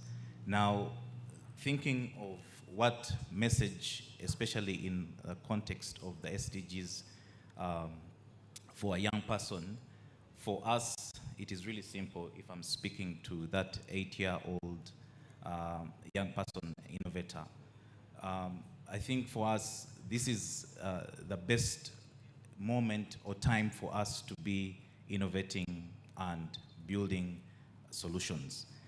Everything we do at Innovation Village hinges on SDG 9, industry, innovation, infrastructure. And we believe, or from everything we've observed, innovators are not able to build solutions that are sustainable without the relevant infrastructure for them to innovate. When I talk of infrastructure, looking at do they have the appropriate capital for them to build solutions? Do they have the appropriate policy for them to be able to start and grow and be incentivized as they build solution? You'll see that a lot of the approaches that have been deployed to support innovation and entrepreneurship mostly come from let's train them. So we're looking at a generation of overtrained, underfunded innovators who are not able to take the ideas they have to the next level. So when we set up the Innovation Village, we came from a context of we shall not identify as a typical incubation center because you cannot establish one where the environment where typical innovation hubs exist is not. So we took a very deliberate effort to be able to engage government, to be able to engage stakeholders, partners, such that we can begin to unlock the opportunities or the environment that entrepreneurs need to exist in. And the very fact that I am here, for me, is a demonstration of the great milestones we've been able to take, especially working with the government. We're grateful to a lot of the opportunities and the environment that has been created. It's been a long journey to get to where we are, but at the moment we're able to list a series of partnerships and activities that we're doing with various government agencies. Of course, beginning with the Ministry of ICT that we've worked to establish, especially around the policy environment. So from my context, looking at the work we're doing around SDG 9, we see technology not as the end, but technology being the means to the end. And we exist to champion the role entrepreneurs play in achieving the SDGs. We believe that entrepreneurs are that secret weapon, if I may say, that will enable us to accelerate opportunities for achievement of the SDGs. And the reason I say this is for every SDG that is out there, no hunger, education, I'm able to give you an example of an entrepreneur who's working in what we call 26 hours a day to solve that problem. So we are grateful for the support that has been rendered to create the environment, but I believe there's more work that can be done to accelerate the environment for entrepreneurs such that we can achieve the SDGs. But I think the greatest resource we have are the very young people who we are already working with. So it's important that we focus on accelerating the environment in which they are innovating, such that we can, again, accelerate the achievement of the SDGs. Thank you. You have heard it all. I hope it is clearer than it was before. Now, I would like to call upon Mr. Kimani Muturi, who is an experienced entrepreneur, to share how all this brings it all home. Basically because he has been there, he has used it, he has done it, and he has used something which is very basic. We couldn't have gotten a better entrepreneur than Mr. Kimani. Over to you, Mr. Kimani.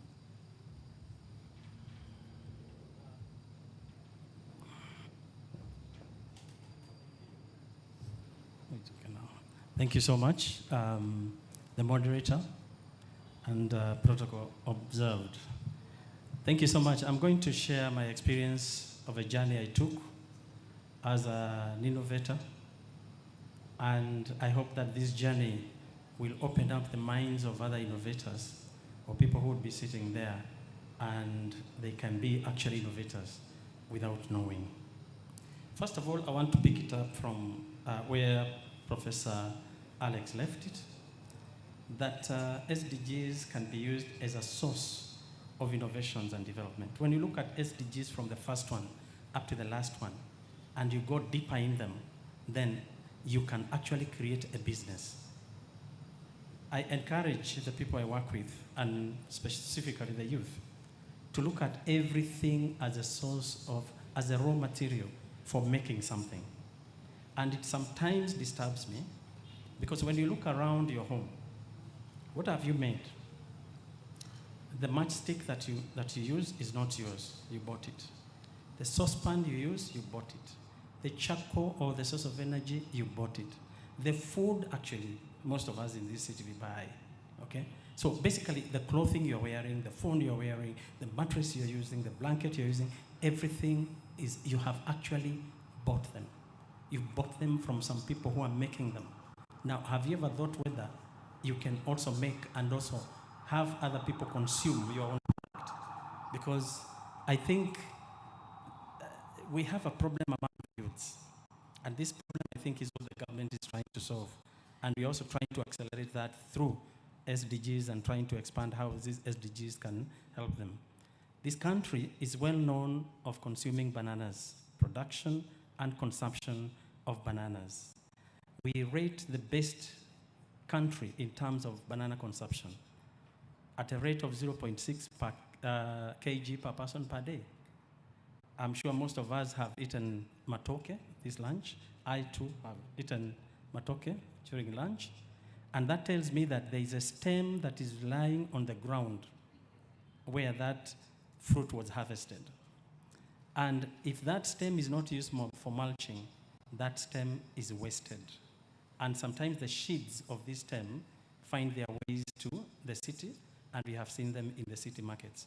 I picked a concern way before 2009, and I started trying to extract fibers from these waste stems. And I've taken over that journey for quite some time, and I've developed a number of products through that experience. The first one was the product. The first product was the fiber. Banana fiber is a product. It is now a product that has demand, and local handicraft makers are trying to source it to also add value and make products. So fiber is a product. Now that fiber, we have managed to spin it into a yarn. Yarn is a thread in textile term. Now that thread can be used for craft industry. It can make hats and can make so many other things. The third product is softening that fiber to the level of cotton, which we have also done. We want to develop a fabric for wear. We want to have a choice whether I want a cotton shirt or a banana fiber shirt. And that is the future of textile industry in this country. We have also used banana fibers to make carpets, and we are well known for making carpets. I work with a number of youths. I work with smallholder farmers who extract these fibers, and then they send to Texfad, and then Texfad commercializes them, makes products and commercializes those products. We work with more than 30 youths who are at the center, and many others that we have trained across a few districts that produce bananas, including Mbarara and also Shema. We have also made hair extensions from banana fibers, and this is also being uptaken by a number of people in the country here. who are now beginning to make those hair extensions. Now, this hair extension is biodegradable. So our ladies, once they wear them, they'll take them back to the garden and they'll be manure for bananas. And I think that is the future of hair extensions globally as we move on. We are trying to look for alternatives that are sustainable, alternatives that can support the source of the raw materials, the production through training and production practices by the youths, and then the marketing. We are busy making vegan leather. It is still work in progress. We have seen people making vegan leathers from plant-based materials, and we also believe that banana fiber is going to be one of the best materials for making vegan leather. This will be a leather alternative that is going to replace, not to replace really, but is going to contribute towards the usage of leather in the country and globally, and this leather is biodegradable. You can imagine where you wear a shoe and then that shoe can degrade in the environment and give actually more humus to the environment. We do this through partnerships. We don't do it alone. We have the thinking, the thoughts of what we can do, but we also build networks around us. We have worked with the UNDP in this, and I want to thank Elsie and her team for supporting our efforts to train the youths in Barara and extend these technologies to those youths so that they can also commercialize them and earn their livelihoods. We have worked with AIM, the organization where Professor Alex Ariho leads, and we have been able to commercialize a number of innovations actually to a number of African countries. We are busy working with Busitama University and URI, and we are trying to innovate wet wipes from banana fibers. We are also trying to innovate tea bags from banana fibers, and diapers, sanitary pads, and those paper-based or pulp-based products from banana fibers. Now, during extraction of these fibers, there is a lot of sap that flows out. This sap, we have also realized, when fermented, it becomes very good manure, fertilizer for vegetables. And we have a garden where we are testing this sap, and those vegetables are doing extremely well. We even tried it with maize, and it also did very well. Lastly, I have a friend who is whom we are helping actually, to design a coffin using banana fibers. When they approached us, we thought this was not a good idea. No, we Africans, we don't discuss death and how you'll be buried. But this man comes with an idea. He wants to make a coffin from banana fiber. And we told him, okay, so exactly what do you want to do? And he was like, yeah, can you imagine? He has a very good point, because how many trees die in this country because Ugandans are dying and they have to be buried with coffins made of wood? He has done all that calculations, and he's saying, look here, we need to biodegrade with biodegradable materials that are sustainably sourced. I think I'll stop there, and I'll be available for any other engagement. Thank you.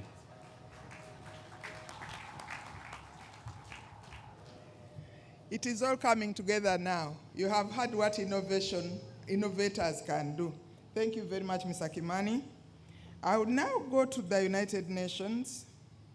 And Madam PS, for your information, you are the host, so you'll be wrapping it all up, because whatever they are suggesting and whatever they are asking, the buck stops with you. Okay, I will now call upon Mr. Heriberto Tapia, who is in charge of Research and Strategic Partnership Advisor at UNDP. As I said, it took years for the world to come to this conclusion of the SDGs, which are actually 17. And I hear they are increasing by the day. But the one organization which was at the top of this at all times was UNDP. So since this has been your baby from time immemorial, could you please give us your take on this topic? Thanks. Thank you so much, Victoria. My name is Heriberto Tapia. I work in the Human Development Report Office. So we are the office that produces the Human Development Report. This is part of UNDP.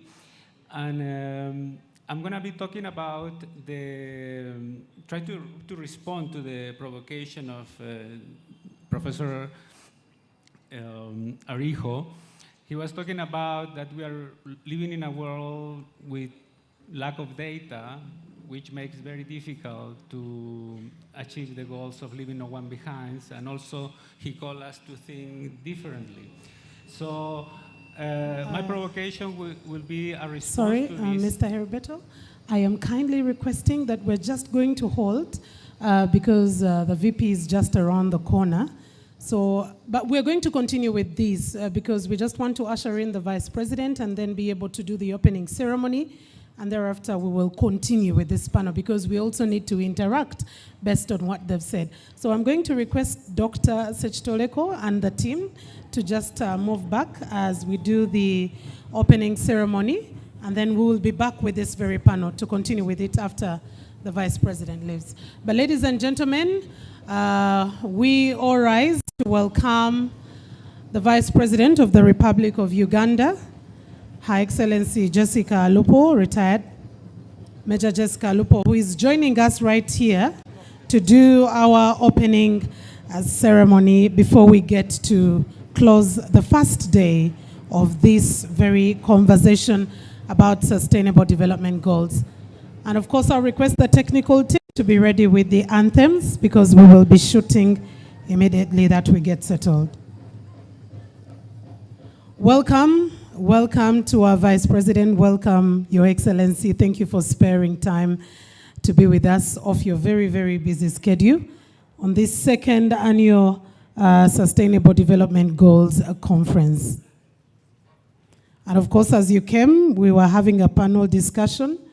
I will be letting you in on the conversation so far, but without any further ado, I request the technical team plays the national anthem and the East African anthem in that order.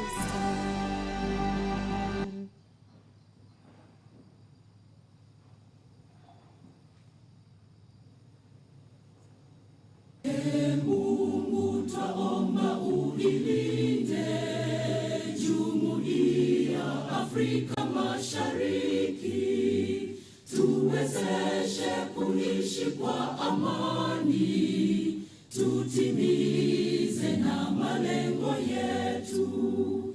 Jumuiya yetu sote tulilinde, tuajibike, tuimarike, umoja wetu ni nguzo yetu, idumu jumuiya yetu.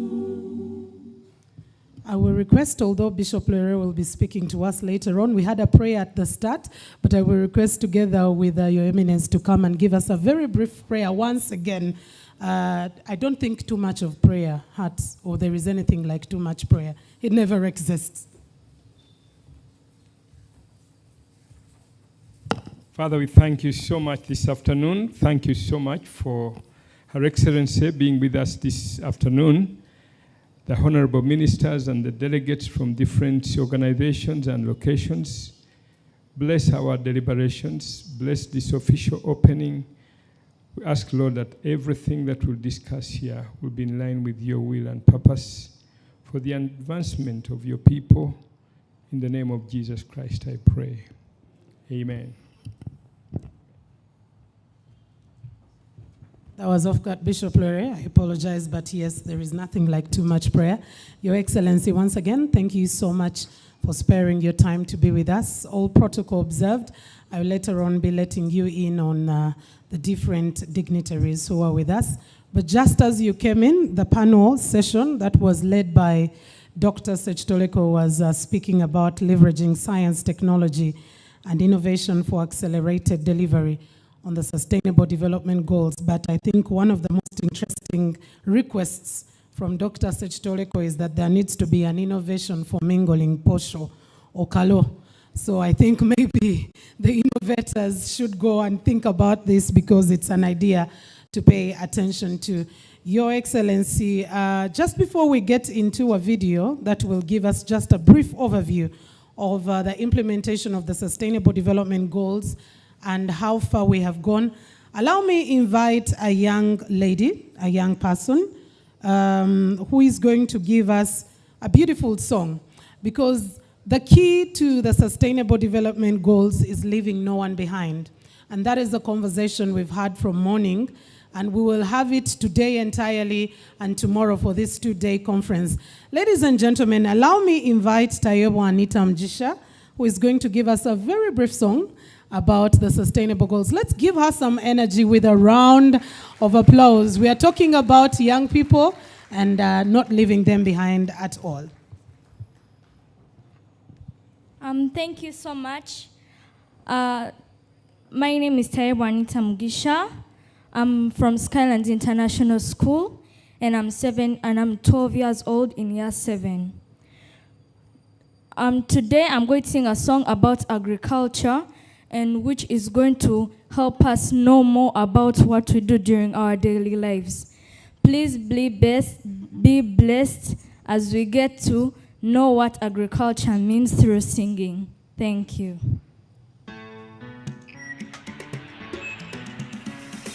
Agriculture is a backbone, the backbone of Uganda and Africa, the mother of the world.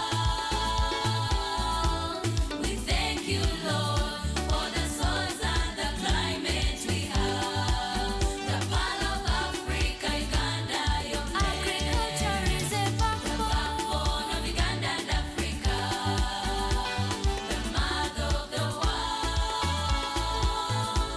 We thank you, Lord, for the soils and the climate we have. The pearl of Africa, Uganda, your place. When I compare the nations in Uganda, I praise the Lord. Your nature is amazing.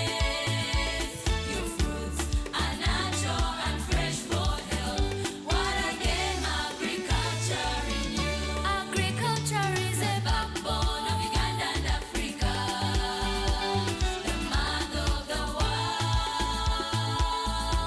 We thank you, Lord, for the soils and the climate we have.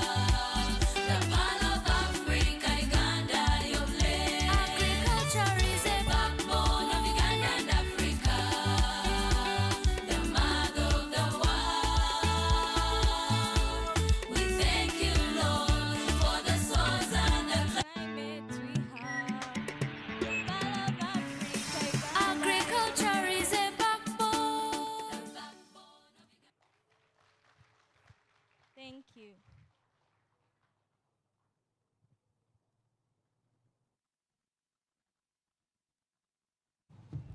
Let's give Anita bigger love, more love than that.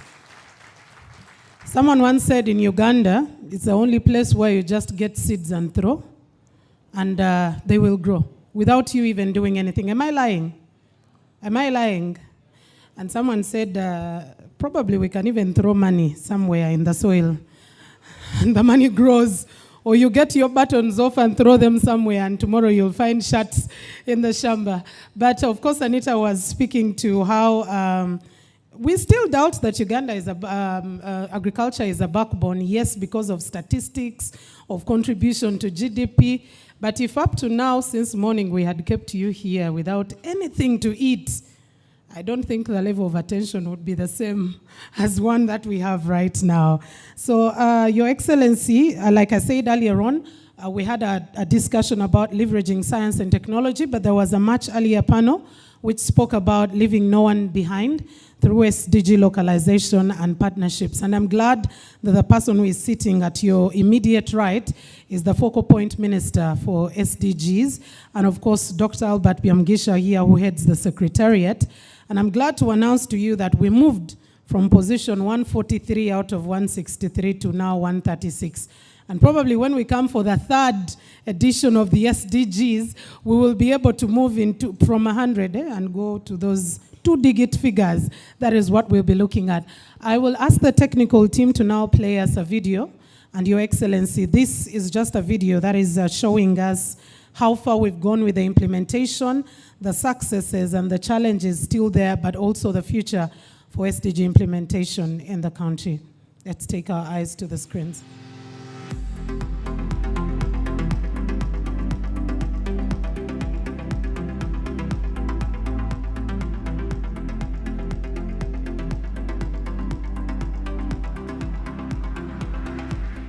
In 2016, Uganda joined 193 UN member states in adopting the 2030 Agenda for Sustainable Development. Since then, the country has made significant strides in its journey towards achieving the Sustainable Development Goals, SDGs. And with the numerous localization efforts, these SDGs have been integrated into national development plans and policies with a goal of ensuring that no one is left behind. Leave no one behind is a central and transformative promise of the 2030 Agenda for Sustainable Development and its Sustainable Development Goals. It represents the unequivocal commitment of all UN member states to eradicate poverty in all its forms, end discrimination and exclusion, and reduce the inequalities and vulnerabilities that leave people behind and undermine the potential of individuals and of humanity as a whole. Uganda's inspiring journey towards sustainable development highlights various initiatives and efforts undertaken to uplift the lives of its people. It recognizes that sustainable development can only be achieved when every individual is included and empowered. Education is the foundation for a prosperous future. In Uganda, significant strides have been made to improve access to quality education through inclusive policies and investments. More children, especially girls and marginalized communities, now have the opportunity to learn, grow, and fulfill their potential. Education is a shared responsibility. Government plays its role, and the family must play its role. That's when we will move together as a country. A healthy population is essential for sustainable development. Uganda is dedicated to improving healthcare services, particularly in rural areas. Through the expansion of healthcare infrastructure, increased access to essential medicines, and community health programs, Uganda is working towards ensuring that every citizen can lead a healthy life. We approach health with two strategies. Just, I imagine, as it is done in many countries. The two strategies for health are preventive health care on the one hand, and curative health care in case somebody gets sick. Prevention, number one. Cure if you can't prevent. That's our strategy. Gender equality is a cornerstone of Uganda's development agenda. Efforts to empower women and promote gender equality are evident across the country. Through initiatives such as promoting women's entrepreneurship, ensuring equal access to economic opportunities, and combating gender-based violence, Uganda is creating an environment where everyone can thrive. The overreaching objective of the Paris Development Model is to increase household incomes and improve the quality of life of Ugandans, with a specific focus on total transformation of the subsistence households into the money economy. Uganda recognizes the importance of sustainable agriculture and environmental conservation for long-term development by promoting climate-smart agriculture techniques, supporting smallholder farmers, and preserving its rich biodiversity. Uganda aims to build resilience, protect natural resources, and mitigate the impacts of climate change. Ensuring access to clean, safe water and sanitation for all is crucial. This aims at providing access to safe and affordable drinking water, promoting proper sanitation practices, and improving water management systems. Reliable, sustainable, and modern energy for all aims to address Uganda's issues on energy and climate change by promoting renewable energy sources, improving energy efficiency, and expanding access to electricity throughout the country. Building resilient infrastructure, promoting inclusive and sustainable industrialization, and fostering innovation aims at enhancing economic growth, productivity, and innovation in a sustainable manner. Uganda's goal is to invest in infrastructure, industries, and technological advancements to support sustainable development for all its people.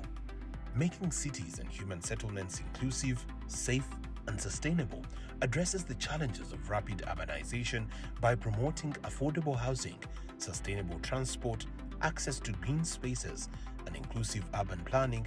With these, Uganda can create livable cities and communities that provide opportunities for all while minimizing environmental impact. Achieving the SDGs requires collaborative efforts.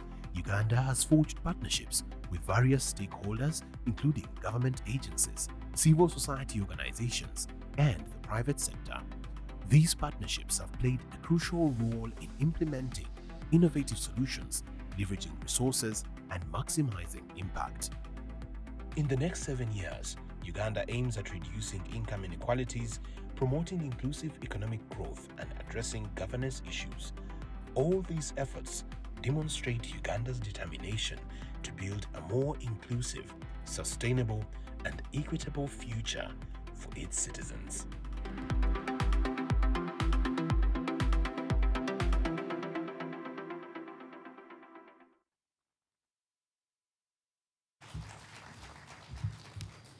And that all thanks to the Office of the Prime Minister, under which the SDG Secretariat sits, that is headed by Dr. Albert Byamgisha, as I mentioned earlier, and of course the focal point minister, the Right Honorable Justine Kasule Lumumba, who will later on as well be giving us more and more discussions about this. Of course, there is nothing that we can do without partnerships, Your Excellency, and that is one key aspect that has been emphasized in our conversations and in our statements, and even the achievement that I talked about earlier is because of the localization efforts. I said earlier on in the morning that sometimes when we meet in such beautiful hotels, we tend to forget about that rural woman, that rural man, who has to understand what these sustainable development goals mean, and that every action they do may impact one or many of the sustainable development goals. So that is one of the reasons why domestication is still being challenged in some countries, including Uganda. But in part of the partners, we cannot leave aside the non-governmental organizations. And I would like to invite, on behalf of the NGOs, Dr. Moses Isoba, who is the Executive Director of the Uganda National NGO Forum, to come us and give us a brief statement. Let's give Dr. Isoba a round of applause as he comes to speak to us.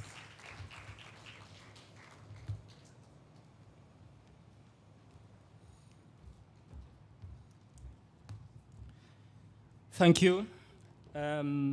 Your Excellency, the Vice President of the Republic of Uganda, the Cabinet Ministers here present, Your Excellency, the Ambassador of Denmark to Uganda, the UN Resident Rep, all protocol observed. My name is Dr. Moses Isoba, and I'm the Executive Director of the Uganda National NGO Forum. And it's my singular pleasure to make a statement on this second National SDG Conference on behalf of civil society in Uganda, a conference organized under the theme of promoting inclusive national and continental actions for accelerated delivery of SDGs and Agenda 2063. For those not familiar with the Uganda National NGO Forum, it's an umbrella organization that brings together NGOs in this country with a mandate to influence democracy and governance processes and at the same time to improve and enhance the operating environment of NGOs. As a leading platform for civil society, CSOs in this country have continued to play a pivotal role in fostering sustainable development. We have coordinated and mobilized CSOs to actively engage in advocacy undertaken, capacity building, promoted collaboration among civil society actors, government institutions, and other stakeholders. Through our work, we have witnessed transformative power of partnerships and the collective efforts required to achieve the SDGs. We recall that SDGs were adopted in 2015. And now, 8 years down the road, we need to be taking stock of what the government and all key stakeholders have done in the realization of SDGs by 2030. Through civil society partnerships with the government, we have organized successful localization campaigns on SDGs, as the Tonde Kamabega campaign. We have worked also collaboratively with the government in 2016 and 2020, working on the voluntary national review reports. We've convened multi-stakeholder policy dialogues and the recent SDG festivals that we've hosted across the country in Jinja, in Mubende, in Lira, and in Mbarara. We recognize and applaud the government of Uganda through the Office of the Prime Minister, specifically the SDG Secretariat, for the commendable coordination. At the national level, you've been able to bring together different stakeholders: the government, civil society, development partners, the youth, and the private sector. We thank you.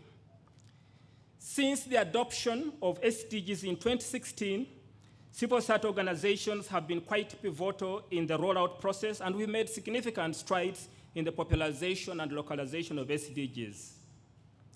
This has been done by providing a framework for citizen mobilization and engagement to ensure effective participation in the implementation of the localization agenda. Recently, CSOs, in partnership with the SDG Secretariat, implemented the SDG Joint Initiative that gave birth to the regional and national SDG festivals, as I said, took place in different cities across the country. The SDG festivals were aimed at creating mass awareness and localizing the sustainable development goals at the grassroots level so that citizens and their leaders can appreciate the SDGs and understand their contribution toward their realization. By mention of this, of course, I would immediately want to thank the Royal Dance Embassy with their immense support and funding toward these SDG festivals, and the 23 SDG champions. They may be few in number, but they are having quite a huge trickle-down effect. We thank the Embassy for the continued support towards this work. We also acknowledge that much remains to be done to fully realize the SDGs in Uganda. As civil society, we therefore would like to highlight some key critical concerns which arose from the SDG festivals and forums that the government and stakeholders will need to focus on as we implement the decade of action for the SDGs. And these range not, of course, in any order of priority: the accessibility to PDM funds, the inaccessibility to quality education and health care services, of course, the limited understanding of what SDGs are, poor working conditions of both industrial workers and other forms of workers, and the poor infrastructure in different parts of the country. In order to fast-track the implementation of SDGs, our views are, one, that there is need and with urgency to establish multiple sources of financing for SDGs, since this remains limited. The NDP 3 midterm review states that Uganda requires at least 14% to GDP in additional financing to meet SDGs by 2030. Therefore, the more need to effectively implement the public investment financing strategy, as this will enable the achievement of SDGs. We need to strengthen multi-stakeholder engagement, since this is still limited.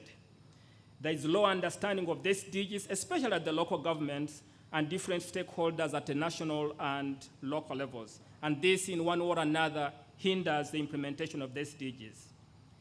8 years since the adoption of the Agenda 2030 for Sustainable Development, Uganda has made commendable efforts toward the localization of this agenda. An SDG coordination framework to ensure a coherent and consistent SDG implementation process is in place. The framework clearly highlights the roles of the different stakeholders. Admittedly, civil society remains a critical pillar. But as they say, where you meet the king is where you worship him. And as before you, Your Excellency, the Vice President, as civil society organization, we continue to play a critical role, but at the same time, we definitely would be looking for a more conducive and facilitative environment to play our role as organizations.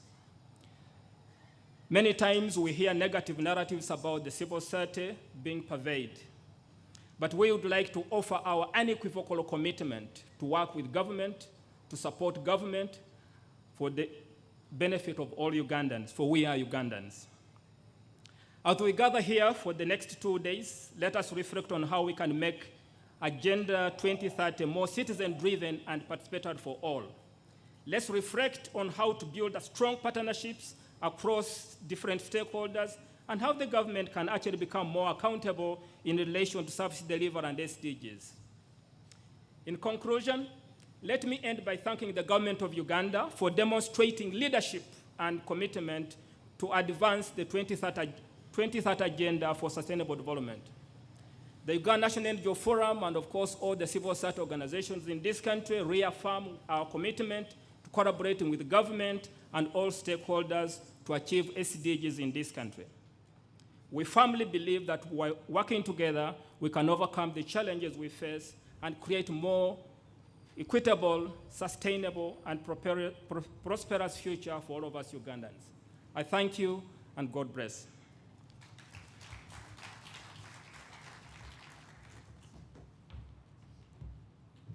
Thank you very much, Dr. Isova, and for all the efforts of the NGO Forum. And while we were still at it, Your Excellency, we were joined by Dr. Monica Msenero, who is the Minister of Science and Technology under the Office of the President. And we'll also be wrapping up the session, which existed a little bit earlier, that was moderated by Dr.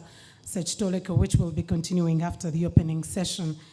Because of time, without any further ado, allow me invite a statement on behalf of the Interreligious Council, who are also very pivotal in leading conversations about sustainable development goals, and Bishop Joshua Lere, together with any other council presidents who would like to come with.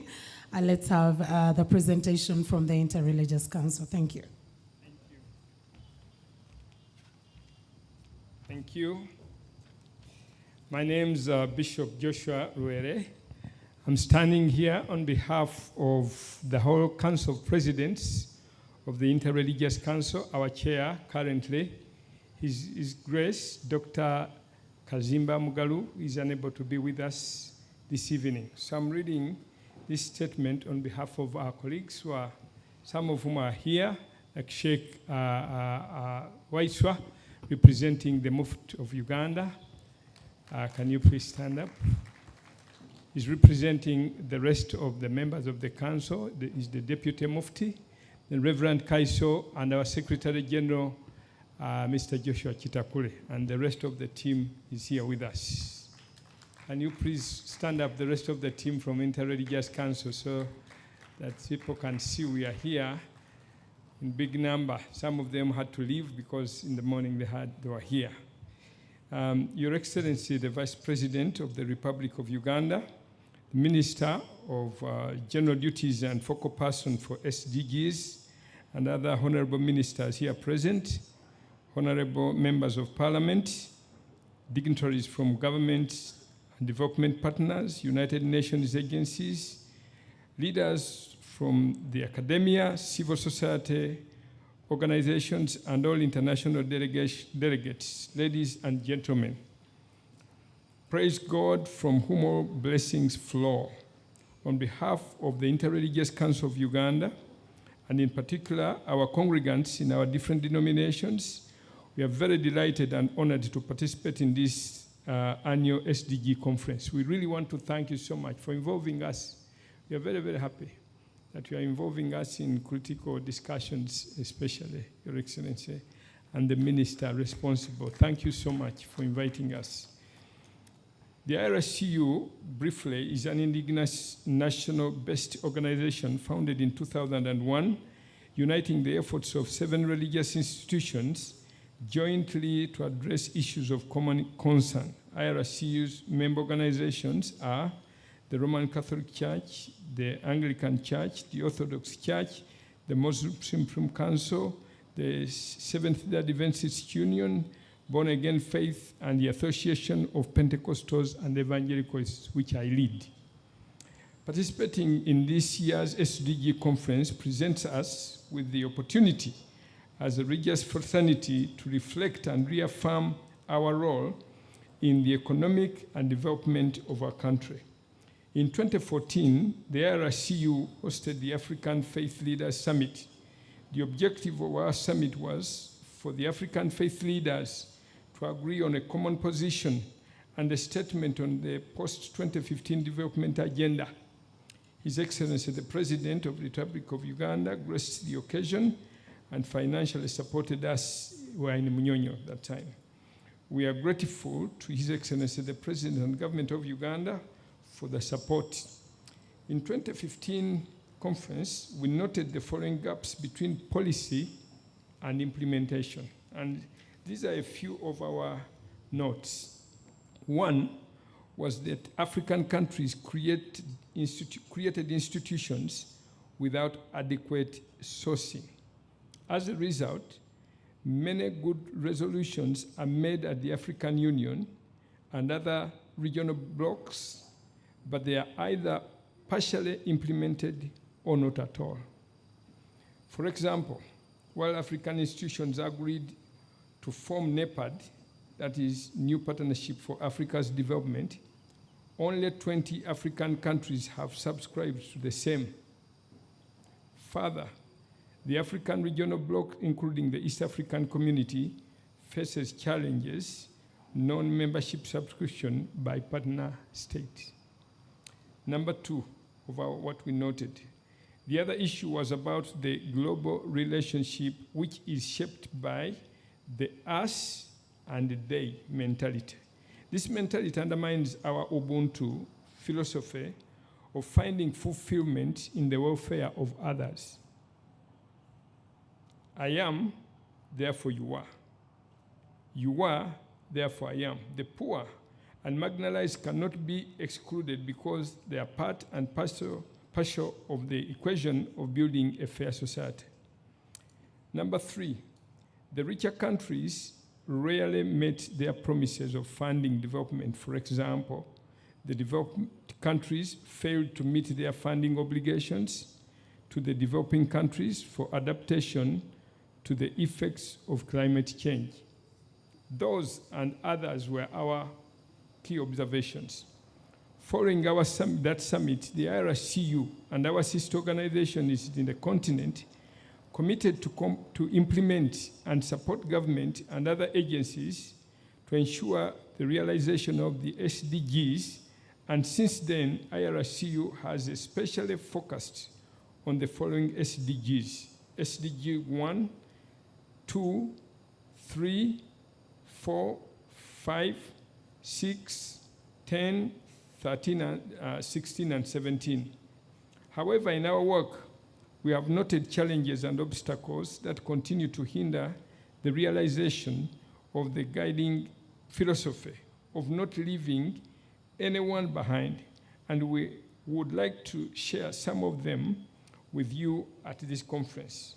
Your Excellency, as you are aware, many countries in Africa are oscillating between what they know needs to be done to improve the welfare of their people on one side and the sacrifices that they need to make for this to happen. For example, we all know that agriculture is the backbone of our economy here in Uganda and employs over 80% of the population. Yet surprisingly, our investment is very minimal in that sector. Your Excellency, as you are aware, most African countries are struggling with the issue of food security. One would imagine that the technocrats would be able to determine the quantity of food that each household needs every year. This would be calculated to establish the population's annual food needs and consumption. And with that figure in mind, the technocrats would be able to know the annual amount of food that is sufficient for the country and its cost. That would mean then, that furthermore, the technocrats would be able to set annual food production targets for each sub-county, even to include the quantities for export.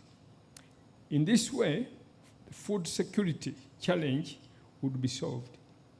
In many ways, therefore, realizing the SDGs will require us to work smart and more methodically. We feel that is the way to go, and it's easy if we handle it that way. In Uganda, government, for example, provides health services at Health Center 3, at sub-county level, Health Center 4 at constituency level, and General Hospital at district level. Using the above methodology, we should be able to know the number of health workers we need per year for the next 5 years. This will guide our health training institutions to set targets in terms of human resource requirements. Then the deployment and remuneration would follow. Moreover, the extra health workers could then be planned to be exported in other countries. Your Excellency, ladies and gentlemen, one of the objectives of this conference is to create space for the various actors to share information and experiences in the implementation of the SDGs and the best practices to have them replicated and fast-tracked. As IRCU, one of the critical pathways that should be considered is to create a national platform to take charge of issues of mutual accountability, the shared responsibility, and a common destiny. This is the spirit.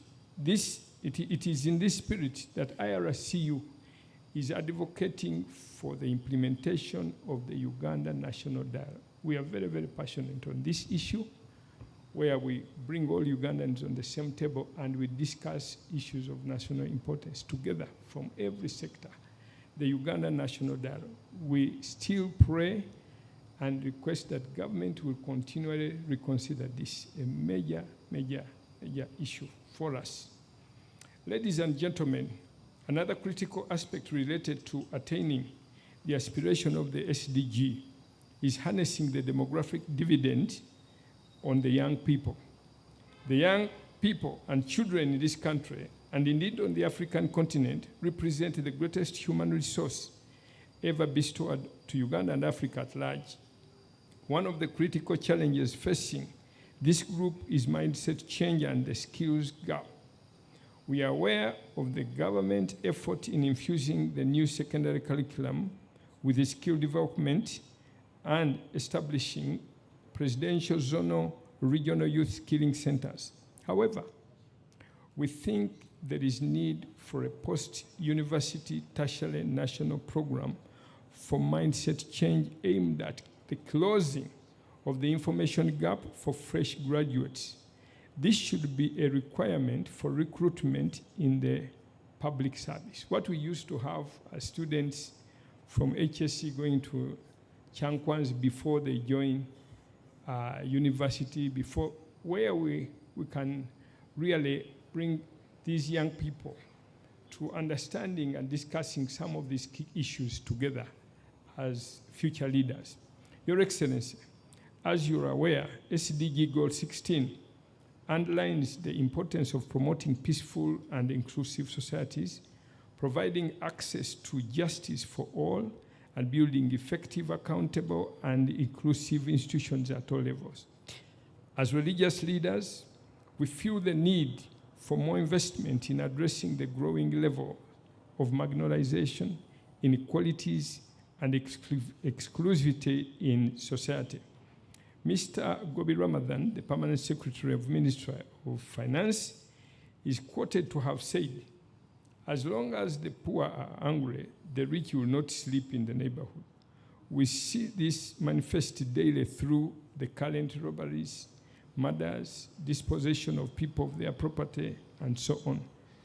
This is causing a lot of anxiety among the population and undermines the realization of SDGs.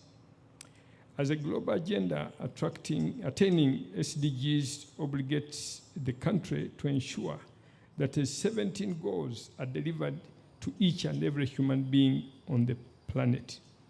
The fire next door is fire in your compound. The gist of this African proverb is that the conflict in the neighboring countries may have ramifications of peace, stability, and development on Uganda. Therefore, the unending wars in DRC, South Sudan, Somalia are a costly burden in terms of military deployments, disruption of trade and commerce, and the constant influx of refugees in our country. Overall, this directly impacts on the realization of the number of SDG goals. We want to thank government, Your Excellency, and appreciate the efforts of government to ensure stability in DRC, Somalia, Sudan, and elsewhere. But we think these countries must be held accountable for their failure to find sustainable solutions to their governance challenges. That's what we think. Ladies and gentlemen, as a country, we have noted with concern that some of our farmers, due to economic pressure, sell gardens with crops that are not ready for harvest, and by harvest time, they have run out of the proceeds from the sales. This practice is rampant in areas like Busoga, Teso, Mbale, Ankole, and Masindi.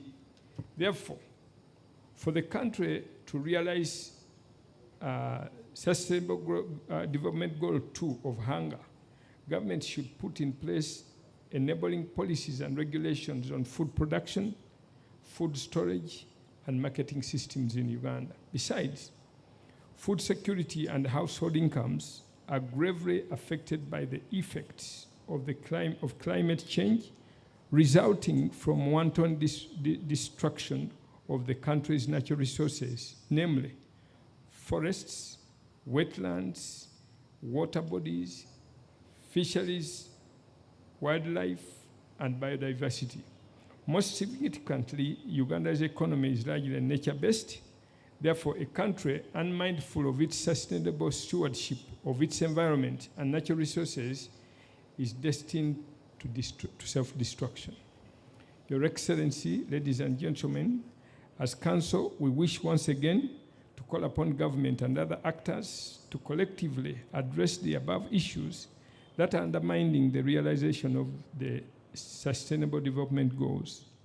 As a faith community, we continue to commit ourselves to further strengthen our structures, to build resilience to shocks and stresses, and enhance knowledge and skills of our congregations to effectively participate in all government programs aimed at realizing the SDGs. Notably, there is need to fast-track the SDGs that are still lagging behind, such as SDG 1, SDG 2, 5, 7, 10, 13, and 16. We also pledge to offer our national faith-based structures and systems to build partnerships with government and other development actors for social mobilization, mindset change, advocacy, and implementation of the SDGs. We thank government and specifically the President of the Republic of Uganda for his continued support for the Interreligious Council of Uganda. We also thank the SDG Secretariat for the continued partnership with the Interreligious Council of Uganda. For God and my country, I'm Bishop Joshua Ruele, General Overseer of the Association of Pentecostals and Evangelicals, on behalf of our chair, Dr. Kazimba Mugalu, the chairman, Council of Presidents of the Interreligious Council of Uganda. Thank you very much.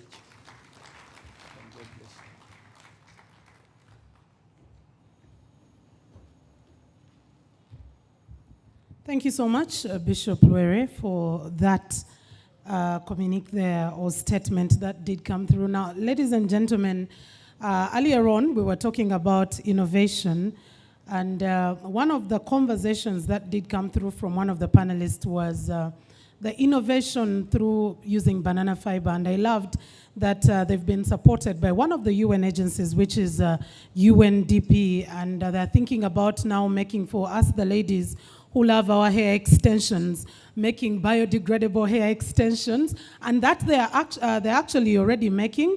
And Your Excellency, if you will have some time before you leave, we have an exhibition outside. You can be able to see part of that work, which is being done not only by them, but also other persons who are doing innovations. And the one we are waiting for that he talked about is a biodegradable coffin. He was also amazed at it because he said in Africa we don't talk about death too, but I think it will be a good option to pay attention to. Why I talked about them being supported by UNDP is because UN has played a pivotal role as a development partner to ensure that we localize the Sustainable Development Goals, but so many other efforts to ensuring that we achieve everything that the Interreligious Council was also looking at, especially the demographic dividend, which we chatted about with Honorable Mohanga, and I think Honorable Amos Lugolo will be talking about the idea of our exponential population growth. And we were asking ourselves, is it an advantage? Is it a disadvantage? Is it something to pay attention to?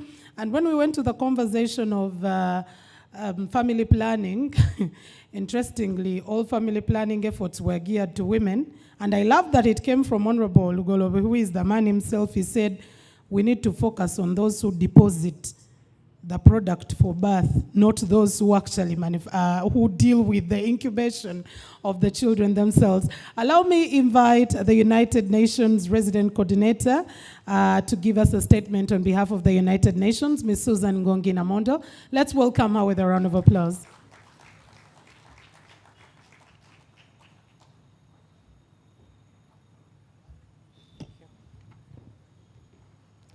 Your Excellency, the Vice President of the Republic of Uganda, honorable ministers here present, with a very special mention to the Right Honorable Minister in charge of General Duties and the SDGs.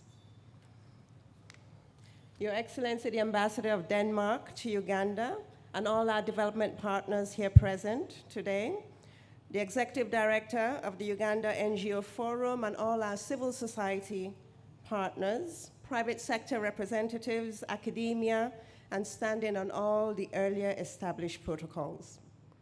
On behalf of my colleagues in the United Nations system, we are delighted to be a partner to this second Uganda Annual Sustainable Development Conference. In a special way, I wish to recognize and extend my appreciation to the Right Honorable Prime Minister and the Minister for General Duties for their continued commitment to the coordination of government and its partners in the domestication and implementation of the 2030 Agenda for Sustainable Development, and at the core of which are the 17 goals. Your Excellency, since the adoption of the SDGs in 2015, we have witnessed government's leadership and strengthening the policy and institutional coordination architecture for this agenda. Non-state actors are also working increasingly more closely with the government to support the implementation of SDGs in Uganda. The UN system is delighted to be associated with these efforts and the strong partnership that we have established with the government over the years. Our approach is premised on the strong belief that the UN member states and their people should be at the center of determining their development paths while we continue to play a facilitation role. This year's SDG conference has come at a time when there are more positive prospects for Uganda's growth and development trajectory, with the economic growth rate steadily returning to the pre-COVID-19 projections of 6 to 7% per year.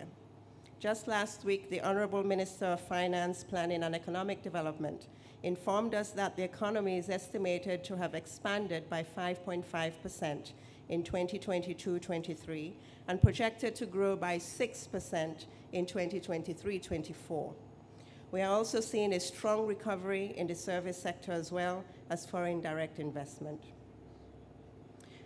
Despite government's commitment to implementing the 2030 agenda and the positive outlook, there remain challenges, of course, and risks to Uganda's journey to sustainable development. We cannot confidently state that the country is fully cushioned from the impacts of the global and regional conflicts, violent extremism, disease outbreaks, climate change, and environmental disasters. The unfortunate incident in Kasese, where innocent school children lost their lives and others were abducted at the hands of a suspected terrorist group, is a reminder that the risk of insecurity and violence is real and has far-reaching consequences on our development progress. The positive economic growth rate also remains somewhat elusive to the ordinary Ugandan, as this is not always felt in everybody's pockets. Certain groups, and we heard this from Dr. Albert earlier today, certain groups such as people with disabilities, women and girls, orphans, vulnerable children, indigenous people, refugees, among others, continue to face varying social and economic exclusion. In the midterm review of the third National Development Plan, the National Planning Authority revealed that only 17% of the targeted results have been achieved thus far. This conference presents a great opportunity to reflect on our journey and renew Uganda's efforts to accelerate the achievements of these SDGs. Fortunately, we have Vision 2040, the National Development Plans, and other national policy and legal frameworks through which SDGs are implemented. There is no separate implementation architecture for the SDGs besides the national policy and institutional provisions. This conference also comes at an opportune moment when the global community is preparing for the SDG Summit that will be convened 18 to 19 September 2023 as part of the United Nations General Assembly.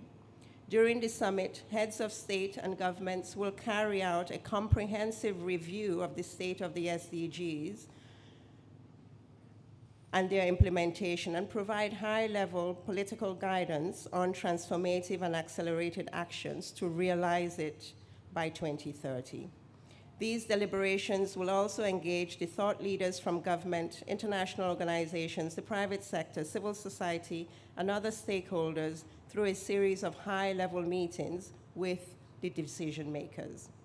The outcomes of the SDG conference and the associated engagements of the Office of the Prime Minister that the Office of the Prime Minister has led at the subnational level will therefore inform Uganda's contribution to the discussions at the SDG Summit.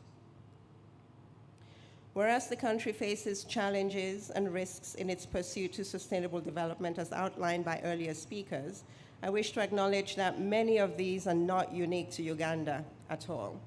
Other developing countries and the world's most vulnerable people are bearing similar consequences of slowed transformation.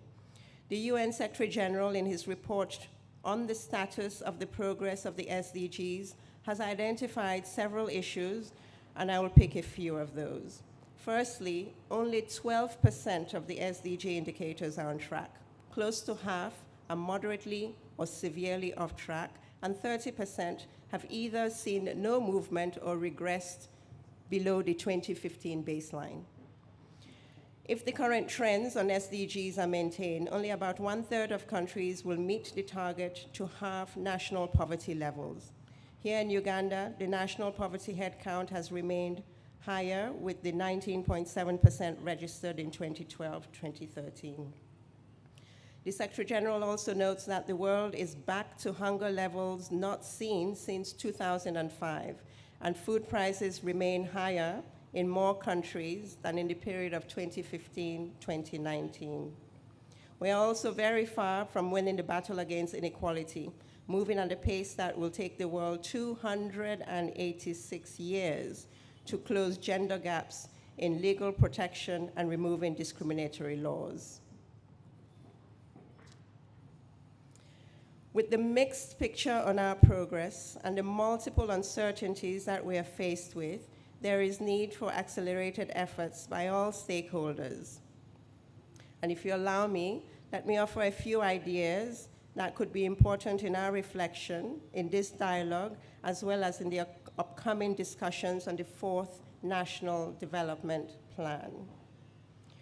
I think first and foremost, as most will agree, government really is our driver in everything that we do, either directly or indirectly. And it is commendable that the most critical policy and planning instruments and institutions have been put in these. However, for several reasons, that we still have gaps in implementation, and that was discussed also earlier today. Public institutions have not been fully equipped with the necessary human resources and appropriate infrastructure that can meet today's dynamics. Even with the clear evidence of the potential of digital systems to transform the effectiveness of the public sector, uptake has been slow. Institutions need to be equipped to steer and leverage digital technologies in an inclusive manner to advance development. There's also need for government to lead partners in putting in place an even more effective development partnership architecture that promotes regular dialogue, accountability, and trust between the public sector and other supportive development actors. Private sector. We all know that the private sector is a critical driver of innovation, productivity, employment, and economic growth. We must take advantage of the opportunity that world over, business leaders are gradually recognizing the significance and urgency of integrating sustainability into their business practices and strategies to achieve long-term success. However, achieving full alignment to sustainability requires that government policies and regulations must provide a more enabling environment that motivates and facilitates sustainable practices. Private sector engagement might also benefit from a more structure and engagement. Financing. Development financing remains one of the major constraints on how fast we can implement and achieve the SDGs. And I really wish to commend the efforts of the Ministry of Finance and its partners towards improving domestic revenue mobilization. The other source has been concessional and non-concessional borrowing. However, it should also be acknowledged that traditional sources of financing will, in the short term anyways, not be adequate to address today's development needs and challenges.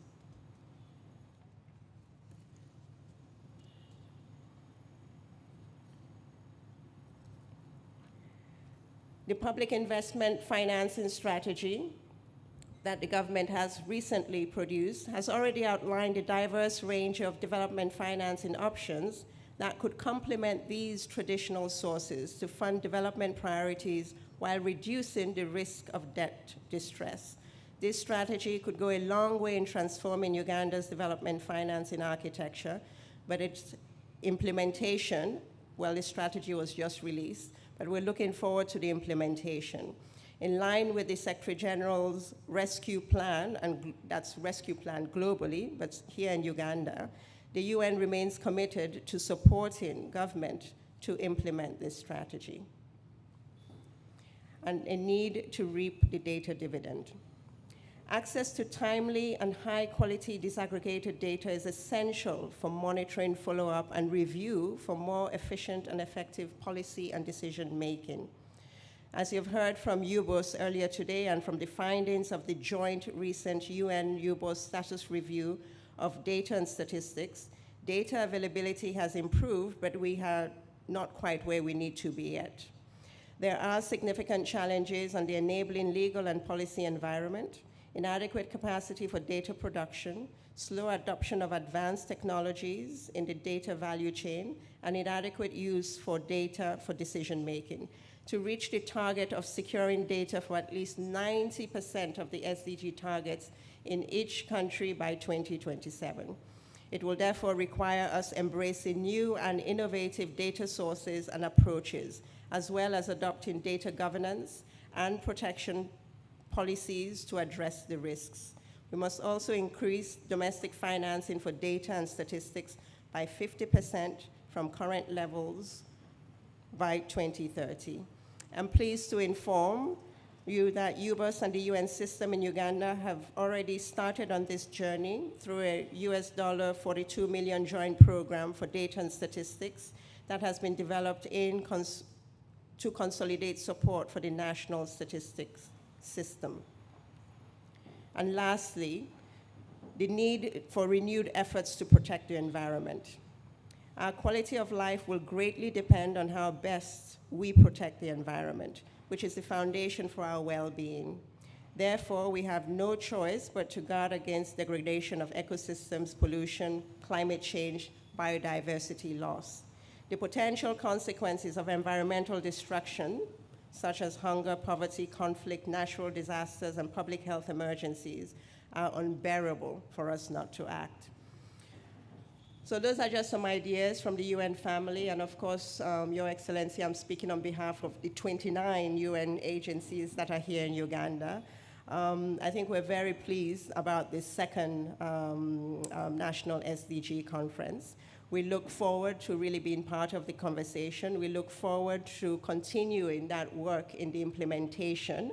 And it is my hope that we will all find ideas that we can work on to speed on acceleration of the progress that we're all seeking. And on that note, I thank you all very much.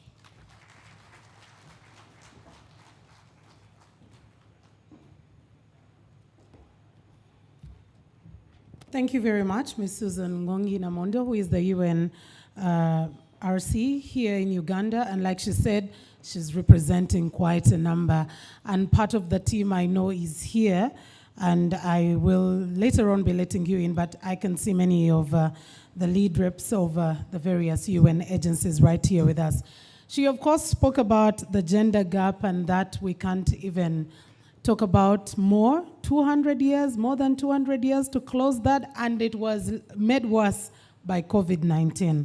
The effects of COVID-19, which we're still feeling right now, have been made worse, and that gender gap has been made worse and widened more. But also on the environment, I love to say one statement, that we can't live without the environment, but the environment can live without us. We can all die and the environment will stay, but we can't live without it. Without any further ado, allow me invite our next speaker, who also in the capacity of the Prime Minister will be inviting our chief guest tonight. But she is not just here as the Minister of General Duties under the Office of the Prime Minister, but she's the focal point minister of the Sustainable Development Goals. And Uganda was one of the first countries to actually go ahead and do something like that, that you have a minister who focuses on Sustainable Development Goals. There is a secretariat that is headed by Dr. Albert Byomgisha right here. Ladies and gentlemen, with a thunderous applause, allow me invite the Right Honorable Justin Kasule Lumumba to speak to us, and later invite the chief guest. That wasn't big enough. Let's give her a much bigger one, because it's for our efforts that we are here today. Thank you. Thank you so much, Mildred. Your Excellency Jessica Alupo Epere Rose, the Vice President of the Republic of Uganda, who is representing His Excellency Yoweri Kaguta Museveni, the President of the Republic of Uganda. My colleagues, ministers, Honorable Monica Msenero, the Minister for Science and Technology, Honorable Margaret Muhanga, Annette Mugisa, the Minister for State for Health. Why are you shaking your head? I know you. The Head of Public Service and Secretary to Cabinet, the Head of Public Service and Deputy Secretary to Cabinet, the UN Resident Coordinator and the UN Family, Your Excellency, the Danish Ambassador, and all those representing the different embassies, our development partners, heads of missions and agencies, governors and leaders from local governments, representatives from the private sector, media, civil society, academia, the young, the mature, the elders, the old, most importantly, our leaders from the Interreligious Council, ladies and gentlemen, I bring you apologies from Right Honorable Robin Anabanja, who has not been able to make it, because when we made adjustments in our program, she had to go and do other engagements in other places. And here I am to represent her, but also at the same time as the focal point minister in charge of the SDGs.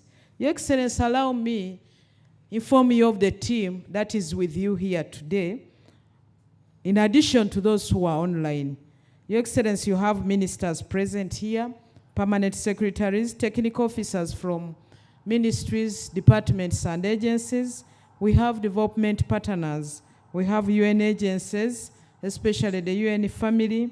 We have the representatives from the different embassies and heads of missions, interreligious council, local government representatives, where we have the LC5 chairpersons, who prefer these days to be called governors, chief administrative officers, resident district commissioners, the executive director and team from the NGO Bureau and World Civil Society Organization, the private sector, the youth, the young people, and we, the elders. We're also here amongst the teams here with you. Welcome, everybody. Can we welcome everybody? On behalf of the Prime Minister and the Office of the Prime Minister, and the teams that have worked on this year's process, led by the SDG Secretariat under Dr. Albert Byamugisha. Where is Dr. Albert Byamugisha? Can you stand up so that the Vice President can see you? He's our coordinator in this effort and works with the team. Members from the SDG Secretariat, wherever you are, can you wave? Even those who are outside, can you wave? We want to thank you. We are greatly honored that you have taken time off your busy schedules to join us for this important conference. In line with our annual practice of consulting and ensuring that nobody is left behind, this conference was preceded by consultations in 4 regional centers of Uganda: Mubende in central Uganda, Lira in northern Uganda, Mbarara in western Uganda, Jinja in eastern Uganda. Your Excellency, before, in the first session where we had panelists and questions were put to them, one member raised that, why did you go to Lira? Why didn't you go to Karamoja? Why didn't you go to West Nile? Last year we were in Gulu. This year we are in Lira. Next year, the Muslims will say, Inshallah. We will either be in West Nile or Karamoja for northern Uganda. But when we have the regional consultative meetings and discussions, yes, we were in Lira, but we had leaders from the whole, all the parts, all the sub-regions, all the districts from in northern Uganda, the same to the other areas. Last year in eastern Uganda, we were in Mbale. This year we were in Jinja. Next year we'll have to go to either Soroti or Kapcholwa, because we have to keep moving to different parts of the country. And also the same to other parts. Last year we were in Hoima, this year we were in Mbarara. So we move. So I want to inform my mother who raised it that next year we shall be in another place, and invite other leaders from other sub-regions to also come to that particular city or center to be able to discuss with us. In each of the regions, several events were held. Activities were undertaken to popularize and localize the SDGs. These include the youth skilling event, a people's baraza, public processions, among others. I would like to thank the government of Denmark for supporting this work, and the SDG champions under the Uganda National NGO Forum in collaboration with the SDG Secretariat for taking the lead in this activity. The regional events were crowned with the convening of the Stakeholders Forum, which brought together local leaders from the surrounding districts in each of the regions. We spent a day deliberating on the ways in which we could accelerate the attainment of SDGs through various government programs that government is undertaking. In all the meetings, participants recognized that as a country and the world, we are confronted with a challenging reality. We are at the midpoint of the 2030 agenda, and yet some of the SDGs are off track. 7 years to go for us to go and register our success or failure at the global platform. But as the United Nations Secretary General Antonio Guterres has said, world leaders need to come together at the 2023 SDG Summit in September to deliver a rescue plan for people and the planet. In Uganda, the parish development model is our rescue plan. We recognize that while eradicating poverty is related to SDG 1, we also know that through the 7 pillars of the parish development model, we shall be able to target the several SDGs, moreover at household level. Your Excellency, during the regional consultation, several issues were raised and are contained in outcome document that my team has put together. These include related issues relating to service delivery, specifically accessibility and quality of service, such as education and health. Poverty was also another issue raised during the People's SDG Festival in Imbarara, Mubende, Lira, and Jinja cities. But participants acknowledge the government efforts to address poverty through infrastructure development and agricultural extension programs like Myoga, the financial inclusion pillar under the parish development model. Participants were able to tell us where we have been able to register success so far, were able to tell us what is not going on well, and giving us solutions that are applicable to their particular areas. We've compiled this report, and for the good of all of us, for the good of the success of the implementation of the parish development model that is intended to bring the 38 into the money economy, this will be shared, Your Excellency, with your permission, even at cabinet level. Some of the proposed solutions that stakeholders raised included increased investments, especially in education, targeting interventions to address economic barriers, most especially in the area of technical education. We need, as government, to come up and sensitize our community to appreciate skilling and technical education in this country. Because government has put up structures, but community has not utilized these structures. The majority of the community members prefer to go for university education, leaving this technical education where people will come out skilled, ready to employ themselves and even employ others. All cities in the 3 regions emphasized that urban planning is a crucial aspect of state development that ensures organized growth and sustainable use of resources within the city. An essential part of this process involves regulating land development. All land development, including construction projects, zoning changes, and modifications of land use, were going through challenges. The community has not appreciated this, and in some of the areas, some of the leaders themselves have not realized the importance. This gives us challenges, especially having organized settlement. On vulnerable groups, participants in northern and central regions emphasize the importance of supporting vulnerable groups, such as people with disabilities, women, and children. Recognizing the unique challenges faced by these groups, there was a call for specific objectives, projects, and initiatives to address their needs and promote their rights further, in addition to what is happening now, so that they are not left behind. Children stressed the importance of protecting and promoting the rights of children. They called for initiatives that ensure access to quality education, health care, and safe environment for children to grow and thrive. Special mention was made on issues like child labor, child marriage, and child abuse, teenage pregnancies, are still rampant. And these were exacerbated by the COVID-19. Participants advocated for more child-friendly policies in addition to the existing policies, and also for in-depth discussion, creating awareness and community-based programs that promote child welfare and development.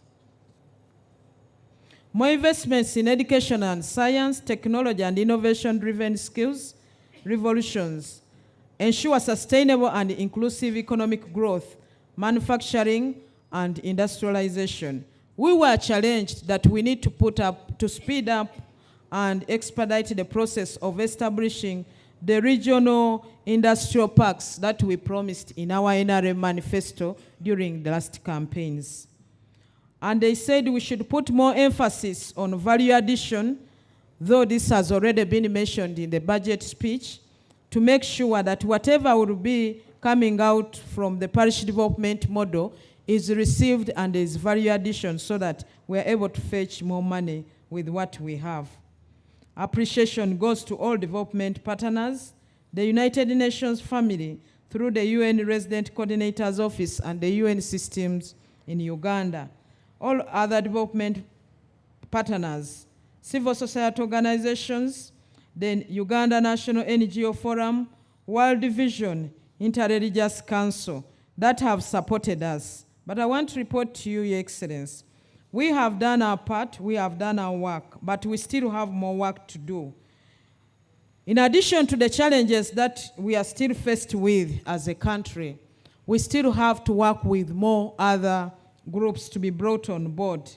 We've worked with Parliament, we've worked with Judiciary, but we are yet to have a roundtable discussion with the security agencies in this country to also make sure we bring them on board on issues of SDGs.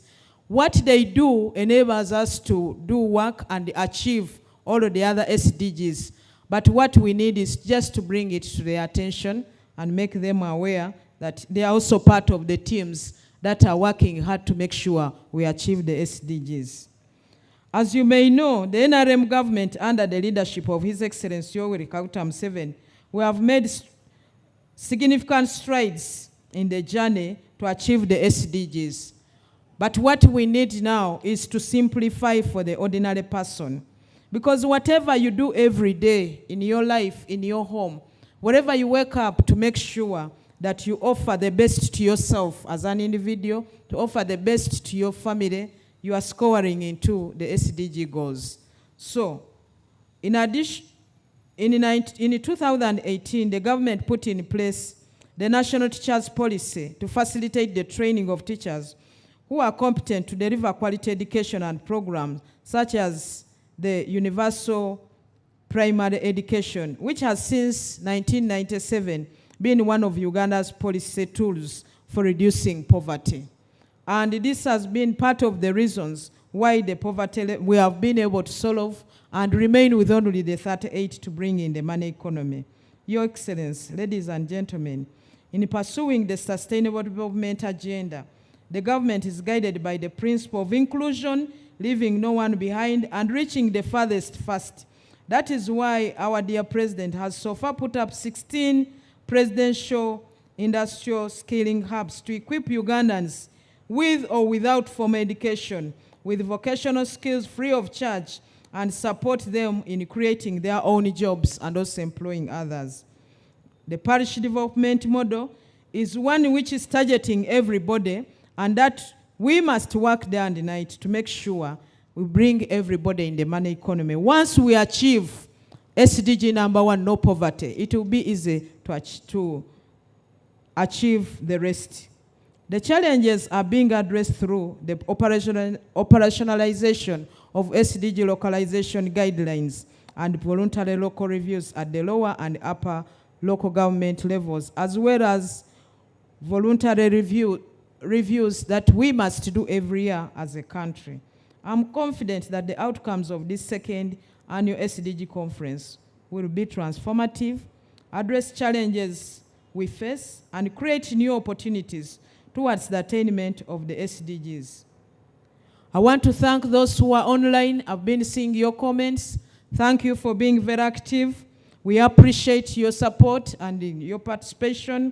With these few words, it is my pleasure to invite Her Excellency Jessica Alupo Rose Epel, the Vice President of the Republic of Uganda, who is representing the President of Uganda, to come and address us and declare this conference open. Your Excellency, you are welcome. Can we please clap? Let me do the usual one. 1, 2, 3, start.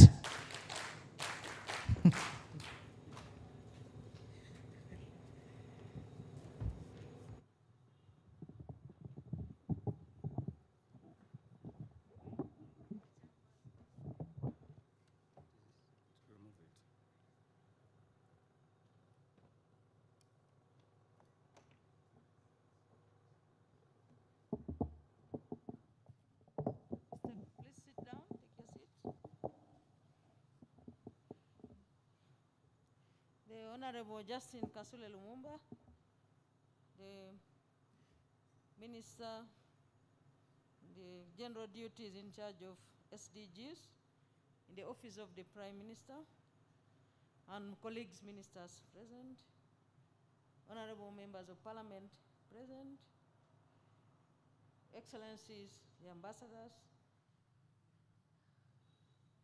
namely Excellency the Ambassador of Denmark to Uganda, the civil society, who were ably represented here by the ED NGO Bureau, the religious leaders, Bishop Dr. Joshua Luere, and the whole team, the UN family, distinguished participants, senior government officials, the local government leaders, ladies and gentlemen. As you have already been told, I am here to read to you the message of His Excellency the President of the Republic of Uganda. But before I read it,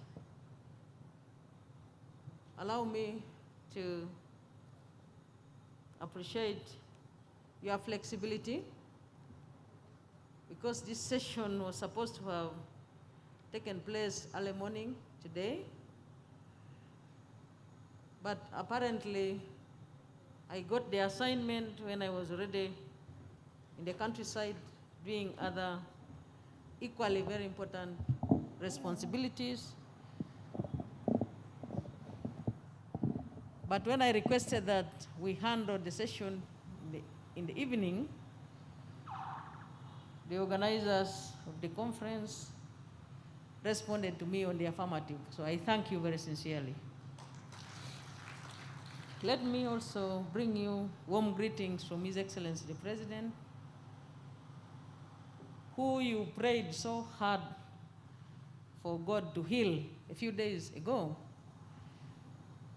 And you all know that he's now COVID-free.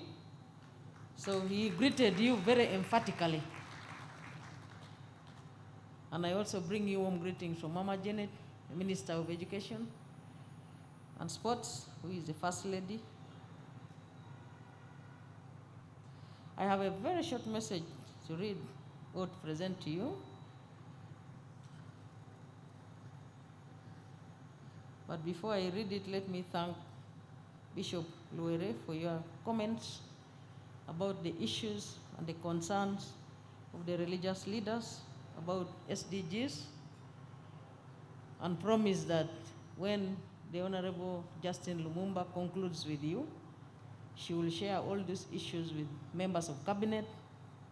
We shall discuss and make responses, where I will again call upon all of you to participate in the interventions of the challenges that you have raised across the country. I would also like to thank the ED of the NGO, Bureau, thank you very much for your comments. And having come from the village this morning, I want to remind all of you that government appreciates the role and responsibility that you play. All of you and the religious leaders and the UN family. You will find civil society officers or field officers deep in villages with motorcycles, with mud in their feet, when they are trying to do advocacy for all the people across the country to embrace programs of government, but also to embrace the interventions that are being extended to them by civil society and also the religious leaders. So we sincerely appreciate the effort. You reach every corner of the country. And of course, the existence of the religious leaders in all corners of Uganda cannot be overemphasized. You are in every village, you are in every parish, you are in every sub-county. I would like to thank the message of the Right Honorable Kasule Lumumba, especially the fact that she has underscored a point of one of the pillars of parish development model, that is financial inclusion, which was a point of focus almost to all the leaders who have spoken here. I will have a plea to make to the religious leaders and also the civil society, but also the LC 5 chairpersons.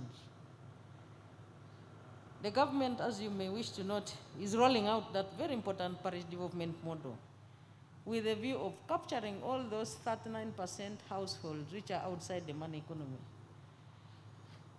But I have personally picked very key challenges which we can all tackle when we are interfacing with members of the community. One of them is that the people in the villages are fearing to borrow this credit or to participate in the parish development model because they think that when they fail to pay, their land will be taken. I think that is a very simple point which religious leaders, civil society can explain even in one day, and everyone should be able to understand that it is not meant to take their land, but it's meant to uplift them economically. But secondly, also, the people still think that when they borrow this money, after 1 month, government will be asking them to pay in their parish circles. So a clarification still needs to be given to them that they can only pay this money, begin paying this money after 2 years, a maximum period of 2 years. And then they can even pay in installments until the 3rd year ends. Many in villages are not aware about that. So I would like, at an appropriate time, the stakeholders here, the Honorable Lumumba, also to have those key highlights on what they can remind the members of the community when they are at the pulpit, when they are in villages doing some work of their programs, as we have all witnessed, the civil society. So for now, let me read to you the message from His Excellency, the President. I salute you all for taking part in the 2nd Uganda Annual Sustainable Development Goals Conference. Uganda remains on course to achieve all the SDGs in partnership with our development partners. Government supports the SDGs because they represent the global aspirations of guaranteeing a decent and prosperous life for all the inhabitants of the earth. The NRM strategy for accelerating the progress towards achieving the SDGs and Agenda 2063 is to trigger the socio-economic transformation of society. We in Uganda and most parts of Africa have been struggling with the problem of the backward nature of our societies. This backwardness is on the account of preserving the subsistence modes of production. You cannot achieve the SDGs if the society remains backward. That is why we in the NRM talk of socio-economic transformation, which aims at triggering change from mainly peasant societies to middle income, middle class, and skilled societies, like those in Europe and the United States of America. If a society does not evolve from the lower modes of social organization, it cannot develop and prosper. Parochial societies, such as the hunter-gatherer societies and the peasant societies, have narrow interests. All their efforts are geared towards getting food. They work only for food. They do not know about the importance of schools, hospitals, roads, electricity, the railway, markets, etc. Therefore, we must work to eliminate social backwardness, which is responsible for underdevelopment. Since 1986, the NRM government has been working towards expanding the monetization of the economy so that the whole society goes to the money economy to produce for the stomach and for the pocket. We have managed to mobilize and support Ugandans to select enterprises where they can participate in order to earn incomes to feed their families, but also to deal with non-money needs. Build a better house, have better clothes, have electricity in their houses, have piped water, education, etc. The four sectors for the creation of wealth and jobs are commercial, agriculture, manufacturing, industry, services, and ICT. Therefore, the qualitative and quantitative growth of society are the preconditions for achieving all the Sustainable Development Goals. I thank you all and wish you fruitful deliberations at the second Uganda Sustainable Development Goals Conference. The second Uganda Annual Sustainable Development Goals Conference 2023 is officially open. Thank you.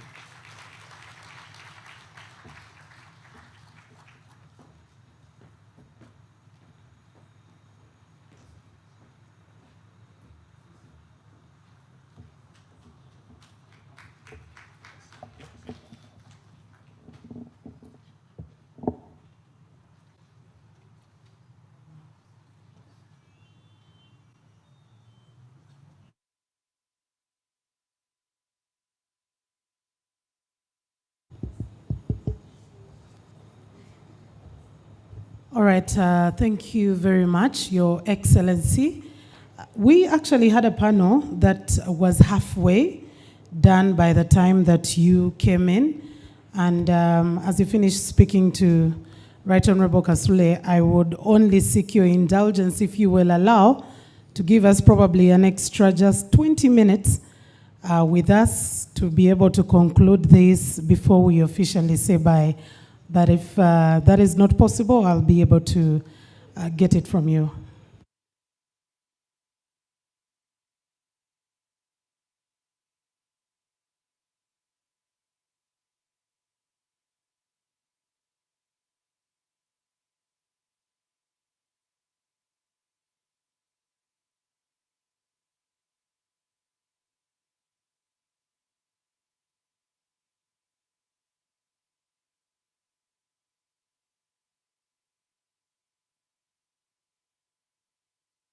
All right, ladies and gentlemen, Her Excellency has actually given us a go-ahead for the next few minutes.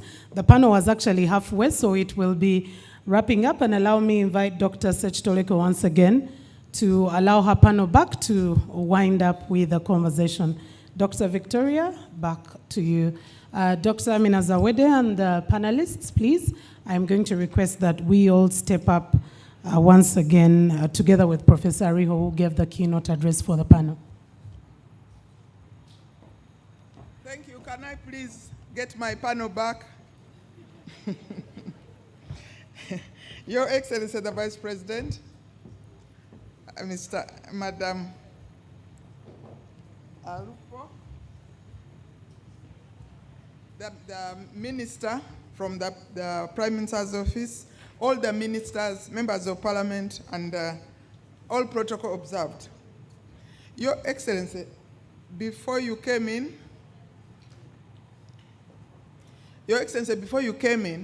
Professor Aruho, who is a professor in technology, and actually his job is to incubate others, had given the keynote address. Then he was followed by Mr. Kawanguzi, the youth, basically because we are here to discuss the future, and the future belongs to the youth. Then we heard from Mr. Kimani, who was talking about using what you have, innovating and coming up with things like renewable hair extensions, you know. I know you don't wear those threads on your head, but there are many women, Ugandan women who like their hair, and Mr. Kimani there is going to save us money from importing fiber and getting it from the fiber here. So it is quite interesting. The stage at which you came in, I had just called upon Mr. Hibato Tapia, who is from UNDP, and now that the UNDP RC has spoken, you know what I was talking about. It is UNDP which normally coordinates the whole of UN. So even during that time when these SDGs were being developed, UNDP was in the lead, but all the UN agencies rallied behind UNDP. So now we would like to listen to Mr. Hibato, who is actually a partnership advisor at UNDP. Over to you, Mr. Hibato. Thank you, Victoria, Your Excellency. So I was saying that in the provocations by Professor Arijo, he was saying that we are facing a context in which we have very limited data, and this poses difficulties to implement the agenda and leaving no one behind. So he was also pushing us to think in a different way. So my response is, let's imagine that eventually we are not in a situation of data scarcity, and we are in a situation of data abundance. And this is important because probably we are entering into this stage, and this is going to force us also to innovate not only in terms of data, but also in terms of the policies that we are going to be implementing. So I'm going to give you a couple of examples of this is possible, and we have prepared some slides.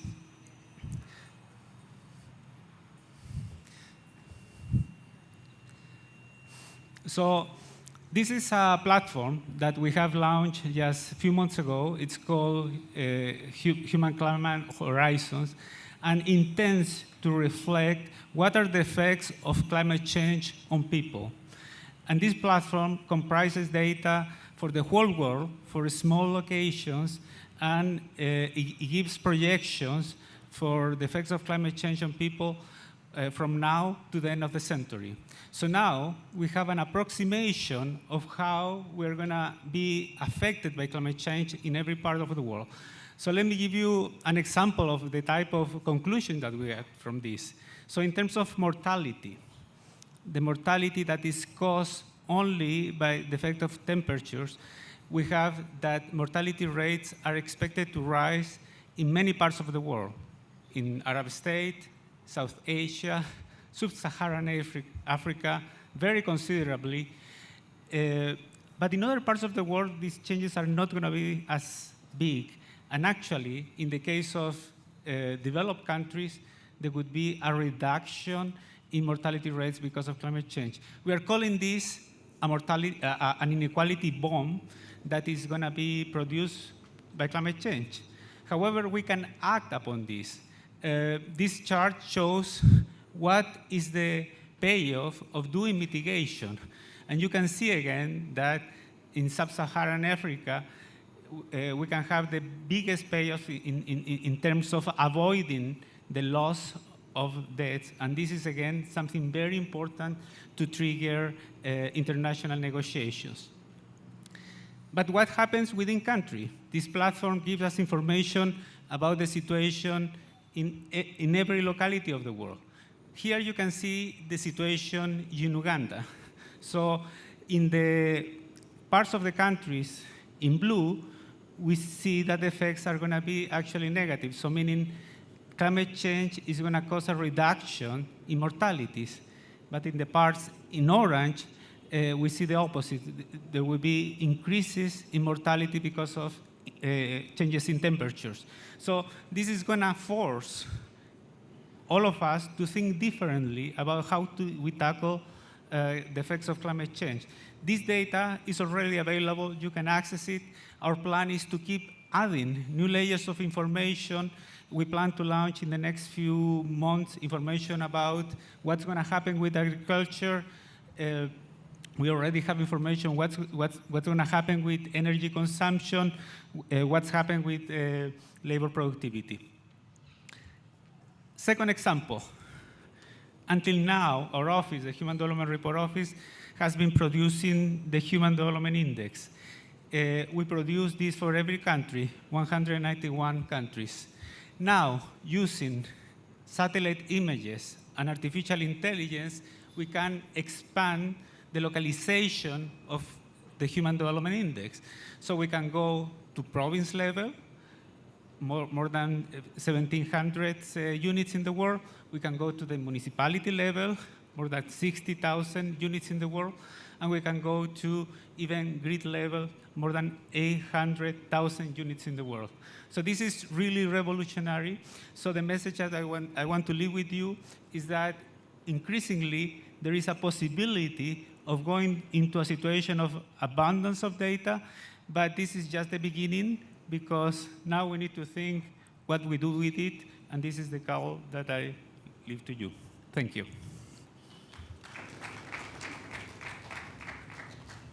Thank you very much, Mr. Hibato. Yeah, it is now my honor to invite Dr. Wakabi Wairagala, Executive Director, the Collaboration on International ICT Policy for East and Southern Africa. Madam Vice President, I've told these people that for me, I'm old. So when I see things like these, I want something tangible. So I'm asking, out of these SDGs, what can we old women get? And I made a very simple request. Can somebody come up with some technology where you can sit there and press a button in your house and the Porsche starts mingling itself? Thank you. Over to you. It's not there? Oh, that one will be for tomorrow. So for now, it is my pleasure actually to put that question to the right person, who is Dr. Amina Zawede. And I will also ask her the question I asked earlier. When we get out of here, we shall be asked what exactly has been happening here, which is leveraging science, technology, and innovation for accelerated delivery of SDGs and Agenda 2063. I tried to say it in Uganda and I failed, but she is a Muganda and she is from ICT. Can you please gonza mu bitukwatirako wa, what is in it for us? Thank you. Over to you, Madam Zawede. Thank you very much, moderator. Her Excellency, the Vice President of the Republic of Uganda, the honorable ministers present here today, the diplomatic corps, all protocol observed, riding from the previous protocol that was given. Good evening to you all. I have always prayed for this opportunity to discuss digitization when we have the political leadership, when we have the technical people, development partners, academia, religious leaders, it doesn't come easy, or it never happens. So many times they say, you know, that is a technical people's thing.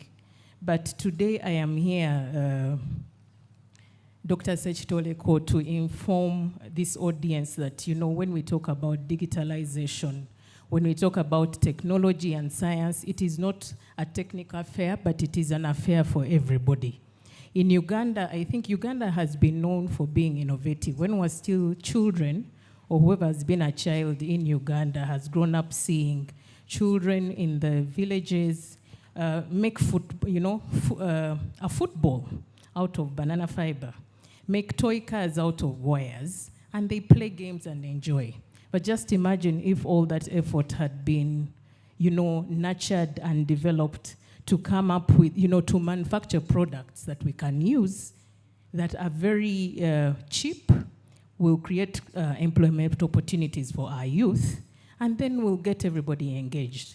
When we talk about digital, people think it is for the young people. Well, it partly is because the majority of our population in Uganda today are young people, and therefore we have to get solutions for them, or to create an environment where they can thrive.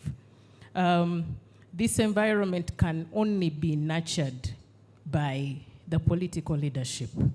The speeches we have had today have spoken to and emphasized the importance of digitization, the importance of us creating an environment that supports and nurtures innovations, and this, and also the importance of investing in this environment has also been emphasized.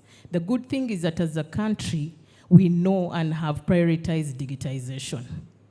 But now I want to step aside and speak like the audience, the public, the old people out there, the young people. How much have we invested in government to commensurate with the importance we are attaching to digitization? I don't think it is heavy enough to test the significance. That is the reality. If we make a reality check. Last week I had an opportunity to visit the Philippines. The Philippines is a country that is the second biggest in generating revenue out of what we call business process outsourcing. The president of Uganda, His Excellency Yoweri Kaguta Museveni, knows that if we strengthen the opportunities within business process outsourcing, we can create employment opportunities for our people. What does business process outsourcing mean? It is, I'm going to use the acronym BPO going forward. Now, this is where, as if you have a business, we all have homes. We are mothers, we are fathers. As mothers, we can cook. As fathers, we can slash the compound. But because of our busy schedules, because you have to go and look for maybe fees for the children, you outsource this function and bring a gardener. You bring a house help to help you do that so that you concentrate on what you have to do to bring money into the home. So even business process outsourcing is the same. When you have an organization, there are some core functions that you need to do. So you don't waste time on small things that you can outsource to other businesses. It is a global opportunity that has been embraced by so many people, so many governments, so many companies. Now the Philippines, I think when you go to the Middle East, where we are sending young children to go and do, the casual jobs, you find so many Philippines there. But they are not only doing it for casual jobs, they are also exporting their services to the US as nurses. They are doing so for accounting, for finance and administration, etc.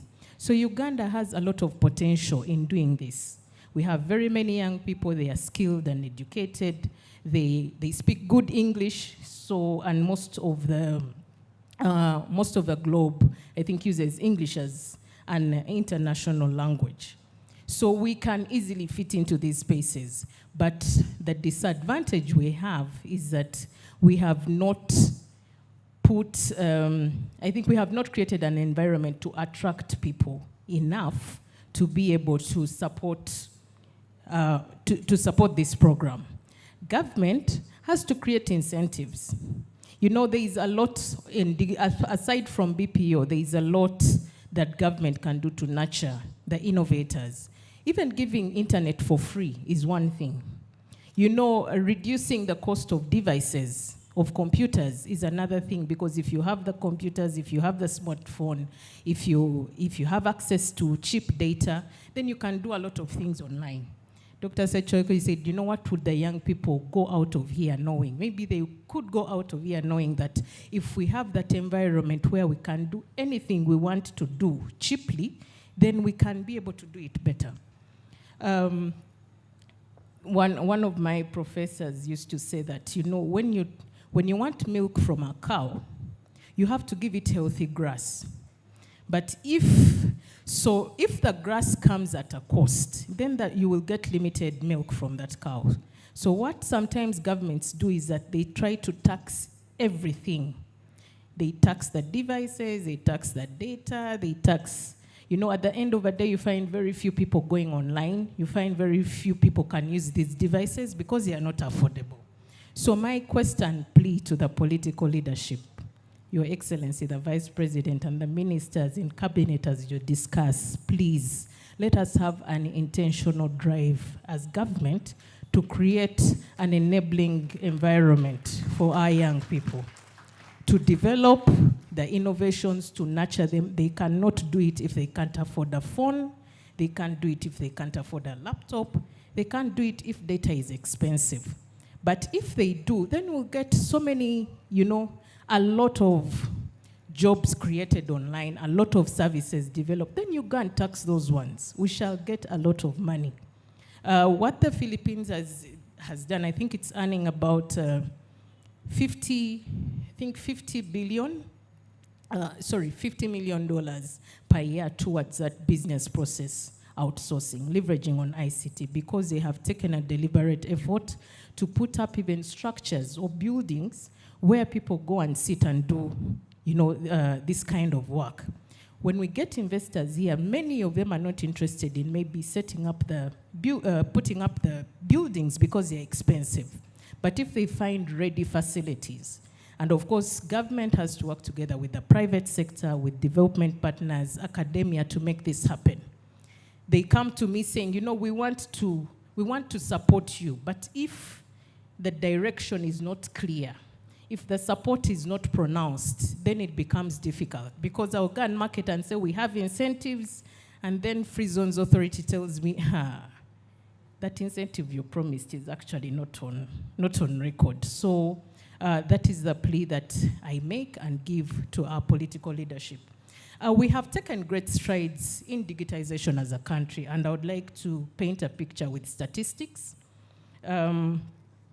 As a country, Uganda's, they call it the GovTech Maturity Index. The Governance Technology Maturity Index value has risen from 0.639 in 2020 to 0.858 in 2022. And Uganda has moved from Group B to Group A under the GovTech Leaders World Bank Maturity Index report of 2022. Many times we say Uganda is not doing well, but you know, in those global reports, we are actually doing a good job. And therefore, if the environment is made more favorable, we'll find ourselves grow bigger. Mobile subscriptions of phones have increased from 22.37 million in 2016 to now 31.26. That means everyone has, you know, many people have mobile phones, but what are they using them for? You know, they are doing WhatsApping, rumor mongering, all these other kind of things. But if they put, you know, if we have a structured environment and intended purpose on what they can use these gadgets for, we can get a lot out of this. Internet penetration has also increased from 25.03% in 2016 to 55% in 2022. Then we have what we call the broadband coverage, where you get 2G internet or 3G, 5G. This one, we're not yet at 5G. I don't want to be misquoted. But yeah, this one is at now, the coverage is at 89%. Although these statistics look so good, we have taken our strides. We should clap for ourselves, please. Although we have taken these strides in the digital journey, we still have a lot to be done in order for us to realize our Vision 2040 and for us to realize our Digital Uganda vision. Our targets are really optimistic or ambitious. We are saying that by 2030, we want to have 90% broadband coverage. We want to have 85% of government services online, and not only online, but speaking to each other, so that you don't have to give your personal records to every office that you walk to. We want to have 70% of industry skills requirements addressed. There was one of the speakers we had who said, you know, we have so many skilled people, but the skills don't speak to what industry demands. So we have to work on that as well.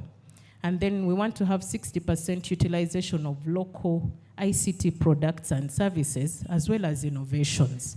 So the mingling technology we are talking about has to come in these 60%. We have talked about the need of utilization of data. In that regard, the Ministry of ICT, together with UGANDA'S, we have developed the Parish Development Management Information System. And that system has been developed by our own UGANDA'S. We are collecting data and registering each and every household.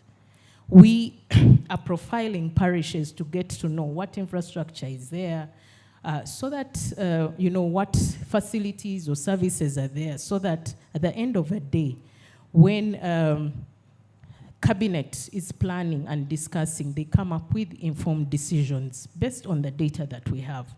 Just imagine one day by a click of a button, you know that, you know, next year we plan to build 10 schools or 50 schools. This is exactly where we are going to put them because the data shows so. Or we are going to set up regional hubs. This is exactly where we are going to put them because we have the data. Right now it is a struggle, so you find that that is the reason why I have engaged with development partners when we are developing what we call the digital transformation roadmap. Thank you, UNDP has supported us on that. I will talk a little bit about it. I was saying that, you know, development partners, you have supported us in several initiatives to support the digital agenda. But because we are not structured, you find that the support is duplicated. You go in some sectors where you find 3 development partners are funding the same project. Why? Because we don't have data or information to let us know that, you know, so some individuals, because some projects are done by individuals. They know some individuals thought about this project and they are running the same project over these people. But if we have a structured place and we bring all of you in one room and say, development partners, these are our challenges, then we'll be able to run faster in the digital transformation agenda. So what the Ministry of ICT has done is that we have come up with a roadmap for digital transformation. And this roadmap, with the support of UNDP and other development partners, together with the input of various stakeholders, academia, industry, government, civil society, we are saying that our key focus areas as a country to digitization include digital infrastructure and connectivity. They include digital services, because we have to take services online, both for government and the private sector. We have to do, as we set up these systems and services, they have to be secure. So we also have to develop competence in cybersecurity and privacy. Then we have to do digital skilling, and then we also have to focus on innovations, entrepreneurship, and research. So when we have our categories clear, then the development partners will come and say, you know, as a team, we are interested in this, you know, one or a team are interested in a particular sector, and we all work together towards achieving that. And before we know it, we'll see that Uganda will run faster than we are saying that we need to get to 2030, to what we have to achieve in 2030. We shall get there faster than we would have if we move in a structured manner. So, ladies and gentlemen, we strongly believe that once implemented in coherency, and collaboration, the digital transformation roadmap and agenda shall help us to achieve the aspirations and targets of our digital Uganda visions as well as the sustainable development goals. Thank you very much. Thank you very much, Dr. Amina Zawede, Permanent Secretary ICT. I'm sure she has done a very good service. Your Excellency, the Vice President, allow me to make just 2 comments which are from me, then take 2 questions, then Madam Senator will sum up. My first question, which is actually a request, is about a public announcement which goes out every single day on most of the radios and televisions about vitamin A. The announcement says, if you take your child who is less than 5 years old for immunization, we shall give her vitamin A. When we were growing up, our grandparents used to give everybody, old, young, and pregnant, vitamin A. Since when did we change so that vitamin A is given as a tablet? And how sustainable is it? Okay, when you give the 5-year-old the vitamin A, who is going to give me the 70-year-old? Could you, madam, make that announcement a bit more sustainable, since we are talking about SDGs, Sustainable Development Goals? Could you tell Ugandans what to eat every single day so that they can have this vitamin A? Because the carrots are there. I mean, you see them, everybody sees them. The pumpkins are there. All that yellow stuff is vitamin A. But here we are importing tablets. For how long are we going to import tablets? That is one comment. My second comment is about duplication, which nearly everybody has talked about here. There are several technical colleges in Uganda. I come from Nakawa. In Nakawa, we have got the most beautiful, well-equipped technical colleges. Nakawa College, the Vocational College. There are 4 of them within walking distance from Nakawa Market. But then now we have something at Indere Troop, which is temporary, and it is called the Presidential Skilling Center. Why can't we put these resources in those colleges which are there? Because some time back, I understood that government of Uganda had a policy where we are going to have a technical college in every sub-county. Now, while that is being implemented, we hear of these 17 skilling centers. Is it possible to stop duplication and instead equip those colleges, make sure that they are really equipped with the right human resources, that the technology which is there is used? Because if you go to Kabasanda and you find all those new machines just sitting there, you go to Namtumba, Basoga and Sadu Technical College, and you find less than 100 students there. Then you go and set up a skilling center. To me, it doesn't make sense. So now that I've got this opportunity, I have brought this to you, and I will leave it there. For now, I'm opening up the... Why do I talk when I'm standing up? When you are over 40, it is not good to sit down for a long time if you don't want to get old. So, I'm now opening up for comments and questions. I'm very strict with time. You stand up to talk, tell us your name, where you come from. You spend exactly 2 minutes introducing yourself and putting your question. Who has a question? If there is no question, I'll call. Oh, please, go ahead. Where is the microphone?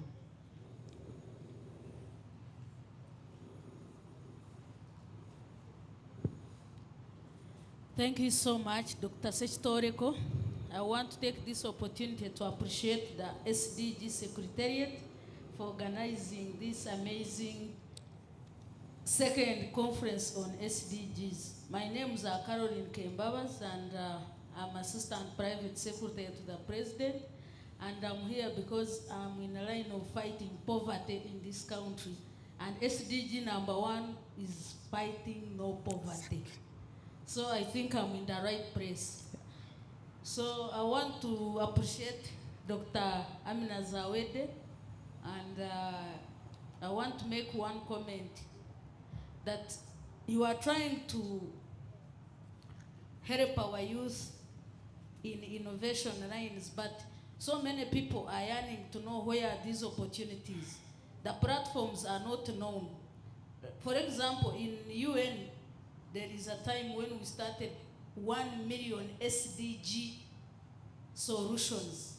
And I want to thank Madam Elsie Atafua for extending a hand to some of young people, because I believe the president also become relieved when you come on board and take up these young people. Sincerely speaking, young people are yearning for opportunities. So I would call upon the Minister of ICT, together with your development partners, to at least give us those platforms. At least if you can use either your Twitter accounts or if you can use your online platforms, it would be better for us to get to you, because we are not reaching you. Not everyone will get opportunity to come here and listen. But if you say there is a desk at UNDP who is receiving everyone's innovation, it will be the better. So my sincere appreciation to everyone who has attended. Thank you, Excellency, for giving us time. May God bless you for God and my country. Thank you very much, Caroline. I gave her 2 minutes. She used 5, so time is up. I apologize for that. She's from President's office. There is very little I could have done. So along those lines, please allow me to invite Honorable Msenero to come and wrap it all up. And please try and tell the press in local language what they will report today. Thank you.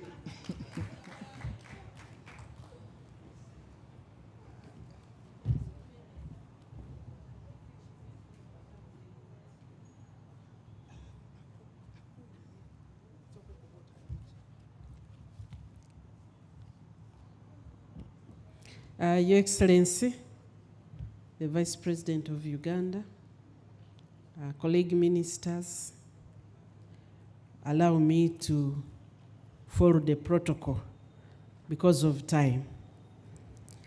I want to appreciate being here today, to be invited to say something to wrap up. I apologize that I missed part of the panel to capture many of the things because I was given a sudden assignment today. I would like to, therefore, just wrap up what science is doing towards the SDGs.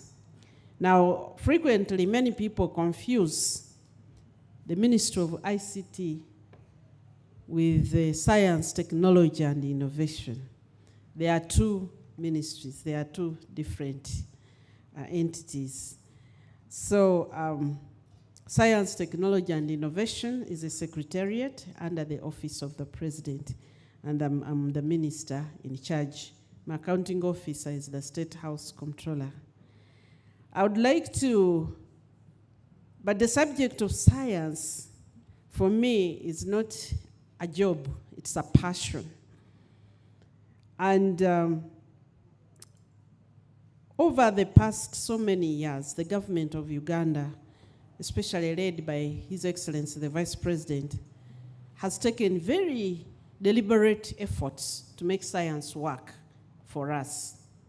Why? Because it is known and strongly documented that no country develops without developing their science, technology, and innovation. Because we are given everything in a raw material form. And we have three categories of raw materials. We have the ones that come from nature. Energy, we have the soil, we have the sun, we have so many things all around us. Those materials are given to us in a raw form. And the value a nation benefits from those resources depends on how they apply knowledge. And knowledge is science. Technology are the tools that come from the knowledge of science. And then innovation is how you combine that knowledge with the tools you have to solve the problems that you have. So those are the three aspects that science, technology, and innovation. So we apply science, the knowledge, the technology, and the innovation to nature so that we can add value. How valuable what we sell depends on the quality and quantity of that technology. If you apply very little, you still sell raw materials. For example, we have very fertile soils. If I just grow matoke and sell, the value is there, but very little. Those nations that apply more and more and more, they'll sell you matoke and you don't even know that you're eating matoke. And the value of one finger of a banana, you are buying it at a greater value than a bunch. The other resource we have is the human resource. And the third resource is time. Because science, technology, those three help us to amplify. How does science, technology, and innovation help our country to develop and therefore attain the SDGs? Among the SDGs, we have one which focuses on this particular aspect, SDG 9. It focuses on development of industry, innovation, and infrastructure. That's where we are encapsulated. But now they touch, actually, STI touches every SDG because it is the amplifier. It's the one that is, if you talk about number one, you're talking about poverty. How are you going to remove poverty? You're talking about hunger. How are you going to deal with hunger? Unless you apply science. So I would like to just say that in terms of Uganda, and maybe representing Africa and many of the underdeveloped countries, that difference between developed countries and underdeveloped countries can be redefined as countries that have not yet harnessed science and those which have harnessed science. When we talk about development, we are just talking about how countries have been able to harness science, technology, and innovation to create wealth in their countries. And the underdeveloped ones are the ones that have not yet been able to do it. And for me, once we came to that recognition, then we were able to define what science, technology, and innovation should be doing for Uganda. Two things: address our challenges of poverty and the mperekezi. Mperekezi are the escorts which go hunger, disease. If we can harness science to address the challenge of poverty. And then the second one is to address underdevelopment. And then we were able to go back and begin to see, how does this happen? How do we, because I found science, we have invested quite a lot, but the alignment for it to address these problems was still premature. It was not young, it was not mature. And I would just like to spend just a few minutes to share with us some of the things that we have been doing. The first challenge was coordination. The science touches every sector because our PS here has spoken. Now there is science in ICT, there is science in agriculture, there is science in health, there is science in engineering, in Ministry of Works, everywhere.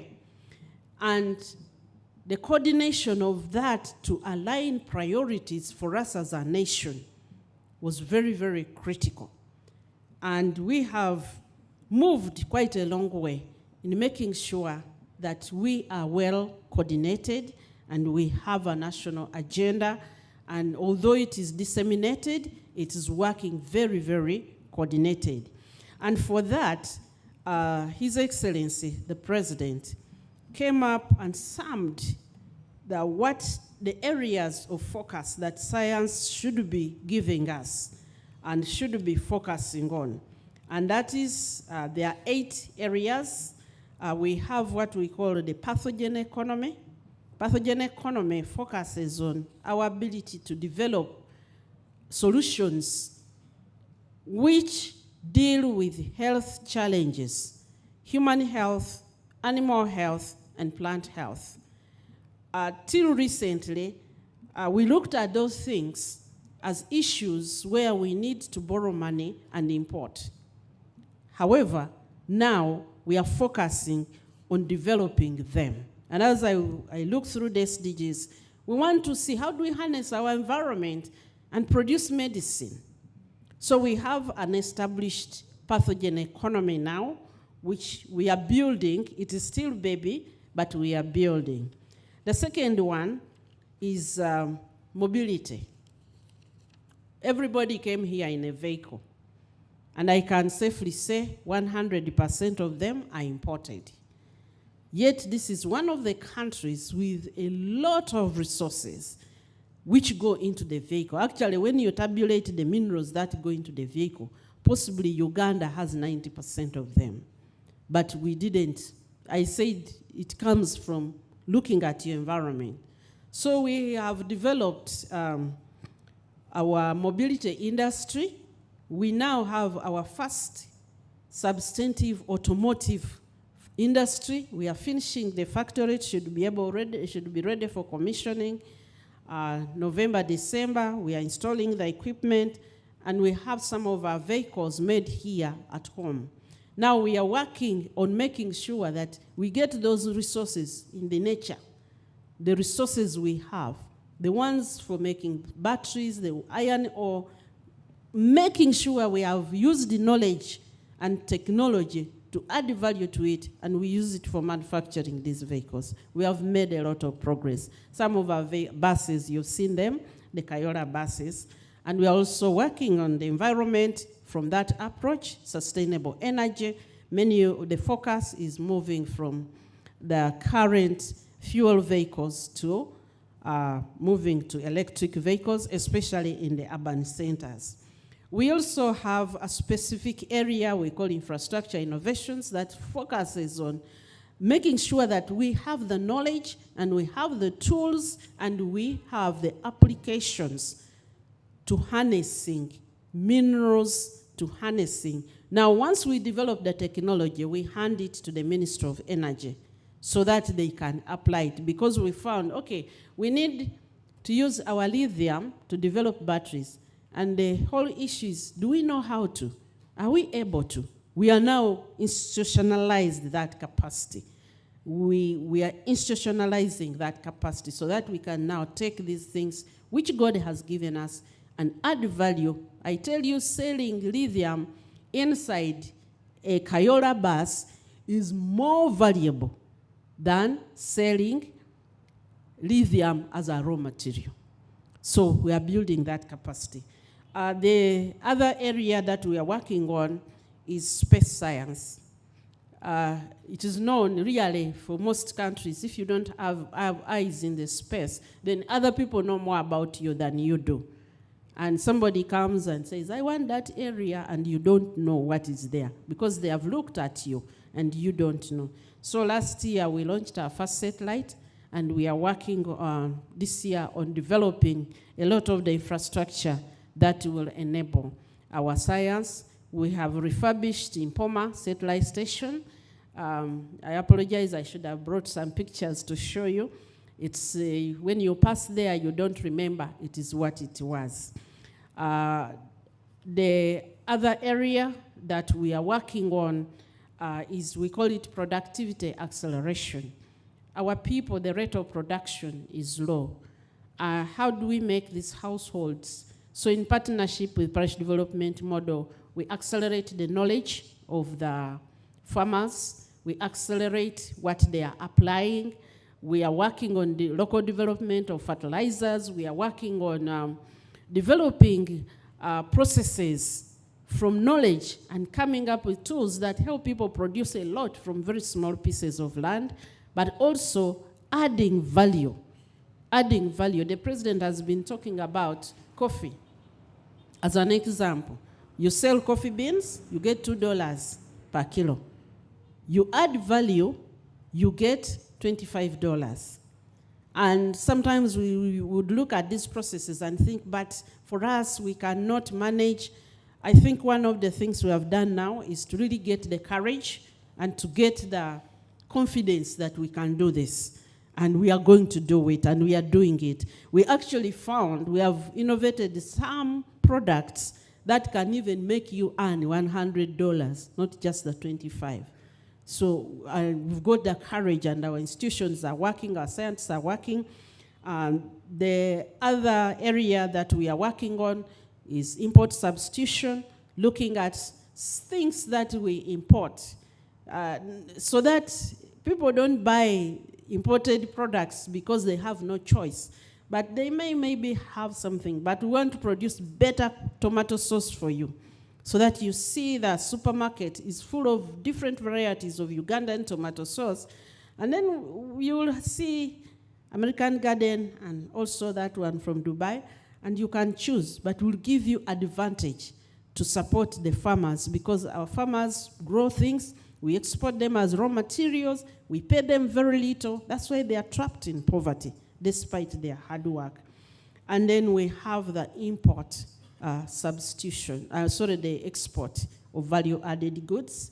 And we are working not across the value chain to make sure that we are not only doing the science, but we are also developing the market, and we are working to make sure. So in collaboration, working together with PASAID and private sector foundation, we are working together to explore what do those markets want. So we'll be opening our first trade hub in Serbia in early next month. And I've already sent to my officers, what is it that they want, which we can make for them? Value added, not raw material, value added, which since we have the raw materials here. So we are making very, very deliberate efforts. In the SDG, they focus on this area only on two things. There are many focus areas, but they only talk about, I can sum them up as infrastructure. So this is one of the areas that the government has now focused on. We are developing infrastructure. And Mama, I want to assure you that we are not duplicating. The population of Uganda is so big, and we have a lot of children who need those infrastructures. The opening up of the presidential hubs does not preclude us making these other vocational institutions very, very functional. The challenge is that they meet, most of those official institutions leave out most of the Ugandans. They are very selective, they are very picky, and sometimes very academic. And when we send somebody to these presidential hubs, within a short time, they have the skill to make a living. But actually, we have too many children. When you look at how many enroll in P1 and how many are in O-level, all those children need skills. So actually, we should even have more facilities and make them functional. Make them functional, because we cannot leave, isn't it this about leaving no one behind? Yes, we cannot leave them behind. Actually, we are even innovating and hoping to share the innovations with the Minister of Education. We are figuring out how do you pick these dropouts and develop them even though they've dropped out of the formal education system. The other thing we are doing is mindset change. We found that science and technology and innovation, despite a lot of investment in the country, now it's not the same commensurate with the developed countries, but still, especially with the push of His Excellency, we found that the results were not aligning with the investments done. And the biggest issue we had is mindset. Mindset in our academic institutions, and this has been an issue of alignment because our academic institutions strive to be at par with the world. So they fly up and leave the nation down. They operate like they are outside. So you find a lot of research and innovation, but it cannot be applied here because we just don't have the other fundamentals. So the mindset change that science, technology, and innovation should first and foremost be about harnessing what is in your environment, not about sounding very exotic. And so we have innovated what we call the science that works, the science that works development. The science that works development, because most of the science we have had could not help us to develop. It results in publishing. I found statements like a publish or perish. I don't know when my vice president reads the paper published in a high-impact journal in London so that she can be able to make policy here. So the information coming out of the universities was not available for us. It's not relevant to us. So we have now spoken. We have talked over the past 2 years. And now we've changed the mantra. The intermediate was product or perish. But now it's enterprise or perish. And Your Excellency, you are going to see a lot of universities, a lot of institutions coming up with commercial wings because now they need to start industries. They need to have incubations because that's now the push which has come. So mindset change. For mindset change. So that's the only, it has moved a long way. It has actually pushed. So mindset change, infrastructure development, we are now developing a lot of infrastructure. Those of you who take the road to Mbarara, there is a big facility you've seen there. That's our prototype. And after Liantonde there is a big infrastructure there. That's the Technology Development Center. We are also working on developing bioscience centers and agro-industrial parks, such that we have the infrastructure we need. Over the past 2 years, we have multiplied the infrastructure for research in universities and academic and other research institutions over 100 times. This is state of the art. The last thing we have done is to develop a program to reach Juakali.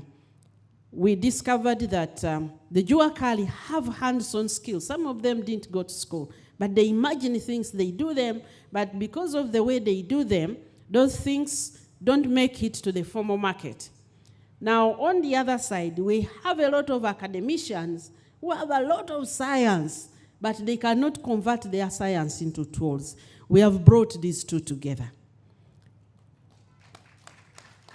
And soon we shall unveil some of the products which are coming out of this. We are going to start to unveil, but we want to formalize the program. How do you make the Juakali? At first it was very difficult because these ones speak very sophisticated scientific language. These ones speak theirs over the street. But now actually we have produced our first engine, motor vehicle engine, designed in Uganda as a product of this. And we are integrating it in a Ugandan-made vehicle. So this is a prototype, and I hope to see this accelerated. The challenge that we still have, one, not many people in the country, especially the policymakers and those who control resources, have understood what science can do for the country. And communication has been our challenge. Scientists don't know how to speak. We write our scientific papers, but we are innovating. We are innovation now. We need to solve that problem. The second thing is what we talked about, what Madame Amina talked about. There's so much fragmentation. So much fragmentation. And sometimes when you trace the impact of this investment, for example, I don't know how many entrepreneurship training programs that we have. It's not that being many is difficult, but they're just not coordinated. They just don't speak to each other. And for the development partners, we found a category of people in the country. We call them grantpreneurs. Grantpreneurs. Grantpreneurs they have something, they have a small business or a small innovation, and they will move from development partner to development partner, and they get all the grants, they win grants, but their business never grows. You'll find they have a grant from Science Technology, they have a grant from UNDP, they have a grant from NNSSF, they have a grant from everywhere, but the business doesn't grow. And when they go to everybody, they tell them the same sad story of how they don't have funding. Now, coordination is going to help us. The resources put in science and innovation in the country are quite significant when we combine what government puts in and what development partners. So we really, really pray to the development partners as we move the SDGs, we now have a very good understanding of how science moves and develops a nation. And we are ready now for investment in science. And we are asking that you support us. And Honorable Lumumba, my report didn't make it. I wanted to come to this meeting with a report of how we have actually moved with these SDGs, but I will pass it to your office when it is ready, fully aligned to all these aspirations and what we are doing and the journey and the gaps. I want to thank you all for listening to me. I have been requested that I close now. I feel funny closing in the presence of my boss. Can you guide us?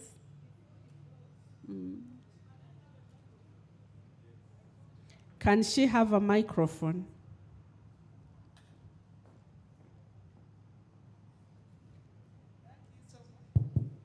Thank you so much, Honorable Dr. Musenero, and thank you, panelists. Your Excellency, we invited her because we wanted her to tell this audience what she's doing. Yes, she came in late, we have given her little time, but I want to make two requests. One, I want you to, and I beg for your indulgence, for our own good and for the people we serve. Dr. Musenero, together with the universities, you have a program that I want you to explain at least in some 3 minutes. The program where you have you get the graduates, take graduates from our universities, especially those in the science-biased courses, you take them into what I would call a lab, and now give them practical skills so that when they leave, they are able to go out there, employ themselves and employ others, so that we stop having scientists also on the streets looking for jobs. The issue you brought out when you were explaining to us, teaching them even how to make molds. And then when they make the molds, they're even able to help our community in the manufacturing sector to stop importing molds but have them made here, and also saving us taking out that money to the outside world. It is something that I appreciated when you explained to us, and I think it would also help us also moving forward, even bringing people of arts into this, because this is practical skill. You don't need science. I would really request within 3 minutes you do explain, so that these people go out to tell our children who are on the streets the opportunities, and if possible, the link of how they can get to you. I thank you. Thank you very much. I'm sorry the time was short. Actually, I had a written speech with a lot of details, but Her Excellency has been traveling and I didn't want to take a lot of time. But what she has requested, the comprehensive program, we have called it the STI Foundry. A foundry is a place where you melt metals and then mold them into something that you want. So this program has multiple arms. So in the engineering part is what we have come up, that facility I mentioned on the way to Lyantonde is the prototype. We are praying that with support, we can replicate those programs in the region. We call it the Engineering Development Center. So it's being set up. It's going to be launched, handed over to us, completed. The contractors are finishing the work, most of it, Installation of equipment should be done by December, and we open it. Now, in this, individuals come, and first the university students. Most university students studying engineering, when they complete, they don't have sufficient experience with the actual machines they have learned. Most of them, they learn theoretically. So they will go there and get hands-on. It's set up on what we call a flexible industry model. So it is learning by manufacturing. It's learning by doing. So by the time you come out of there, on your CV, you have, and in your hands and in your mind, you translate your knowledge now into skills. Right now, it's not known, but most of our engineering students, when they finish university, they take a minimum about 3 years before they are allowed to touch equipment, because they go without sufficient skills, sufficient expertise. But this facility we also have for diplomas, for certificates, even for those who are Juakali, but they don't have, they have not had the refined.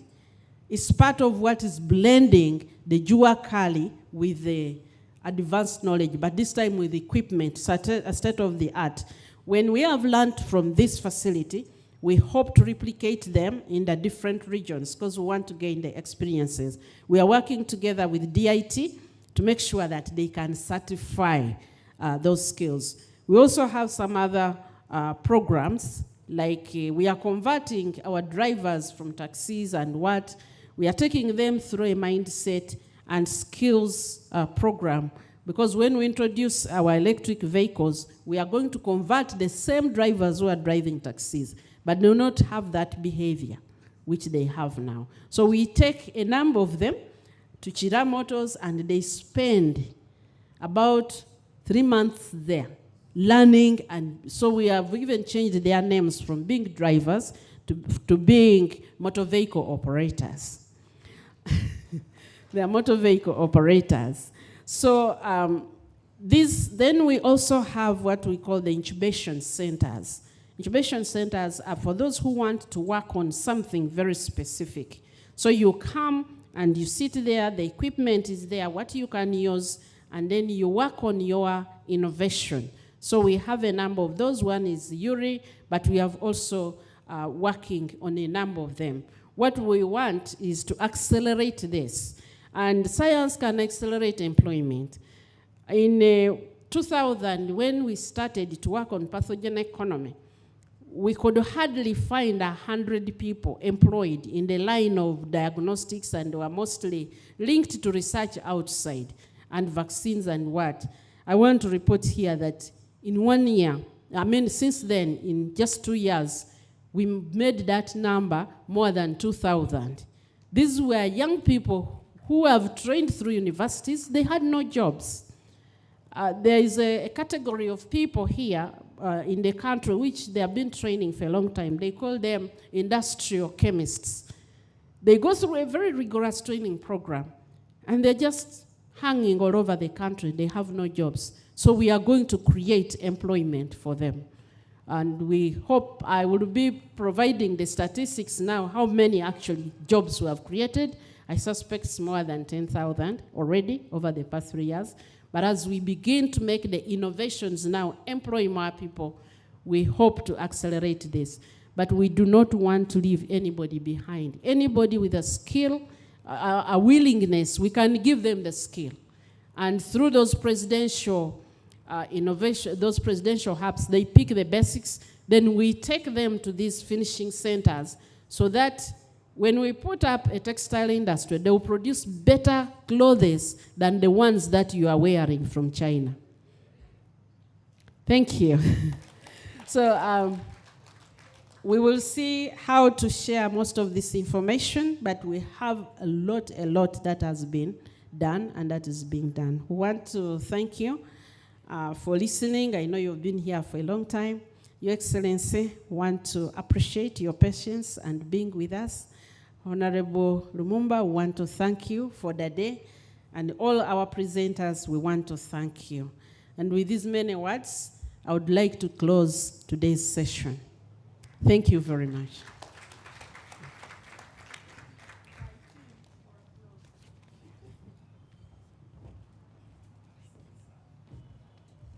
Thank you very much, Honorable Msenero. Thank you very much, Dr. Victoria Sechitoloko. A round of applause to our panel.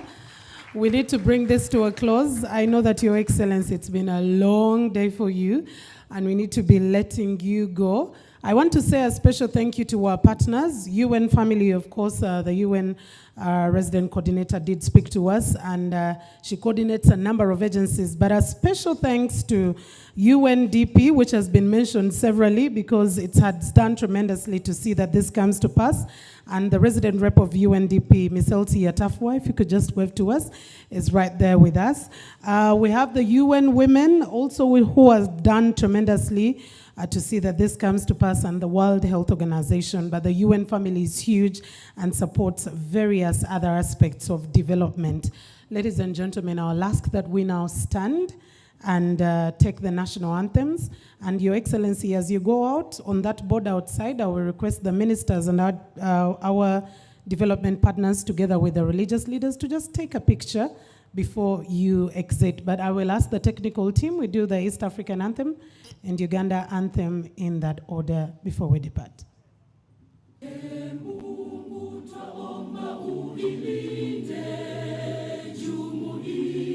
Afrika Mashariki, tuwezeshe kuishi kwa amani, tutimize na malengo yetu.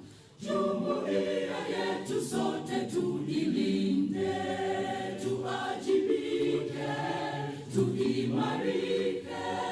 Umoja wetu ni nguzo yetu, idumu jumuiya yetu.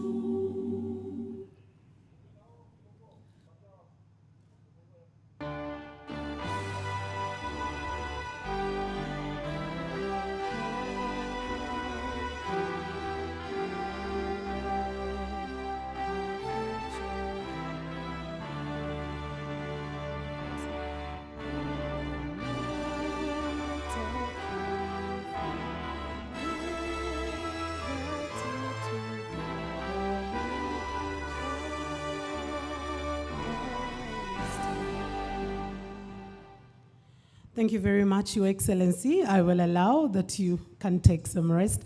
And ladies and gentlemen, we are back here tomorrow, and our session starts at exactly 9 a.m.